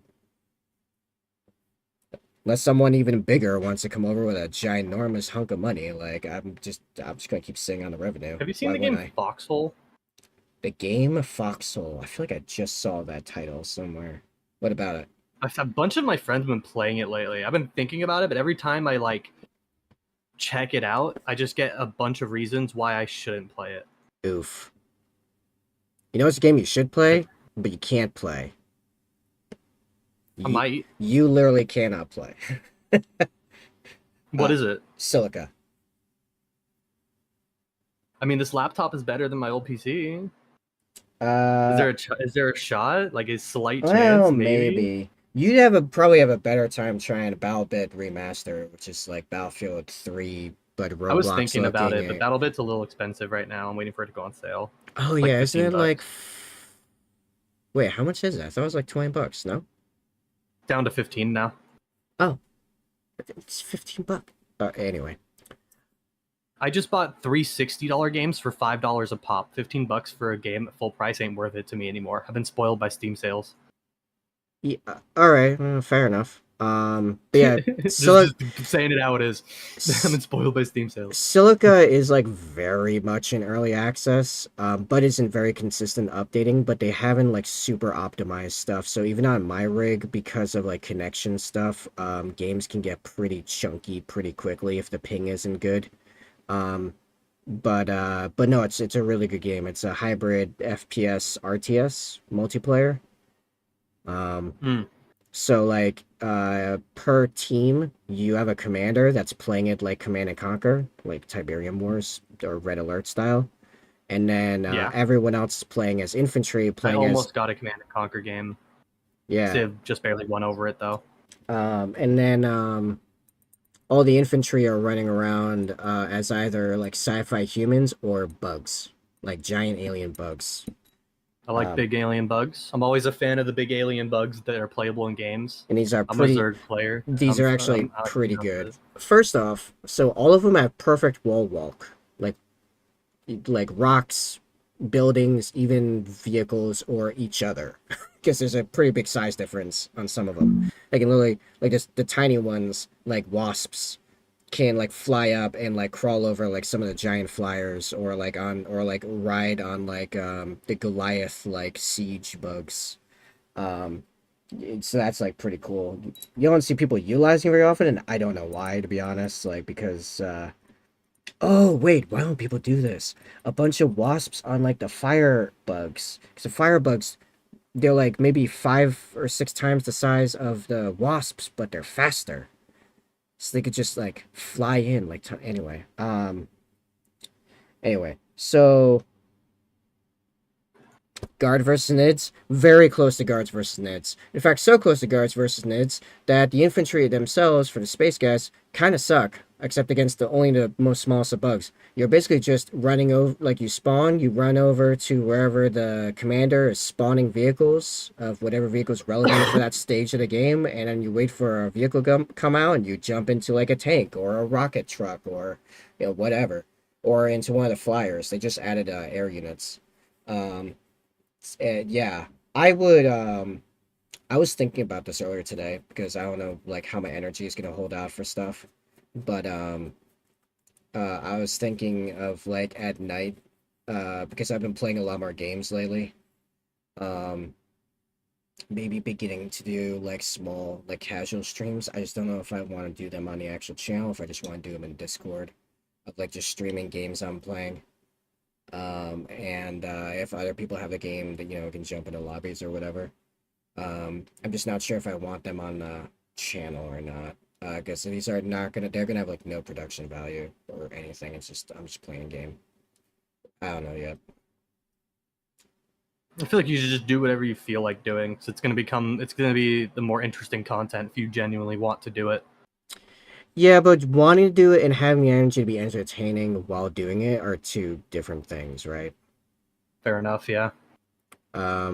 Also, like the things that, like, here's the thing. I just watched this compilation of Mr. Beast doing commentary on like YouTube strategy and like content creation, the other day, and he was like, it legitimately does not matter how good your content is if no one actually ever clicks on it because your thumbnails and titles are stupid and like do nothing for you. Fair. Yeah. And I'm like, But then well, again, that's part of look at why I XQC. started making like the better thumbnails. You saw a thumbnail Tyler for One's today. titles.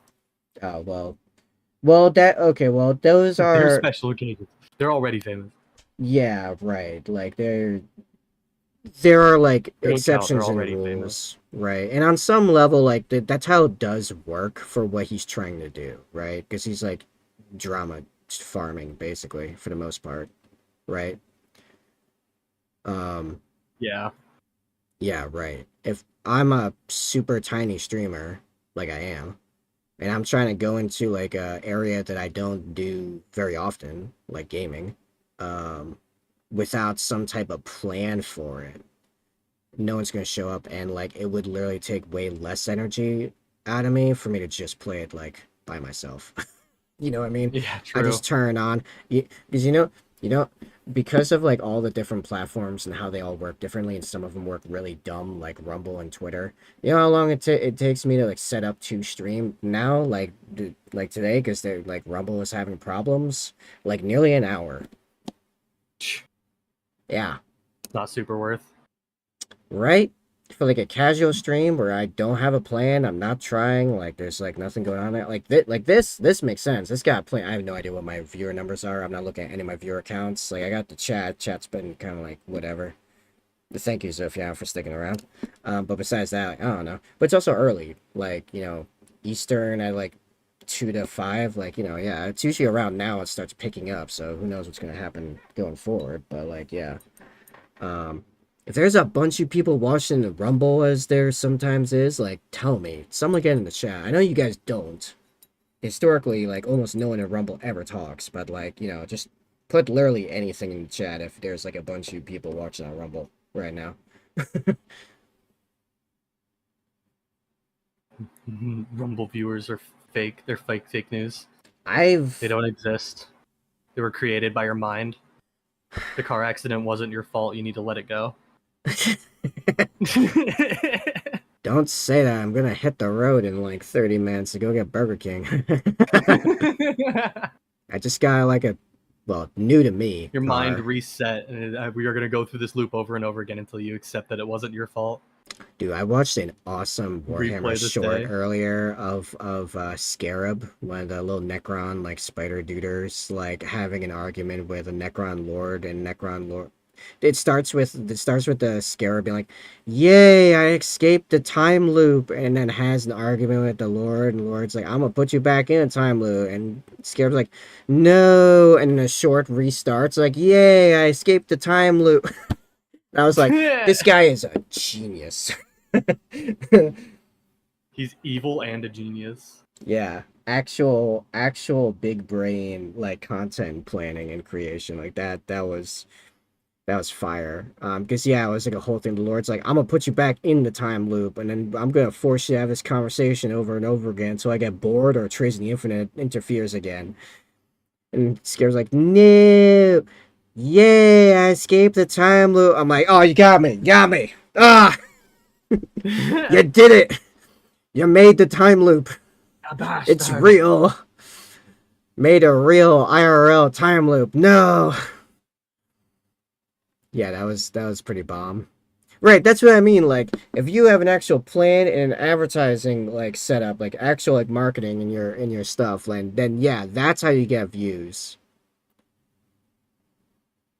So yeah, I gotta start like taking my thumbnails seriously and have like a plan for like a real plan for a thumbnail content. editor.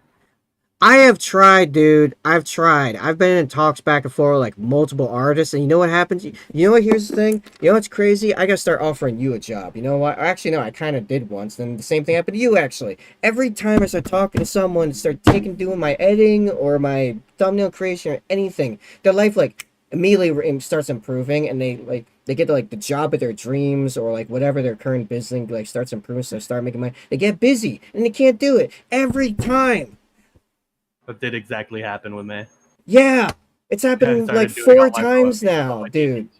Like, listen, it's like amazing, but it's also like so frustrating for me. It does kind of sound like a skill issue. I'm just kidding. Now, like literally, I had oh, you know them, Rat Queen, right? Was talking to her back and forth over and over. She's like, I just suddenly got this pocket of time that I can like start like doing a bunch of stuff. Let's talk about stuff. We talk about like a thing for like all day. You know, the next day she's like, hey, I just got an invite to like go on set and like with this like actual media company and like do like literally what I want to do, like literally my dream. I'm like, dude, that's awesome. And like the other day she was like, yeah, I just got back from set. It was great, super exhausted, but it was awesome. I'm like, yeah. But also like no time to do my thumbnails now, huh?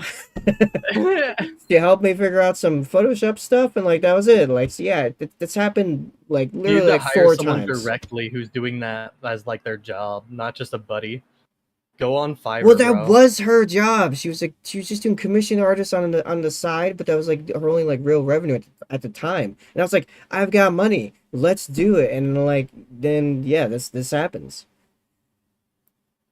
Like, I don't know. It's and like here's the thing. I do continuously get those offers from like the people that literally go around like basically like harassing people. Like, dude, like I can make you all these types of overlays and stuff. But like when you look at their actual portfolio, it's just like the super cookie cutter stuff that like literally everyone uses. Yeah. But they're all like it's all like small time shit. Like nothing original, nothing unique. It's the same neon like. Did you hear about the Fiverr AI ban wave? I think I heard a little bit about that. Yeah. Fiverr lost more than 15% of its sellers to AI art. Wow. 15%. That is absurd. That's like wild. People have been doing it was like that's crazy. That's like art category only. That's not overall Fiverr. My bad. That's not 50% of all Fiverr sellers. I was about to say that's 15%. I mean, is Fiverr doing art. okay? Fiverr about to close down. Of all art. Sorry, that was 15% of all art. Okay, art. That was of the art categories. Yeah. Okay. Were banned because they were using AI to do work and then claiming it was theirs. Right. But yeah, you get why like I'm having a problem here. Like I don't know what it is. Every time I talk to anyone that like actually could like blend with me, right? Like, you know, actually like meet me in the middle with like my what I want to do with branding and stuff. And not just be super cookie cutter.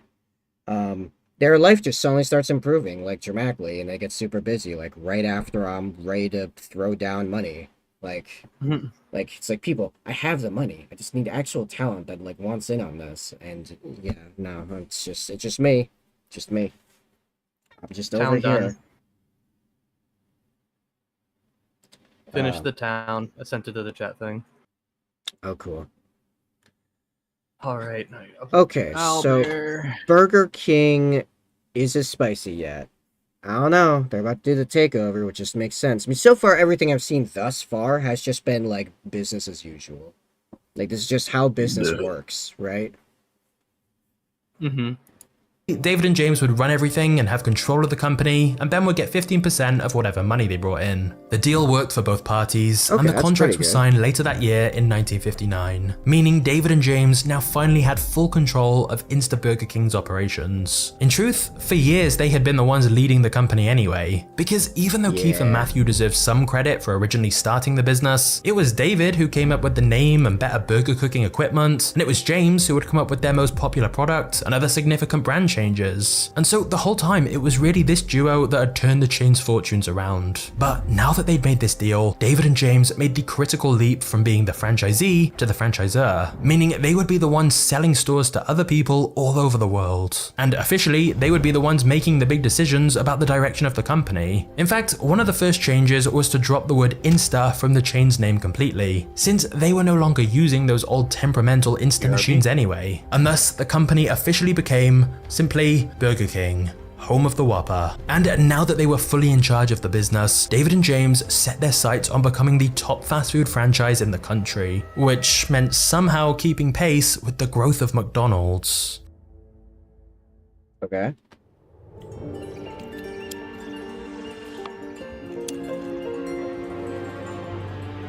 In 1962, Burger King opened 7 new stores and posted an after-tax profit of $73,058. By comparison, McDonald's opened 107 new locations and turned a profit of $439,310. Clearly, there was a big gap to make up. But by 1965, Burger King closed that gap to 2-1 and was on pace to net $750,000 the following year. James estimated that they were roughly 3 years behind McDonald's in scale, but as far as growth, they were matching the pace that the industry leader had set. And by some metrics, such as new stores.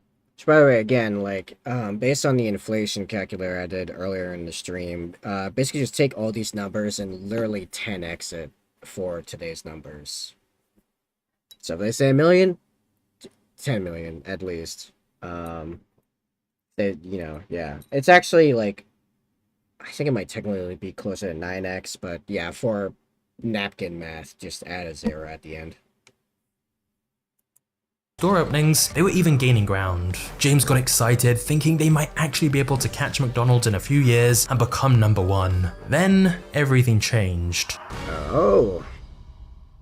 In April 1965, McDonald's went public with an initial stock price of $22.5 a share. By the end of the day, the stock value hit $30. By the end of the month, it reached $49 a share and continued to climb fairly steadily for the next 3 decades. Today, a $1,000 investment in McDonald's IPO would be worth over $6 million, and that doesn't include the dividends it would have paid over 5+ decades. But basically, the huge success of McDonald's on the stock market meant that the sprint for supremacy between Burger King and McDonald's was over before it even really started. At least, that's how everyone outside of Burger King saw it. James, on the other hand, believed they just needed the right partnership to help them compete with McDonald's. Someone with a lot of resources. And sure enough, in 1967, the Pillsbury Company, one of the world's largest food producers, approached Burger King about a merger. James was immediately very eager to strike a deal because he believed Pillsbury would either take the company public or finance the exponential growth required to keep pace with McDonald's. His business partner David, on the other hand, felt Burger King would be better off staying the course and remaining independent rather than relinquishing any control to another company. Then again, David also knew that James, who was 41 at the time, was feeling pressure from his wife Nancy to dedicate more time to his family. And so by making a deal with a big company like Pillsbury, it should mean James and David had more support to run the business and thus free up a bit more of their time.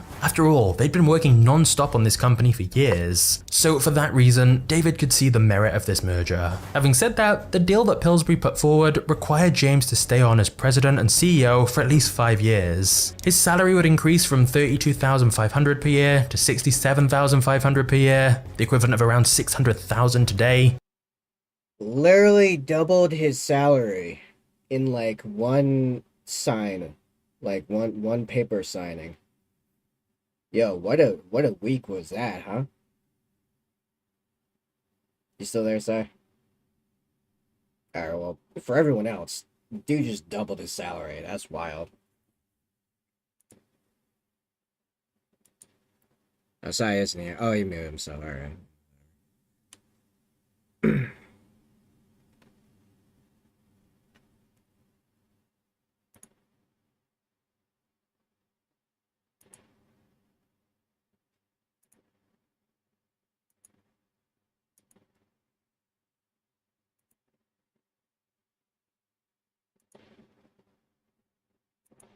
And he would be granted full autonomy to continue running Burger King as he saw fit. More importantly though, Pillsbury verbally agreed to grant Burger King access to its considerable resources. This meant that James could assign others to handle some of the travel and day-to-day operations, leaving him a little more time with Nancy and their children. So the deal was agreed, and Pillsbury absorbed Burger King and its 247 restaurants for $18 million. The deal also resulted in James, David, and their other investor Harvey owning 10% of the century-old Pillsbury company. This was a huge corporation, and meant on a personal level, all three of them became very wealthy. Nevertheless, the deal was not quite the perfect partnership David and James had hoped for, as it soon became apparent that Pillsbury had no intention of letting the company operate completely autonomously like they'd initially suggested. They became quite actively involved in decisions Burger King was making. As a result, on August 21st, 1969, David actually resigned from Burger King and the Pillsbury company. He remained in the restaurant business for the next half century, developing new concepts and investing in other franchises, including several competitors to Burger King. James, on the other hand, stayed with Pillsbury for longer and kept pushing them to either take Burger King public or restructure their franchise model to more closely resemble McDonald's. Unfortunately, Pillsbury's board was unwilling to take the same risks that Ray Kroc had with McDonald's. In fact, Pillsbury felt Burger King's growth had been too rapid, allowing their franchisees to become overly independent. As a result, they chose to pump the brakes and slow growth until the franchisee situation was resolved. For context, in 1968, the year after the merger with Pillsbury, McDonald's opened 109 restaurants, whilst Burger King opened 108. But by 1972, McDonald's was opening a new store every day, whilst Burger King's number dropped to 91. Disappointed with the slower growth approach Pillsbury was taking with the company, James stepped away after his contractual 5-year commitment, although he would remain a consultant and brand ambassador for Burger King until his death in 1996. At the time of James's retirement in 1972, the number of Burger King restaurants in operation around the globe had nearly tripled from what he and David sold to Pillsbury just 5 years earlier, so there's no doubt that the company had continued to be successful. But Pillsbury's plans for steady growth didn't quite match the huge ambition and expansion plans James and David had had. And to be fair to Pillsbury, there was a reason for their caution. By expanding quickly, it meant Burger King hadn't been able to carefully monitor all of their franchise locations. And as a result, the experience you got in one Burger King store was very different to that in another Burger King store, and Pillsbury wanted to make everything more consistent. So they began a plan called Operation Phoenix. And it all began when they managed to poach a high-ranking executive from McDonald's, a guy called Donald Smith, who would go on to initiate several key changes to Burger King using lessons he'd learned from his time at McDonald's. He just managed to also be named Donald. Okay, that's pretty funny. For example, Burger King began buying more of the land that Burger King stores were built on, so they could lease this to franchisees, thus giving Burger King more control and creating an important new revenue source. Donald Smith also broadened the menu, created new store designs, and helped standardize the look and feel of all Burger King restaurants. The changes were undeniably successful and helped set a solid foundation for future growth. However, since the Pillsbury merger in 1967, ownership of the Burger King Corporation has passed between numerous different investment firms, some of which did push for faster expansion. For example, in 2002, TPG Capital purchased Burger King for $1.5 billion and took the company public in 2006. The stock sale generated $425 million in revenue, the record for an IPO of a US-based chain restaurant. In 2009, its best year ever, Burger King posted revenue of $2.54 billion from 12,000 with a computer. What's that? What? You need a PC. If you want to set up the auto computer, first you need a PC with $2.5 billion, and then a VR headset worth $425 million. Not even, dude. Shut up.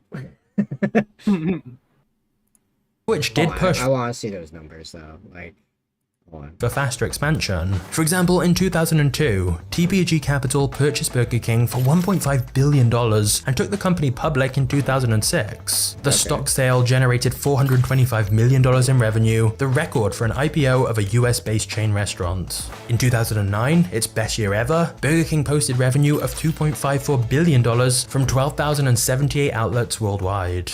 Over the next decade, that number climbed over 19,000. Then, in 2010, 3G Capital purchased a 31% stake in Burger King for $3.26 billion, eventually merging the company with...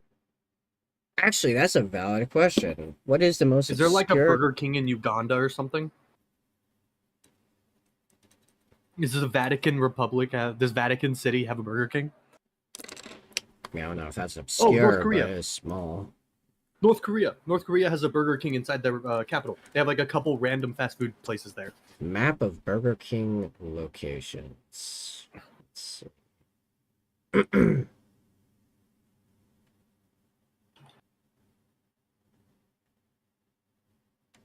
I just see a bunch of ones with US, like a bunch of the maps.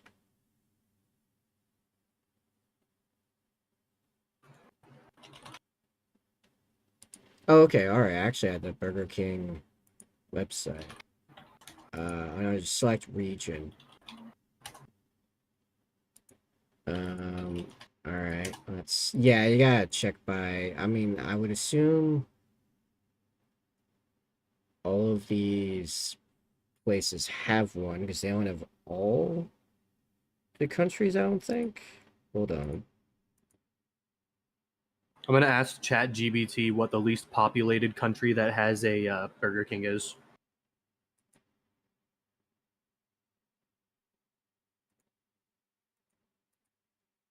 With the lowest population that has a burger. Well, it's not Vatican City, because that's not in the list of markets. Andorra. Andorra? Andorra. Andorra. Andorra, officially Principality of Andorra, is a sovereign landlocked country, the Iberian Peninsula, in the Iberian Peninsula, in the eastern Pyrenees, bordered by France to the north and Spain to the south. Oh, yeah, that little dot. Yeah, okay, I know what you're talking about. Yeah, the Iberian Peninsula is the peninsula that Spain and Portugal dominate. Yeah, they have a Burger King. Okay. Good to know. So, well, now I know if I'm ever backpacking between Spain and France, I can get a Burger King. If I'm in Andorra and I need something to eat that's local, they got a Burger King. Yeah, I can manage to bridge the translation barrier there. I'm sure we can figure it out. The population is approximately 80,000. Jeez. That's smaller than my town. That's funny. Alright, anyways. With Canadian coffee house giant... What's that? I was just curious, anyways. Yeah. Tim Hortons to form Restaurant Brands International, which is the current parent organization of Burger King at the moment. Estimates of Burger King's present value vary widely between about $7 and $10 billion. However, whilst Burger King's owners and parent company has changed many times over the years, there is no denying that the foundation of this fast food empire was laid by James and David's relentless determination. Still to this day, decisions they made back in the 50s, like the introduction of the Whopper, have played a pivotal role in helping the company expand into so many new locations. Whilst the original co-founders deserve some credit too, it was really James and David that transformed the company from a failing restaurant into a success, by gambling literally all of their money on the business and going all in on it. But there is one company that made a much bigger gamble. Have you heard the insane story of FedEx, and how the founder quite literally bet the company's remaining money in a casino to try and save the business from bankruptcy? What? If you haven't yet seen this, you're gonna want to check it out right now by clicking the thumbnail on screen. I hope you enjoyed this story of Burger King, and this clickbait is working. Okay, I mean, listen, but also, all right, now I know why this channel has what 1 point whatever million subscribers. This channel is pretty fire. However, I didn't see any spice though. I did not see much spice either. Um, I mean, the only spice I saw was him saying that they had a rocky time starting out.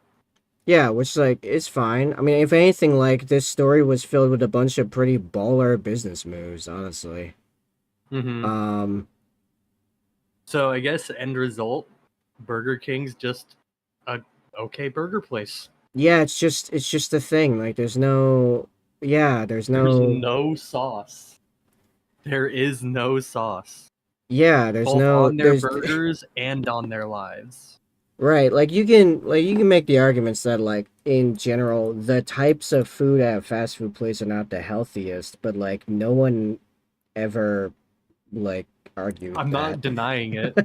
Yeah. I'm not denying it. I mean, I understand that. Am I still Yeah. gonna eat there? Yes. But it's like there's no big like Some of the conspiracy best to food like places are the ones that don't give a fuck about how healthy their shit is. yeah, just focus Like, on have you ever making had delicious food. Yeah. I forget the name of it, but there's a particular brand of frozen meals that are like the only frozen meals that are specifically designed to not be healthy. It's like we're not trying to be healthy, we're trying to make a good fucking tasting meal. And then they end up being the best, most popular one. I forget the name of it though. It's not Munchies, it's something like that though. Gotcha. Devour. The Devour brand frozen meals. Oh yeah, I've never seen it. Don't have them up here, I guess. Okay, so big fast food conspiracy? It doesn't look like it's in Burger King, at least nothing that's like publicly available that like people like, because we just went through 3 videos from 3 different creators that basically gave like the same general plot line with a different focus on different details. But so we had one that went over the general business progression all the way through to like modern day basically. Then we had one that went over their marketing. Oh shit. And then we went You know over what? one just now about the original like brand development effectively. How about we do a little bit of our own research? I asked ChatGPT, what is the worst thing Burger King has done as a company? And it came up with one of the notable controversies surrounding Burger King was the horse meat scandal in 2013. Was that Burger King? I thought that was McDonald's. It was revealed that some of Burger King's suppliers in Europe had been selling beef products that contained horse meat. This led to a significant public outcry and raised concerns about food safety, yada yada yada. Okay, Burger King let me took action and terminated contract with the suppliers involved. All right, let me. So it seems like it really wasn't Burger King's fault. The suppliers started doing fucked up shit. Okay, so yeah, and then it's still like Burger King, nothing burger on the conspiracy front of just like some type of evil like corporate empire thing. Burger King ain't it, right? Like we have not found our evil empire yet. Dude, when you're on ChatGPT, they got an update, so now whenever you add a message, you can just hit a visualize button, and it uses that as a prompt to make a picture. That last sentence I just read to you, I just did that. I'm gonna send it on Discord, the image it made. It looks like the Burger King, the burger killed teenagers is like what it What? Right? Look at this. Look at this. It's like headliners. I just DM'd it to you. I'm on my phone with it. Hoglast to hogesilasas teenagers in Seved. That's. I don't think What I is like. the worst I thing don't think I Burger like King any has of done? that. And it's the image. Oh boy. Listen. Okay, so they had some weird like supplier thing, but it didn't seem like it was them. Okay. So yeah, I'm gonna give like, if we're looking for an evil empire corporate overlords, Burger King ain't it. That's my conclusion on that. They're just a company. It just, yeah. I mean, unless their current owner is doing something shady, well, like the guys that also own Tim Hortons, I don't know, that doesn't feel like that's going anywhere. Yeah, alright. So, it's like 6 o'clock. I have the option of either I actually do go get Burger King, which I'm still kind of on that train, or I go get some roast. Me, my dad made a roast. I'm kind of tired. No, I think I do kind of want to go get the thing. All right, hold on. Let's which water do I have in here? I was like, let's do some like drugs now. I asked ChatGPT who would win in a fist fight between the Burger King and Ronald McDonald, and it told me, as an AI assistant, I can't predict the outcome of fictional fights between Ronald McDonald and the Burger King. There you have it, folks. The answer we've Yep. all been waiting for. AI, pretty intelligent on that one. That was pretty good. Alrighty, I'm gonna go hop off and get ready for my work shit. I will see ya. Okay, I'm gonna go. Yeah, I'm gonna go get Burger King. I'm gonna gonna go eat Burger King now. Yeah, I'm gonna go get Burger King, and then we're gonna do like a night shift where we're gonna dive into, I guess, like KFC and Monster Energy drink, I suppose, because those are the two other brands on the CFC mall right now. And probably, Alright, bye. yeah, okay. Well, for everyone else, anyway, that'll probably close out tonight, and then tomorrow, we'll probably dive into McDonald's because that might be an entire stream in and of itself. But I also kind of want to hit other ones like Five Guys. Well, I don't know if there's really anything bad Five Guys because I actually kind of already know a decent bit about that. Is Chick-fil-A just a northeastern thing or is that bigger? I don't know. Probably McDonald's can be the big one, but seeing as they're on a CFC, we'll do tonight like KFC and Monster Energy. But yeah, for now, I'm gonna go like get Burger King on my way back to eat it and give my review and a pricing report and stuff. So yeah, so I'll be back in, I don't know, like 20 minutes.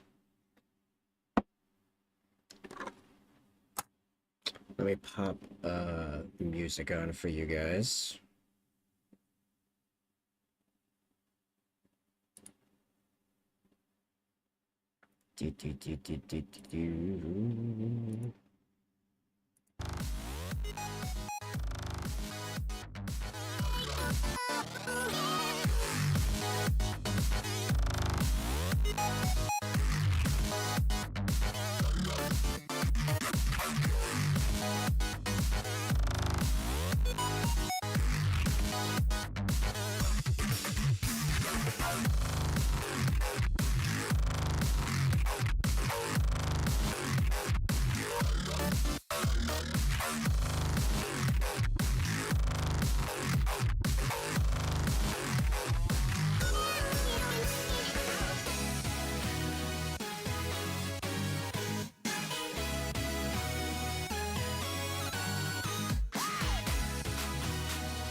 Electrified with you, electrified.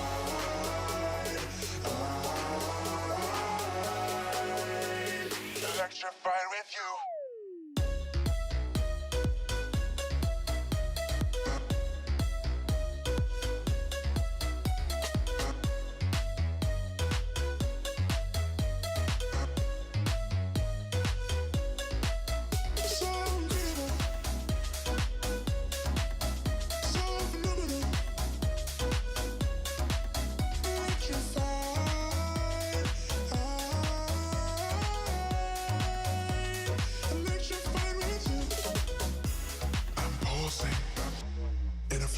Flight, my heart's convulsing.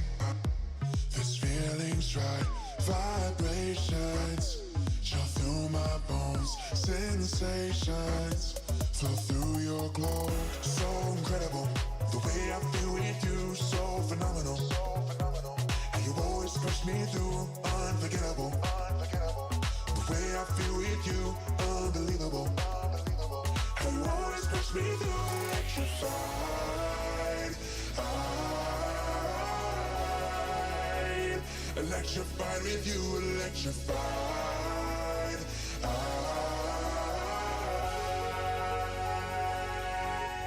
Electrified. Electrified with you, electrified.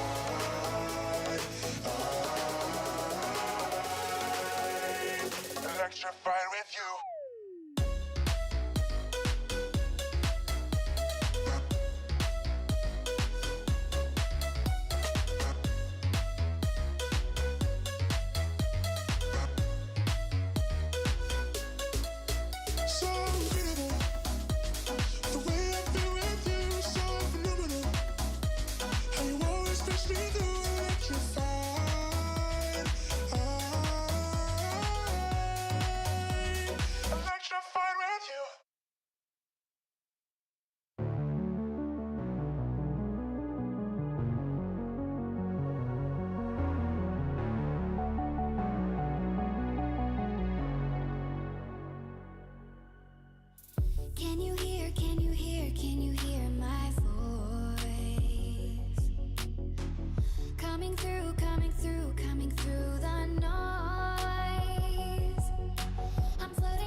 with me.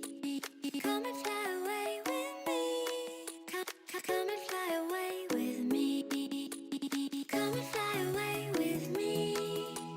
Come and fly away with me. Come and fly away with me. Come and fly away with me. Don't you be afraid, everything will change. You and I, jumping off the edge. They say dreamers never die, so come and fly, come and fly, come and fly away with me. We're rising, we're falling, we're making through. We're climbing, we're soaring, 1,000 views. We're rising, we're falling, we're making through. We're climbing, we're soaring, 1,000 views.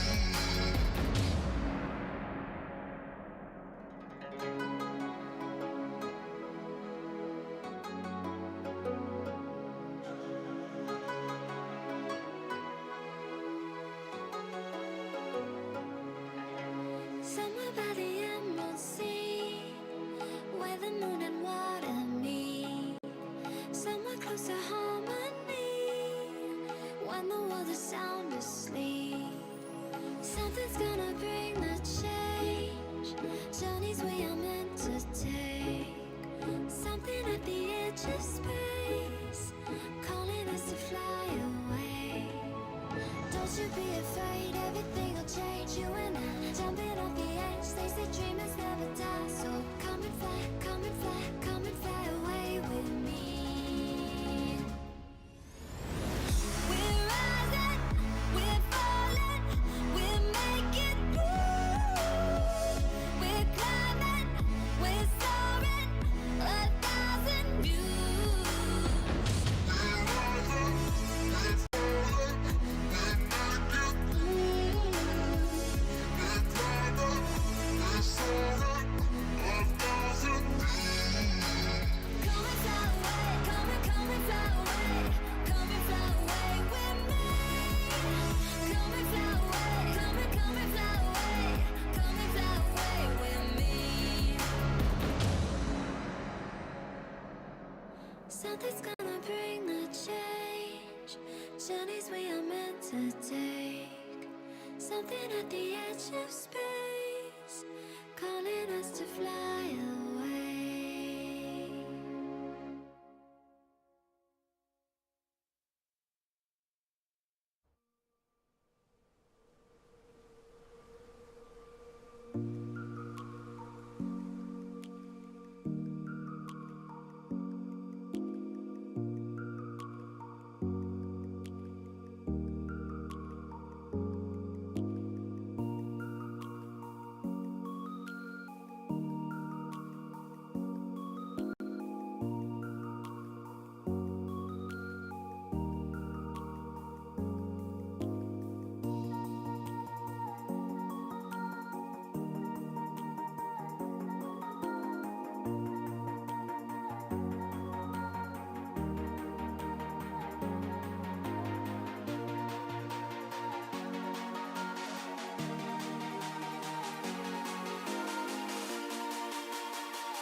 Okay. Took a little longer than I thought, because for anyone still there, would you believe in the, like, 4 minutes between, which by the way, I got every single green light on the way. In fact, my fortune was so good, it seems like the scale needed to rebalance, because, would you believe, I hit a deer on the way, just got this car. It functions, everything functions, but like the front's all beat up now, and now I gotta call the insurance in the morning. So, amazing. So, what was gonna be, let's see, 18 something minus the dollar I decided to donate, because screw it at that point. So like 17 something after tax.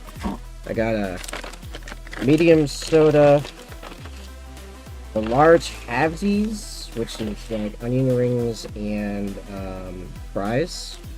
Seems kind of heavy on the onion rings, fair enough. And a double Whopper. But this might turn out to be like a couple $100 Burger King. We'll see. I have no idea. I don't know. I just got the car, just got the insurance. I don't know what the exact amount's gonna be. I don't even have an idea. Anyway. Let's see it. This is gonna be interesting. So I'm gluten sensitive, so I can have a little bit of gluten. So what I'm gonna do is I can handle the onion rings. I am not gonna have this entire thing here. Oh, I forgot to tell them no tomatoes. Oh, well. It's fine. I've never liked tomatoes. All right, let's take a look. So yeah, it's kind of just what I expected. Did Whopper not inherently come with cheese? Yo, that's wild. I had to tell him a cheese Whopper? What is this? Okay, alright. That's frustrating. Granted, I was a little distracted, because literally it was... Yeah, that's mayo, not cheese, just in case. I was a little distracted, because it was like right before I pulled into Burger King that I hit the deer. So, alright, okay. Do I want to go get a fork to eat this? Probably. I didn't want to, ask for a less wrap or whatever, because I wanted to review, like, the whole thing. Breads, I mean, it's big. This is probably just fine. Yeah. I mean, we'll see what the taste is like. Yeah, I'll be back in just a second. I'm gonna grab a fork.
Something about like the lack of cheese is like frustrating me more than. I think it's the lack of cheese. It's like insult to injury.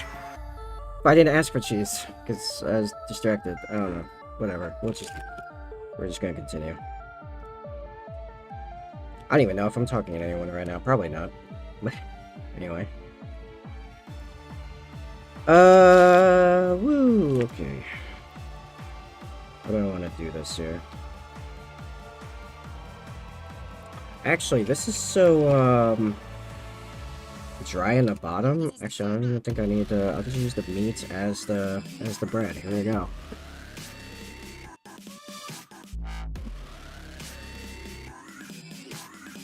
Hmm.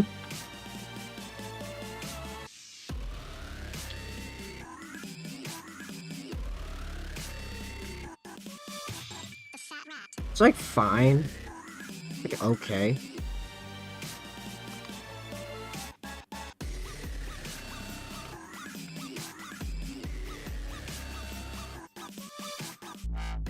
Kind of overcooked, if I'm gonna be honest. Not like terribly so, but a little bit.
I definitely needed cheese.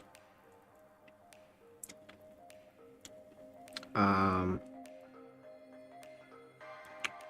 wondering if I had it with the bread, if it wouldn't have been too dry wholesale, as it's kind of dry right now. Bread, I think tomatoes supposed to partially make up for that, but I don't like tomatoes, so maybe that's just a me problem. Oh, the meat's just kind of lackluster, if I'm gonna be honest.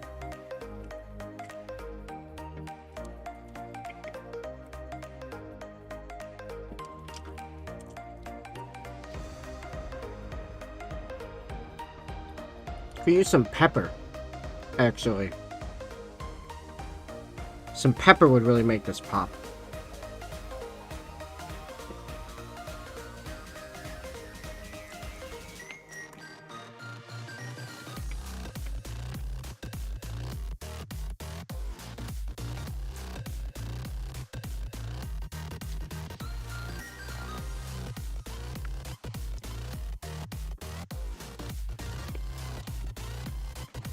Tell you what, the pickles and mayo are good.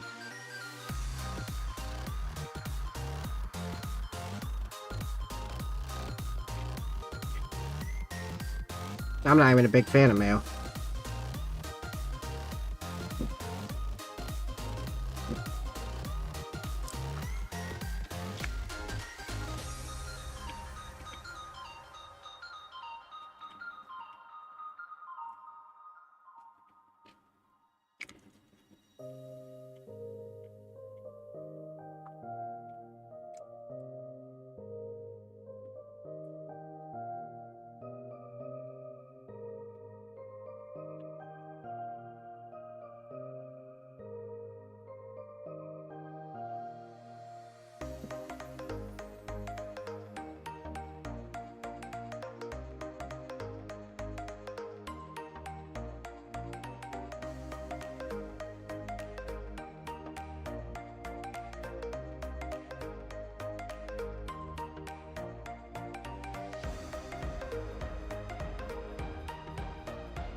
Alright, so the double Whopper. Minus the cheese, because oops, I guess. I don't know if it's supposed to come with cheese, to be fair. I really have no idea if that was a me problem. Or an M problem, anyway. Kinda meh. Honestly. I'm not even big on mayo, and mayo is the best part of that burger. Meat was just kind of dry. And like very low flavor. Very low flavor. Yeah, all the flavor came out of the pickles and mayo. That was just very boring meat.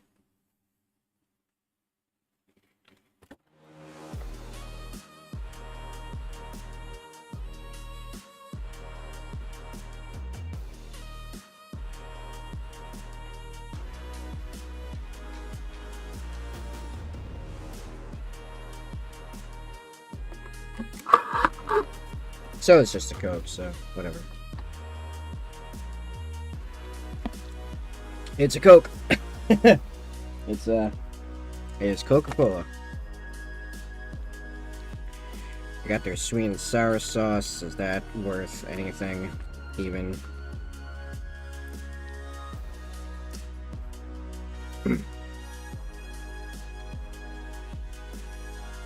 It's a very dark sweet and sour sauce. Oh yeah, I forgot how high I have the camera. It's a very dark sweet and sour sauce.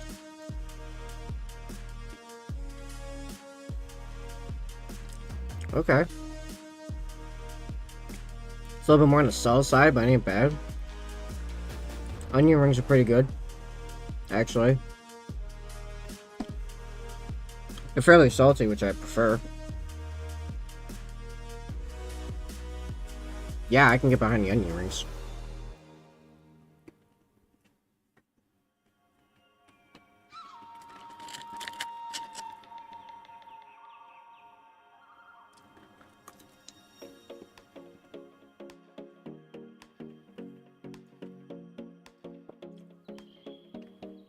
Fries are actually really good.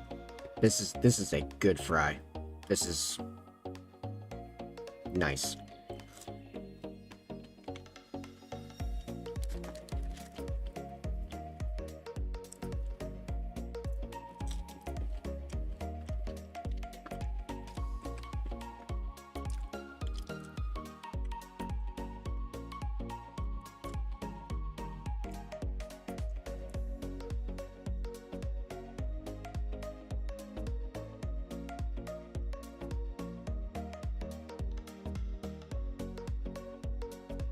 Right, sides are good. I kind of had a feeling that'd be the case. I don't know why. I had a feeling that ironically the sides would be the better part of the meal.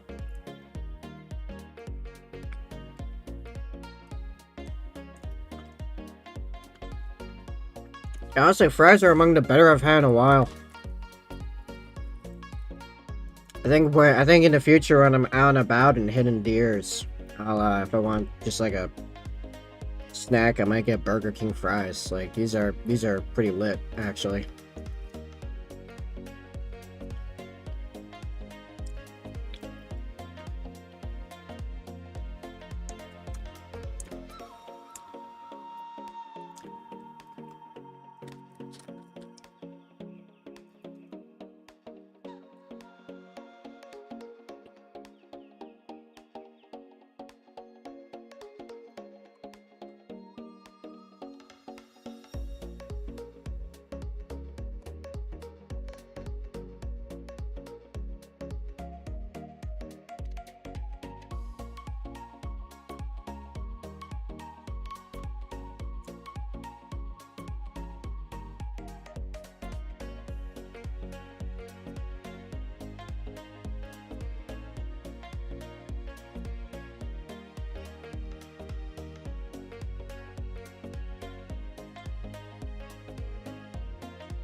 Okay. Honestly, I really like salty fries and salty onion rings. You see that? It's like gold standard right now for me. Yeah.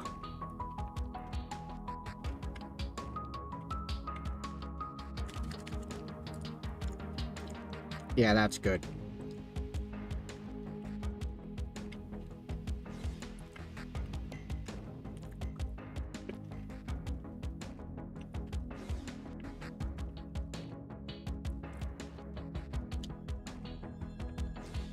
I mean, it's probably like 4 times my daily allotment of sodium. Yeah. So I don't get. Well, before it was ever. Now it might be more often. That's nuts.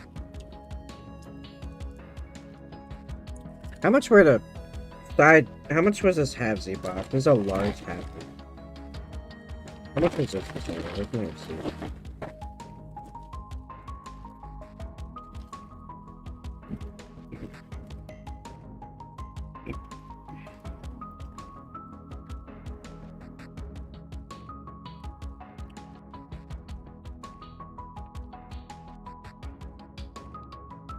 Alright, so the $8 burger, not worth it. $5 halvesies, maybe? I mean, it's pretty good. I just don't know if it's $5 by itself good. Were the sauces anything? No, sauces were free. Okay.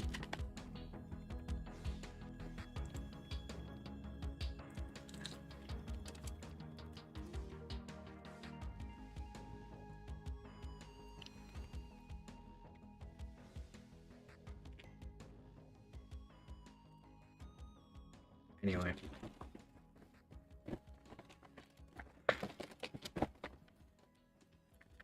Yeah, sorry, I'm just having energy kind of sucked out of me by the adrenaline and incredible annoyance.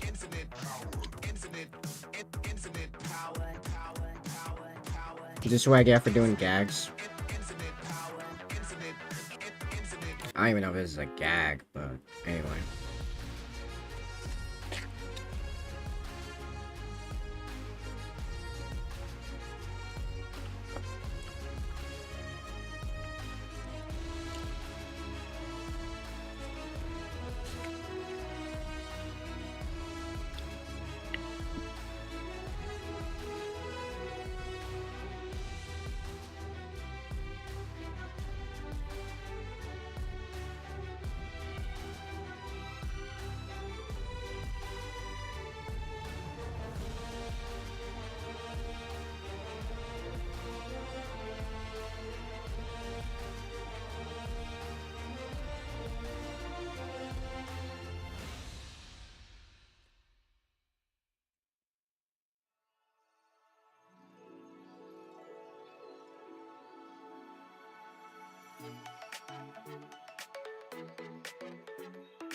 So, halvesies, pretty good.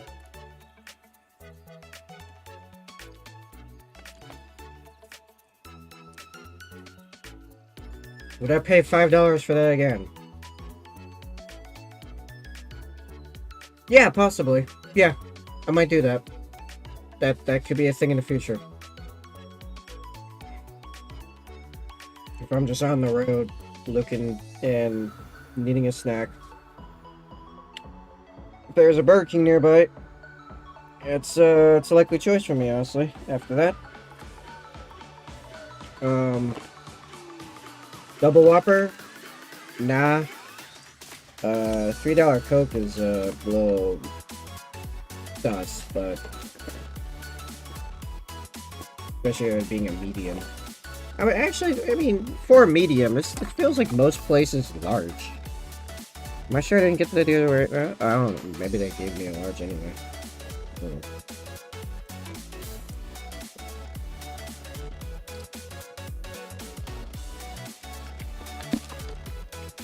Okay. Oh, the sweet and sauce sour is fairly good. It's a little on the subtle side, but it's not bad. I don't have any complaint with it. Okay. Man, yeah, I just got a lot of momentum sucked out of me. So, I don't want to save these for later, actually. Let's decide.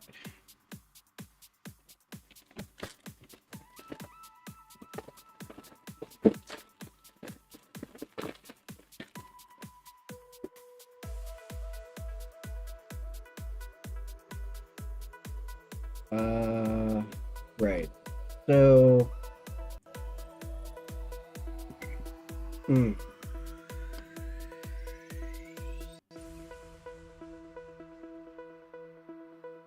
painting and deep diving fast food. I believe our next look at was going to be KFC, I want to say. Is there anything weird and suspicious and anti-consumer going on in KFC?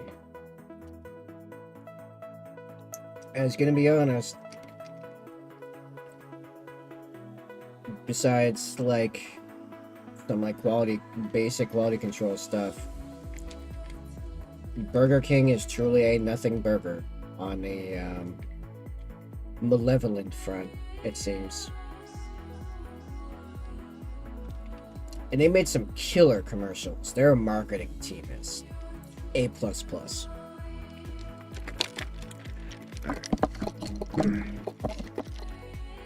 So, we have dismissed one company, so, you know, part of me is like, that feels like a win. Actually, it's like a win for humanity. In a way. Zoom in for painting. Okay. Ready for the...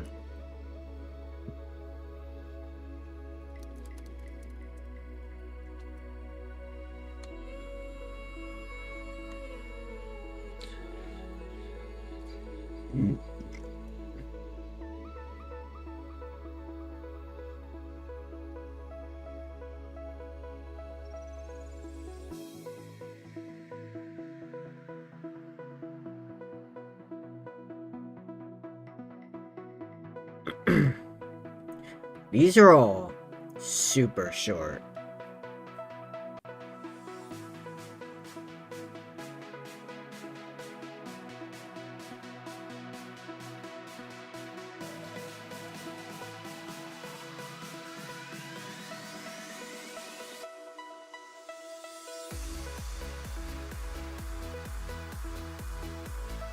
There does seem to be some drama, however.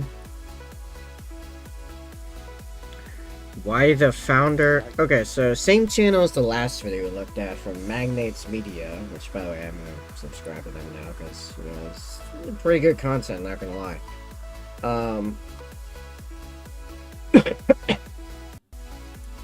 Why the founder of KFC sued KFC? What?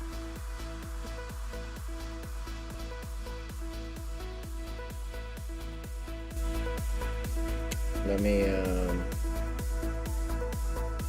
hold on. Put over here.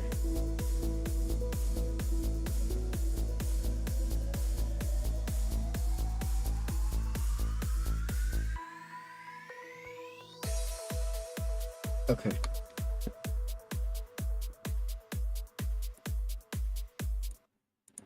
Started franchising when I was 66 years old. It's the same company that I sold for $2 million, sold for $240 million yesterday. I didn't get any of that. Well, I mean, you sold it. That's what happens when you sell stuff. It's no longer yours.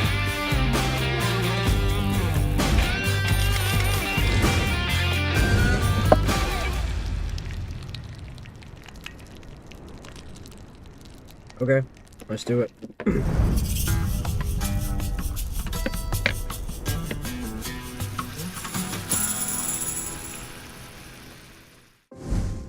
Harlan Sanders, or Colonel Sanders as he'd later be known, was born on a farm in Indiana on September 9th, 1890. He came from very humble beginnings, and at just 5 years old, his father passed away. In order for the family to survive, his... Alright. Okay, great. Went back to it. What's up with her eyes here? Is that just me? I don't know. There's something about that stare. That's a stare.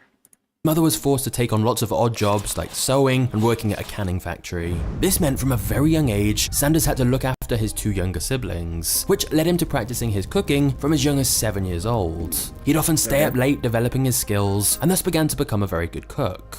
At age 10, Sanders got a job working on a farm, but ended up getting fired because he spent so much time with the animals instead of actually doing the jobs he was meant to. His mother was furious he'd lost the job. She told him, "You're just no good. Here I am, left alone with you 3 children to support, and you won't even work enough so somebody will keep you. I guess I'll never be able to count on you."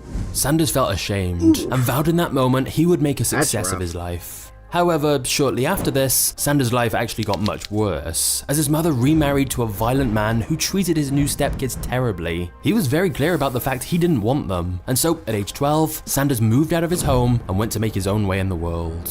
He managed to get a job at another farm, and would get up before dawn to feed the animals, then go to school during the day, and take on any other work he could get in the evenings. Unfortunately, it was all too much, and since Sanders hated school, in particular algebra, he dropped out at just 13 years old, merely a few weeks into the 7th grade. Junior high dropout.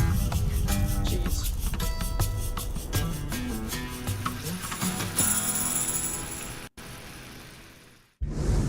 Sanders would go on to try a huge variety of different jobs in his early years. These included becoming a streetcar conductor, an insurance salesman, tire salesman, steamboat operator, midwife, secretary, and a carriage painter. He even had a brief stint in the US Army as a soldier and served in Cuba when he was just 15 years old. Although this wasn't how he became known as a colonel, as he was only in the army for about 6 months before getting discharged, most likely because he was found to have been underage. By the time he'd turned 18, Sanders got married and then went on to have 3 kids. Of course, he needed money to support his family and decided to try and get a more professional job working in the legal field. He took a law course that was done via mail, but his law career ended when he got into a courtroom brawl with one of his own clients, which destroyed his reputation. So, Sanders later got a job working at the railroad, but when he got fired from that as well, his wife Josephine decided to leave him. She reportedly gave away all their furniture and household goods and took their kids back to her parents' house.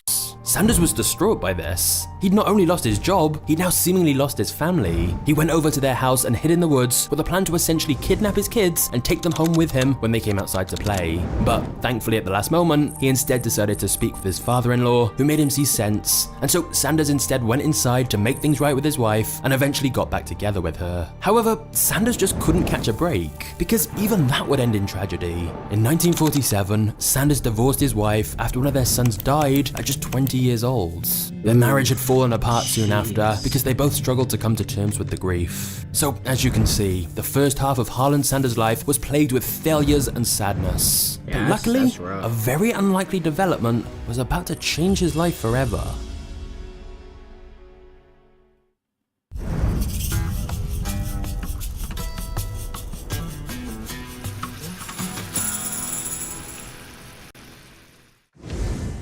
At age 40, Sanders got a job in Kentucky with Shell, running a gas station. And to make extra money, Sanders decided to make meals for his customers from the back room, given that he was a skilled cook.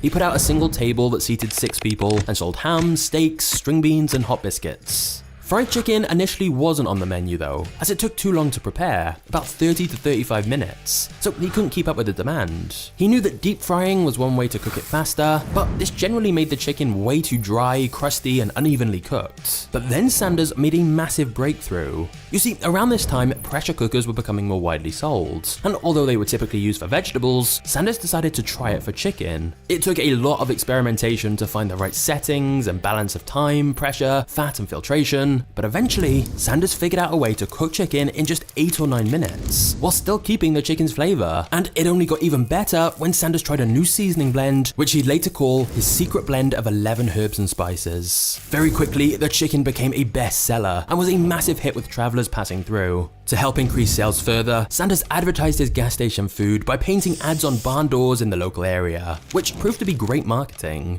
However, a competitor nearby called Matt Stewart was extremely annoyed by Sanders' aggressive promotion and began painting over the signs Sanders had put up. Sanders warned him he'd shoot him if he didn't stop, but Stewart carried on painting over his ads anyway. So Sanders, along with 2 managers of the gas station he operated, went to pay Matt Stewart a visit. However, when Stewart saw them coming, he immediately pulled out his own gun and fired. The bullet narrowly missed Sanders and instead hit one of the managers Sanders had gone with. He died immediately. Sanders grabbed his own gun and returned fire, hitting Stewart in the shoulder. All men were arrested by the police after this shootout, and Stewart got 18 years in prison for murder, while Sanders didn't serve any jail time as he'd fired in self-defense. It was an extremely close call for Sanders, but the end result was... Okay, so like, technically, yeah, I feel a little like weird about like the potential provocation, but like, there wasn't a guarantee it would have went that way if the other guy didn't shoot. Okay, now I think about it. Yeah, okay, alright, I can get behind those verdicts. Yeah, alright, I'm on board. Guy's aggressive, but not necessarily a nutcase.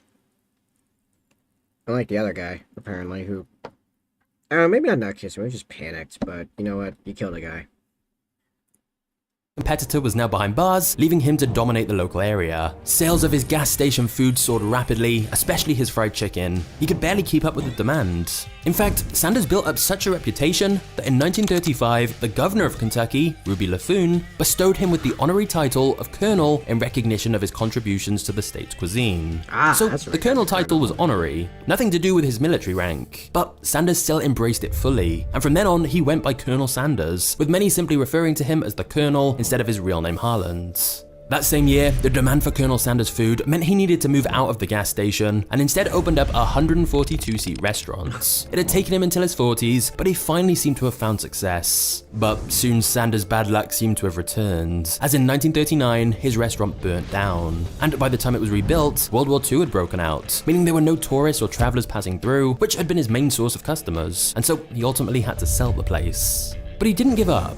When the war was over, Sanders started a new restaurant, which was successful until the 50s. But then the next bit of bad news came in the form of a new interstate highway that was being built, which bypassed Sanders' location completely, thus drastically cutting his sales. He was ultimately forced to auction off the business at a loss. And so, at the age of 65, he now had no business and no other income except his savings, and thus had to rely on his social security check of just $105 a month. Now, there is some misinformation online that says Sanders nearly ended his life at this point, but there's actually no evidence of that. In fact, quite the opposite. Sanders was a very determined man, and he wasn't going to give up that easily. He said in his biography, "If I hadn't been 66 years old and had a $105 security check coming in every month, I don't know what I would have done. But for me, it wasn't a matter of giving up, it was just a problem of what to do next." And so, despite being at retirement age, Colonel Sanders was really just getting started, and little did he know, he was on the verge of his biggest breakthrough yet.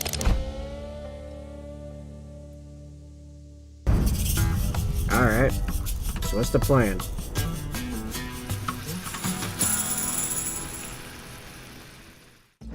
What about if instead of running a restaurant himself, he could franchise? He'd let other restaurants sell his chicken and charge 4 cents for every chicken sold. So Sanders put a bunch of pressure cookers in his car, along with a big bag of his famous seasoning, and hit the road in his 1946 Ford. His plan was to travel all across the United States, finding potential franchisee restaurants. But it certainly wasn't an easy life. He had to live out of his car, and it was exhausting traveling non-stop. When he came across a restaurant he thought looked suitable, he'd convince the owner to let him cook his chicken for their employees, and if they liked it, he'd stay for a few days to cook for their customers, hoping they'd like it so much that the restaurant wanted to become a franchisee of his chicken. For a while, Sanders was met with rejection after rejection. He was reportedly turned down 1,009 times before finally getting someone to agree. How tempting it must have been to quit after 1,000 rejections. But Sanders had just kept going. His first successful franchise came in 1952, when Pete Harmon of South Salt Lake in Utah agreed to sell Sanders chicken. Harmon owned a large chain of restaurants already, and said his sales tripled in the first year once he began selling the Colonel's Kentucky Fried Chicken recipe. In fact, it was actually this first franchisee, Pete Harmon, who coined the phrase "finger licking good," which later became the slogan across the whole KFC chain. Within a couple of years, everything had changed, and Sanders didn't need to make those long road trips anymore to find new partners. People started coming to him instead, as word about his chicken spread rapidly across the country. That's the Of course, ideal Sanders didn't share the ratio. exact recipe That's what with you want. franchisees, as he was scared competitors would end up copying it, so he sent the spice blend pre-made. Plus, Sanders always seemed to have a talent for marketing, and clearly recognized that the idea of a secret recipe generated a lot more intrigue. By the end of 1963, he'd franchised over 600 outlets across the US and Canada, and built a company worth millions. Within a couple of years, that would be 900 outlets, including some in the UK and Japan. His chicken was a huge hit, and the franchise model was a massive success. Sanders had finally made it, and at long last was financially secure. But that is certainly not the end of the story.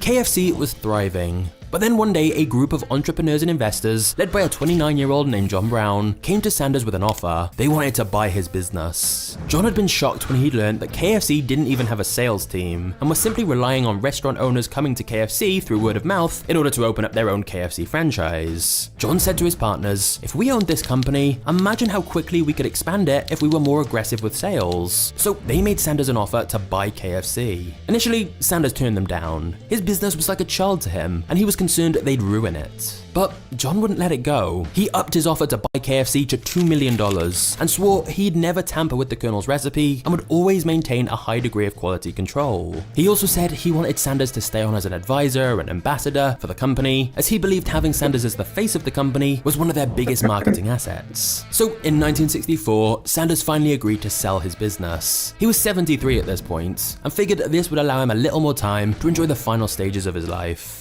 Once the sale went through, Sanders was officially a millionaire. Although, in truth, he barely stepped away from KFC at all. Sanders enjoyed being part of publicity campaigns, and ended up traveling all over the world for various promotions, as well as making appearances on many different TV ads. He simply leaned into the whole thing, wearing his iconic white suit every day. Meanwhile, John and the other entrepreneurs who'd taken over KFC's management made some important changes that helped the business grow and open many new locations. So, Fox Warrior? Oh, thanks for the follow. Yeah, I'm not even looking at the activity things. Yeah, thanks for the follow, man. Yeah, I multi-stream, so I just see the chat. I got a multi-chat thing going on over here. Yeah, thanks, buddy. Yeah, I was just kind of zoning into the story. Yeah, we're doing deep dives on fast food right now while I paint this up. So far, Burger King, kind of a nothing burger. Nothing weird and nefarious going on there. It's just kind of just a burger joint. Which apparently their big thing is sides right now. Their fries and onion rings were pretty good. I actually went out after that segment got Burger King. And managed to hit a deer on the way there, because, of course, why not? I take it you do gaming. Based on you saying that you stream and in your name. Anything in particular?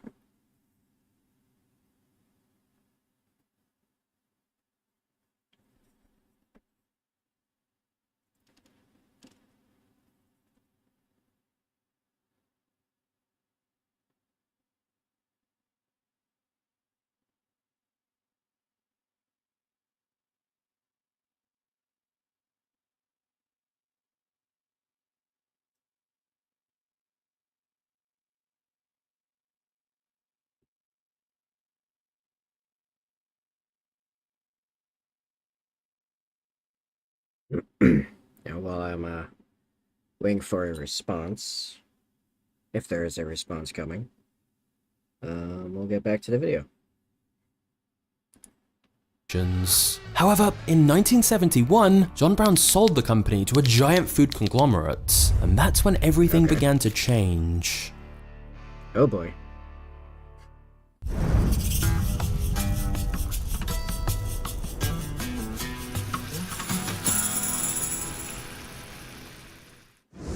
Unlike John, who'd agreed not to tamper with the Colonel's recipes, the new owners of KFC did not do that. For example, they changed the gravy to a version that was much cheaper and easier to make. A company executive at the time said, "Let's face it, the Colonel's gravy was fantastic, but you had to be a Rhodes Scholar to cook it." KFC were expanding quickly and wanted to streamline, and so basically they'd made some changes. The thing is, Sanders still visited lots of KFC stores himself, and when he tried the new recipe, he said, "My god, that gravy is horrible. They ought not to be allowed to sell it. It's pure wallpaper paste." Sanders wasn't any more complimentary about the chicken either, saying it was nothing but a damn fried dough ball stuck on some chicken. His criticism was so harsh and so public that one KFC franchisee sued him for libel in 1978, but the case was thrown out. However, Sanders was so unhappy with the direction KFC was taking under the new owners, he opened up his own competing restaurant under the name Claudia Sanders, the Colonel's Lady Dinner House. This then led to KFC suing Sanders. In other words, the new owners suing the founder of the company, and it was a bitter lawsuit over the copyright of his name and whether he should be allowed to open a competing business using the Colonel branding. In retaliation, Sanders then attempted to sue the new owners in a separate legal battle, alleging they misused his image in promoting products he hadn't developed. And Sanders was demanding $122 million in damages. Eventually, they settled, and Sanders got paid $1 million, but had to rename his competing restaurant to simply Claudia Sanders Dinner House. And by the way, that restaurant still exists today, and is the only place to get the original Colonel Sanders fried chicken. But still, Sanders was a fighter until the end. But in 1980, he died from acute leukemia, aged 90. He was still working until a month before his death, as he said he had no interest in retiring and sitting around doing nothing. As of today, there are over 25,000 KFC outlets around the world, and it all started with a guy cooking chicken in a gas station. Despite constant failures, rejections, and tragedies, Sanders kept going, started his new business model at 65, and became a millionaire by 74. In the famous words of Colonel Sanders himself, one has to remember that every failure can be a stepping stone to something better. And if you want to see another entrepreneurial success story like this, check out my video on how Netflix built their empire and defeated Blockbuster. This Netflix video was a long time in the making, and I think you'll really like it, so just click here to watch it now, and I'll see you there. Cheers. Okay, so KFC, little funky towards the end, but, like, nothing necessarily against the public. I mean, I wasn't expecting really from KFC anything against, like, the public, but, like, yeah. Let's see if we grab one of the other ones. So that was more of, Magnates Media. Their stuff is really well produced. I started franchising when I... Nope. Hold on. Oh, I had opened a new tab. That's what happened. Let's see here.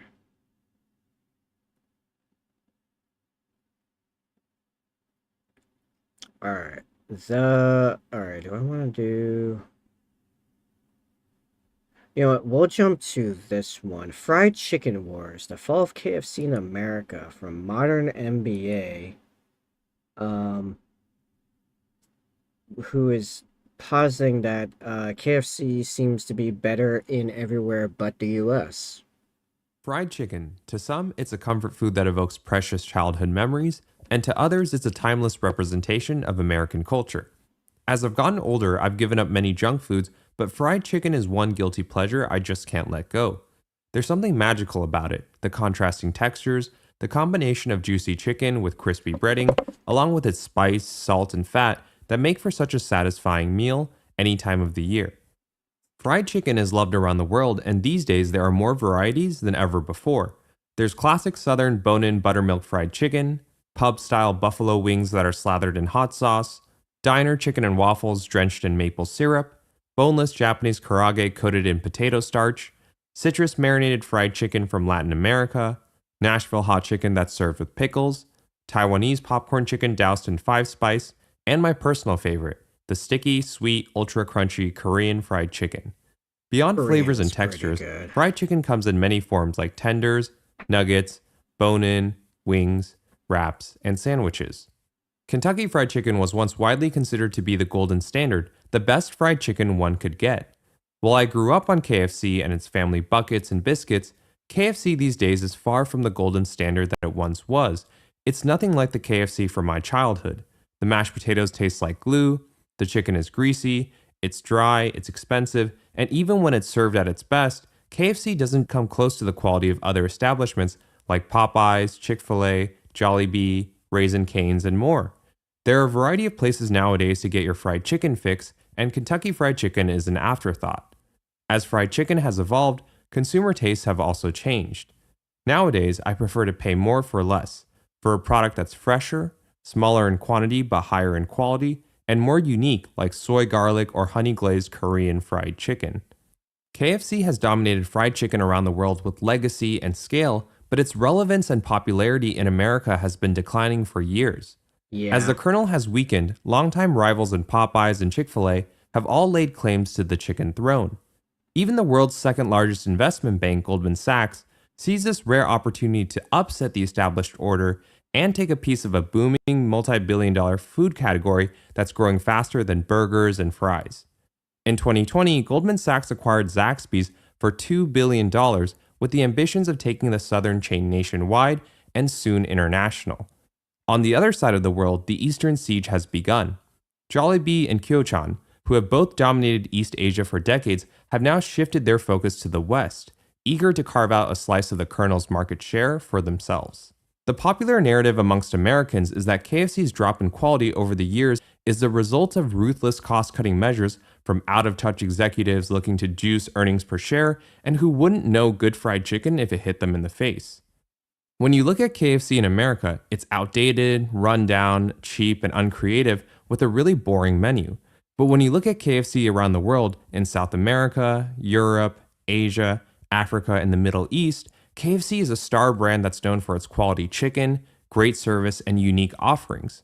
So how is it that the same company can be so great internationally and so poor in its home market?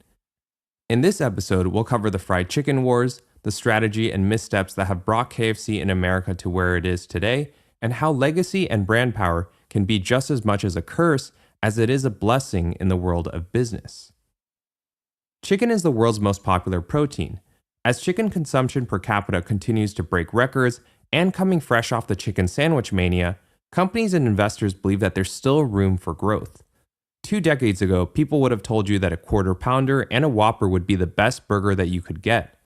Fast forward today and you have Five Guys and Shake Shack who have both elevated the lowly burger from a cheap bite into a high-end premium, with each of these new brands grossing nearly $1 billion in sales every year. While Shake Shack and Five Guys are not at the scale of the Golden Arches, having 2 thriving billion-dollar businesses is still a significant milestone in a mature market that many historically believed had no room for competition. The evolution of burgers and the success of new entrants is a parallel that feeds the ambitions of restaurateurs and fast food companies who both believe that the same developments will play out with fried chicken. Restaurants are a notoriously hard business. In a typical full-service restaurant, food costs are roughly 30 to 35% of sales, labor costs are 30 to 40%, and overhead, which is rent and advertising and utilities, clocks in at about 20 to 30%. With such heavy cost structures, it's no surprise that the average restaurant profit margin hovers at 3 to 5%. Like all restaurants, fried chicken shops face the universal challenges of saturation and acquisition. But modern fried chicken shops have some natural operational advantages compared to most restaurants with lower labor costs, food costs, and overhead. Fried chicken is a takeout business, so consumers are looking to grab and go with no expectations of ambiance.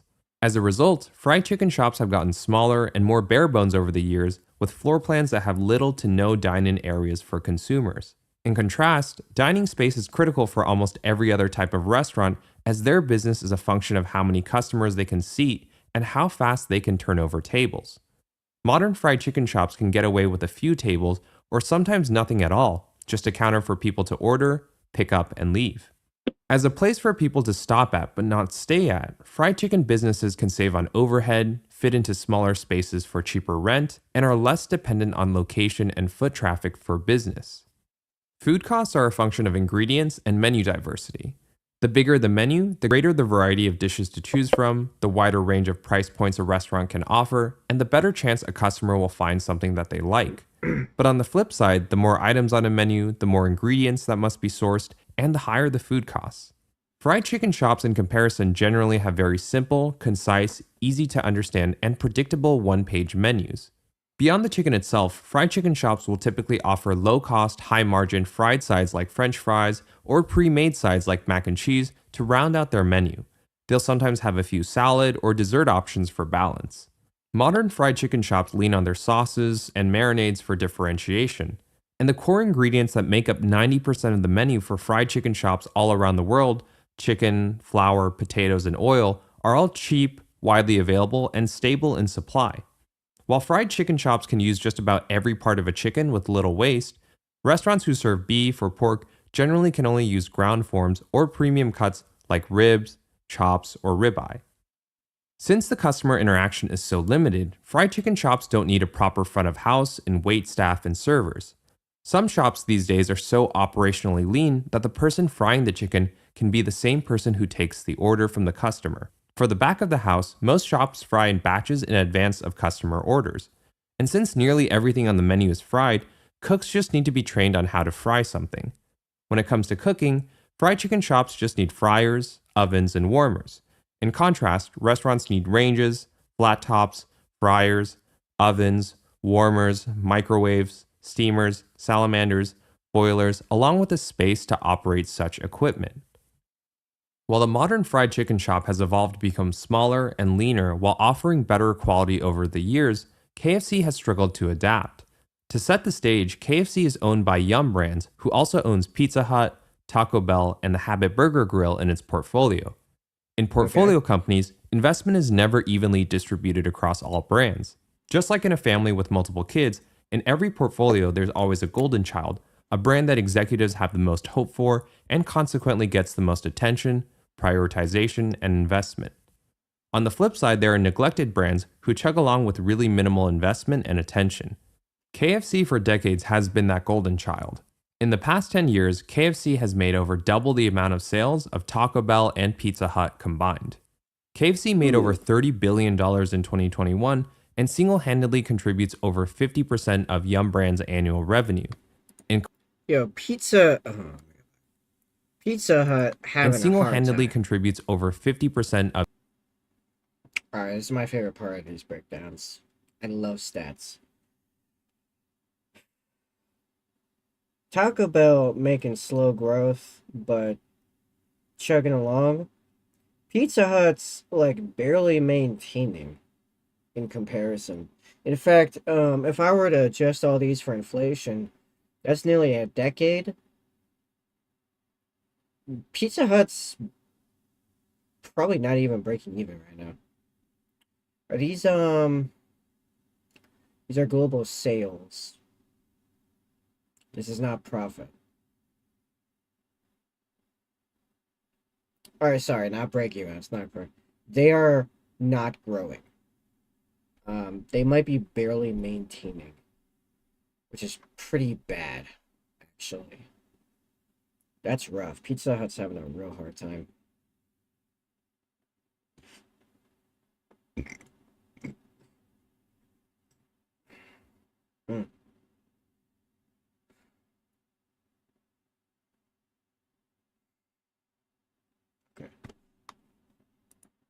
Brand's annual revenue.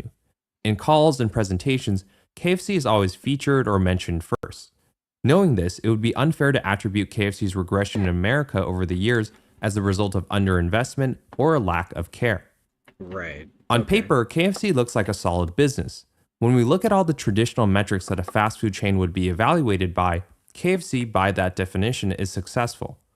System sales, which are the dollar value of food and beverages sold at all KFCs in the United States and around the world with the exception of China, has increased year over year. KFC global system sales has grown 36% in 9 years, from $23 billion in 2013 to $31 billion in 2022.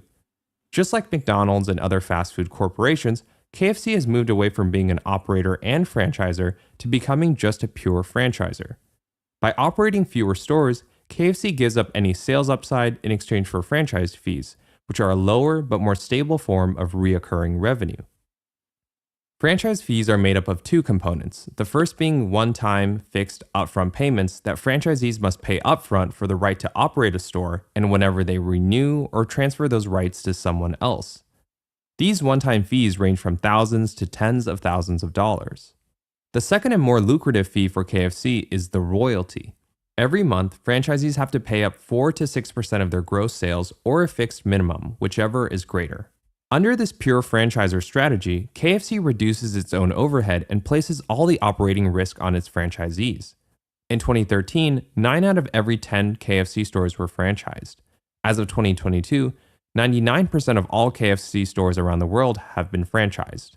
When nearly 10 out of every 10 customers are being served by a local operator, that means the customer experience and food quality of the KFC brand is almost entirely in the hands of its franchisees.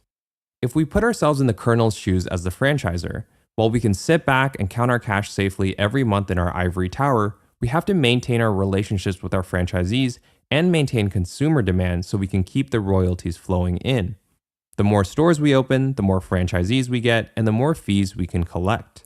The franchisor strategy is a volume play that works at scale, and it certainly helps that KFC is the second largest restaurant chain in the world and the global fried chicken leader, with over 25,000 restaurants in 145 countries. I didn't realize While KFC provides guidelines, sets the menu, runs the advertisements, and chain. supplies everything from equipment, food and packaging, down to the furniture, cleaning supplies, utensils, and napkins, it's ultimately up to the franchisee on how they want to operate and execute.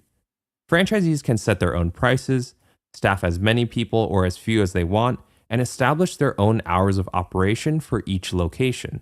The relationship between a franchisor and its franchisees is always a testy one of power and control. Both sides need trust and support from each other in order to thrive.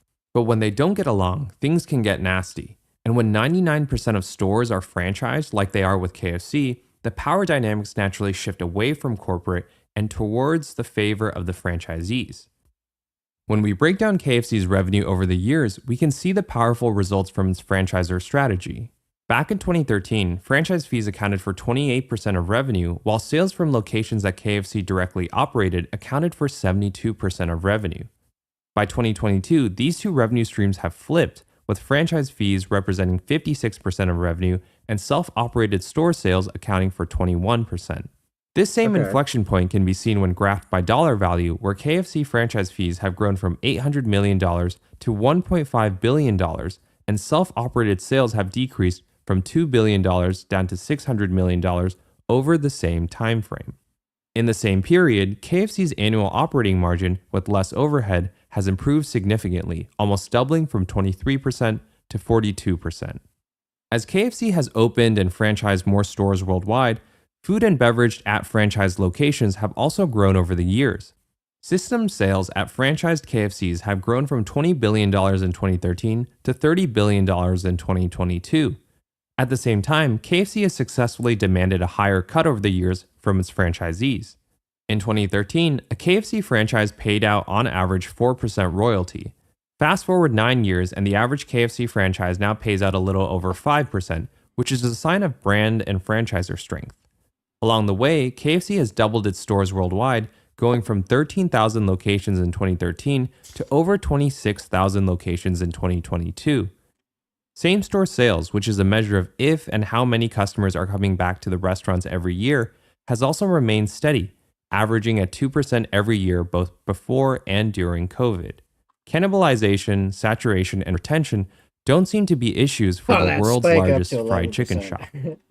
Yet the fundamental issue with most business analysis is that it's always historical, meaning only after something has obviously happened do all the numbers, graphs, rationale, commentary, and case studies get made. Despite KFC's aforementioned success, there are signs that if we dig deep enough, that this is a company that is playing its last cards. Instead of addressing the declining consumer popularity, loyalty, and sentiment in America, KFC these days looks overseas to replace the churn at home. The company focuses on international expansion while doing just the bare minimum domestically to stay relevant. The only viable strategy that KFC has is to leverage its brand equity in the areas of the world where it's still worth something, and those places are overseas markets that its competitors haven't reached and where the Colonel's legacy remains intact. While KFC is happy to invest in localization, build beautiful international stores that have massive, comfortable dining areas that are designed to encourage consumers to stay as long as possible, and compete on quality by constantly releasing new and creative menu items, the company makes no effort to do the same in the United States. KFC stores in America are old, rundown buildings with inferior dining spaces that look cheap and feel uncomfortable. The menu is just as stale as ever before, and the food quality is getting worse. KFC is a tale of two businesses, a star chain with great food and service around the world, and yet is an inconsistent, unpopular, dying brand in America. While KFC languishes in America but thrives overseas, its executives don't seem to realize the reality that success from first mover advantage, legacy, and capital is always short-lived, especially in a high-growth food category like fried chicken, where it's no longer the brand that dictates quality. In the years leading up to 2015, KFC in America had hit rock bottom. Fried foods had become public enemy number 2 behind soda. The company had just resolved a high-profile dispute with its franchisees over the brand's failed healthy repositioning and grilled chicken offerings. Customers became confused, grilled chicken failed to sell, and sales plummeted, and franchisees all rallied together to stop what they saw as an act of self-sabotage and to raise the heat on the executive team. Like many other fast food brands in the early and mid-2010s, KFC was caught in an external identity crisis and internal strife, attempting to keep the peace at home with its franchisees. As a result, revenue, system sales, and operating profit all stagnated between 2013 and 2015. While the future looked uncertain at home, KFC continually told its investors that the company had two main strategies. One was to transition to franchise-led growth, and two was to become the fried chicken leader in emerging international markets. Between 2013 to 2015, KFC in the US launched dud after dud, like the Colonel's original sandwich, which was just a boneless tender placed on a Hawaiian roll, the original recipe and Hot Shot Bites, which was just a cross between a nugget and a tender, KFC Go Cups to make it easier for people to eat in their cars, Bucket Kids Meal, which was just a repackaging of the kids meal into bucket form, and the Loaded Potato Bowl, which just added a different sauce and green onions on an existing core menu item. Unsurprisingly, these items failed to inspire sales, and KFC had no highlights to celebrate about its domestic operations during this 3-year stretch. Instead, executives focused on KFC's international success for 3 straight years, talking up its overseas achievements like 40% sales growth year over year in Russia and double-digit growth in Africa and Thailand. The thing is though, by 2015, 92% of KFCs in the world were already franchised, and Americans only accounted for 24% of KFC's sales. 70% of all KFC stores at this time were already located outside of the United States.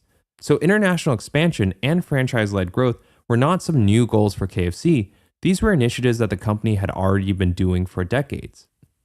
To continuously restate the potential of overseas growth and the importance of international sales year over year just shows how little was going right for KFC in America. In 2016, KFC unveiled a grand turnaround plan that it called the rekernelization to win back customers at home in the United States. The company unveiled this plan at a major media event in New York City as like 10 minutes. Yeah, I'm crashing pretty hard. I'm trying to get through this. It's a good video. Good video. Yeah, good. Myron NBA. Good video. I'm just at the beginning of the stream. Still kind of recovering from being sick. My energy consistency is still pretty rough. And the adrenaline of the hand of a deer earlier, it's not great. Alright, let's try to just get through the next like 10 minutes.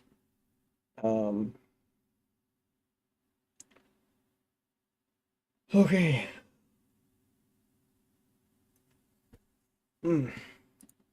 Of a, quote, public recommitment to the standards set forth by founder Colonel Harlan Sanders, Coming off a string of viral, embarrassing incidents that had the American public openly questioning the sanitation and Wow. standards of KFC, like mutant chickens and deep-fried rats, the company had decided that enough was enough. In the eyes of KFC, its American franchisees had failed to live up to their end of the bargain with years of neglect and sloppiness. Perhaps it was corporate complacency, too much focus on international expansion over the domestic business, or laziness from franchisees, or potentially all of the above. Whatever the case was, it was obvious to everyone that KFC in America was and had been operating at below acceptable standards for years, and that had to change. KFC wanted to get back to competing on quality as a way to make up for all the ground that it had lost to its national rivals in Chick-fil-A, Popeyes, Raising Cane's, and even to regional challengers like Bojangles, Zaxby's, and Church's. KFC cracked the whip on its franchisees, using this public event as a way to restore food quality, operator discipline, and consumer confidence. KFC temporarily shut down all their stores nationwide, created a mandatory chicken mastery certification program for its franchisees, and retrained all 20,000 of its operators on how to cook, quote, the way the Colonel intended, showing just how far and how wide the standards had fallen in America. These were highly publicized and aggressive steps that placed the blame of KFC's downfall on its operators, but KFC was just as much to blame for letting franchisees operate so poorly for so long in America. Yet KFC had its hands tied. There's only so much they could push before the franchisees would revolt like they did back in 2011. So to enforce this new focus on quality, KFC looked to the public to hold franchisees accountable with the new Colonel Quality Taste Guarantee. This new worldwide policy stated that anytime a customer was unsatisfied with their meal, that KFC store, and by extension, that franchisee, would have to remake that portion out of their own pocket. As part of the plan, KFC also committed to renovating its stores in the US into American showrooms, sleek, modern, eye-catching, bright red and white striped exteriors with vintage interiors. When it Okay. came to marketing, the company went back to its tried and trusted roots, relying once again on legacy and nostalgia, bringing back the Colonel as the mascot, along with the Always Original and Finger Lickin' Good campaigns. The reintroduction of the $5 fill-up boxes and $20 family buckets were Alright, I'm gonna be real. Those last couple things of redoing all their franchisee training and holding the franchises accountable, so if they screw up, they have to fix it. And then doing the rebranding. Baller moves. Like I'm for it. That all seems pretty base to me. commercial successes, reinforcing value in the mind of consumers. KFC is not better than Chick-fil-A or Popeyes, but it's a lot cheaper and more bang for your buck. The wins continued for KFC throughout 2016 with the launch of Nashville Hot and Georgia Gold. These new menu items were not only significant in breathing new life into the brand, but also in their That left one looks pretty good. No, that here, that looks pretty good. but also in their design and symbolism. These new flavors and dishes were a major departure from the iconic 11 herbs and spices that KFC had conservatively clung onto throughout its existence. This newfound momentum in the United States and the continued international success in emerging markets propelled KFC to new records in 2016. Same-store sales grew to 3% in 2016, and the KFC US business surged back to $5.5 billion in gross sales. But this would turn out to be no more than a one-year wonder. Hidden behind these top-line successes is that in the United States, KFC had been closing over 100 stores every year for nearly a decade. While the new offerings and stronger marketing had improved the overall brand, there was just never enough demand to go around. KFC stores were shuttering, and the local demand for fried chicken in America was continually and swiftly replaced with Chick-fil-A, Popeyes, and other independent shops. Yet in 2017, KFC had reason to be optimistic about its US business based on 2016. The company believed that it had finally cleaned up its act and could now compete on quality with its rivals as a trendsetter. With high hopes, KFC launched their original hand-breaded Zinger sandwich with the ambition of conquering the chicken sandwich category. KFC spared no expense in marketing the Zinger, literally launching the sandwich into space and auctioning off a 400-year-old meteorite for virality. While the Zinger was an international hit, it failed to catch on with Americans. Company executives were probably crushed 2 years later when Popeyes came out with its own chicken sandwich in 2019, and that turned into the mainstream hit that KFC had so desperately hoped the zinger would be. At the same time, KFC's international business continued to overperform in emerging markets like Brazil, where KFC grew an astounding 18% in same-store sales. In Okay. Russia, where KFC opened 1,000 new stores in a single year, they experienced 33% sales growth year over year. And at this point in 2017, KFC's international business already accounted for nearly 90% of the company's profits, and the US business was already well on its way to becoming an afterthought. The United States, which historically contributed the most and nearly a quarter of KFC's overall sales up to 2016, had actually devalued over time, dropping as low as 16% by 2019. Sales from KFCs in the US have steadily declined from $5.6 billion in 2014 to as low as $4.4 billion by 2018, long before COVID. The problems of KFC's US business are continually masked and overshadowed by KFC's international success, which skews not only the company's top line, but also the bottom line and the traditional metrics that we covered earlier. Yet KFC's leaders to this day proudly proclaim mission accomplished and that the KFC turnaround in the United States is a complete success. Predictably, the executives who came up with the rekernelization plan in 2016 have used its success to leapfrog up the corporate ladder. One is now the CEO of Chili's, and the other became the CEO of Carl's Jr. before moving into tech.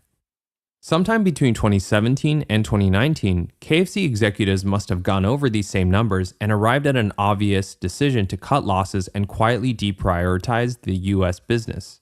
While KFC continued to try its hand at menu innovation for Americans with the pickle fried chicken, the crispy kernel sandwich, Smoky Mountain barbecue, chicken and waffles, mac and cheese bowls, and Cinnabon biscuits, this tactic feels similar to Taco Bell's playbook, who regularly releases limited time offerings with very small quantities as a way to build up hype, but more importantly to juice demand and energize sales for stores on a regular basis. In contrast, the products that KFC introduces for its international customers are regularly celebrated for their commercial success and become a core part of the menu. In Japan, it's the peri peri chicken. In Australia, it's the popcorn chicken slab, or the crunch double down and wrap star lunchbox in Africa. Interesting. When KFC executives talk about the US business these days, quality is not mentioned anywhere, and there's only one strategy: value. Add more options into the $5 fill-up and $20 family meals. Introduce an a la carte menu where consumers can now mix and match two sides for $6. Throw in an add-on where Americans can get 12 tenders for just $10 more on a $20 family meal. Blasting advertisements constantly on social media, reminding people how cheap KFC is. Releasing gimmicky marketing stunts, each more outlandish and crazy than the last for virality and clicks, but have nothing to do with the product or brand. The goal for KFC in the United States nowadays is to offer consumers, in the words of the CEO, quote, a truly incredible value with enough food to feed a family for multiple meals. KFC is a powerful demonstration of how legacy and brand power is a double-edged sword that is as much a curse as it is a blessing in the world of business. It's KFC's legacy that has fueled the company's international success and appeal in emerging markets, where the kernel is the first taste of American fried chicken that those people get. With its first mover advantage and war chest, KFC is able to reach customers in markets today that its competitors simply can't, and to win those customers through first impression, even if KFC's rivals have a much better product. What KFC is betting on these days is that when Popeyes or Chick-fil-A eventually scale to those markets one day, that hopefully by then, consumers will have become too accustomed for KFC's to prefer anyone else's fried chicken. KFC knows that its legacy and brand power in America is on its last legs, and any attempt to wrestle back domestic market share from its rivals would be futile, especially when customers know that KFC cannot compete on quality. The pure franchisor play that has fueled so much of KFC's expansion domestically and internationally, has also fueled their profits and dominance in prior decades, is now a hindrance to the kernel's evolution. Rather than downsizing the stores to become more efficient like modern fried chicken shops, KFC is stuck with its franchisees and can only remodel its existing properties in place to make them grander but not leaner. Its new modern concepts only apply to new constructions and not existing stores. Rather than experimenting with sauces, marinades, and batters to match the changing consumer tastes, KFC is forced to constrain its creativity and preserve its legacy by keeping to the iconic 11 herbs and spices as its core flavor, which Americans these days have simply become tired of. And there's a case to be made that those international emerging markets where people love KFC, that over the decades, they will begin to also tune their own taste and potentially prefer other brands. In business, one expects companies to dominate their backyard first, viciously defend Was that? it from new That's a bun made out of mac and cheese. What? competitors and entrants, and then chip away Mac and cheese zinger. Okay. at international markets over time. It's rare to find a company like KFC who relies so heavily on international expansion to replenish a shrinking domestic market share. There is great irony that the United States, which has the greatest fried chicken consumption and serves as the birthplace of Kentucky Fried Chicken, is now KFC's weakest market with the most competition and lowest ceiling.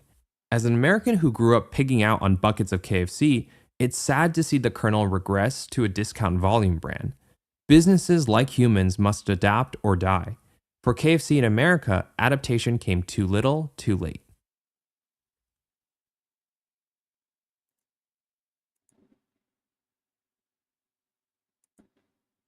Okay. So, yeah, that's Fried Chicken Wars, the fall of KFC in America by Modern NBA. That was actually pretty good. I like the more stats-driven approach, personally. I'm not crashing because of the video at all. I was already having energy issues before. And then, well, on the way to get the Burger King for the test of that, because I thought it'd be a funny gag, hit a deer. So, that's the thing. Alright, so as you can see, I'm fine. Car is apparently functional, but it's pretty banged up, so I gotta go get that fixed. Anyway. Alright, I'm gonna call it a stream here. So far in the deep dive into fast food,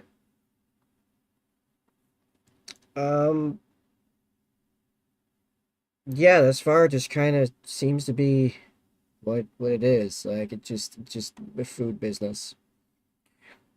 At least with Burger King and KFC, nothing weird, nothing out of pocket. It's kind of just mundane, which was what I thought was probably going to happen, honestly.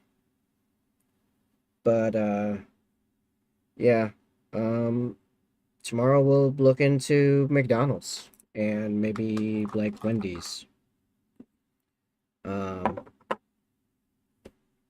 my inclination is it's gonna be kind of more of this. There aren't really, like, there hasn't been any, like, really scummy business practices yet. There's no,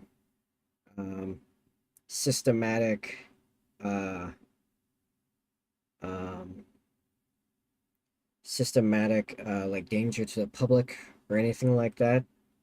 Kind of just seems to be companies, making food, on the not necessarily going for the lower end of quality, but, you know, lower prices. Yeah. This is also food that it seems to be, it's designed to look good, taste good, not necessarily be healthy as well. As far as my review of Burger King, well, the sides were really good, actually. The halvesies, both the onion rings and the fries, were actually pretty solid. Pretty solid. The, I got double Whopper. I forgot Whoppers don't inherently come with cheese, so I didn't ask for cheese. I didn't get any cheese. The meat was pretty um, just kind of boring. A little overcooked, pretty much no flavor. Just kind of boring. Kind of whatever. So, like, the prices, maybe a little, slightly on the high end.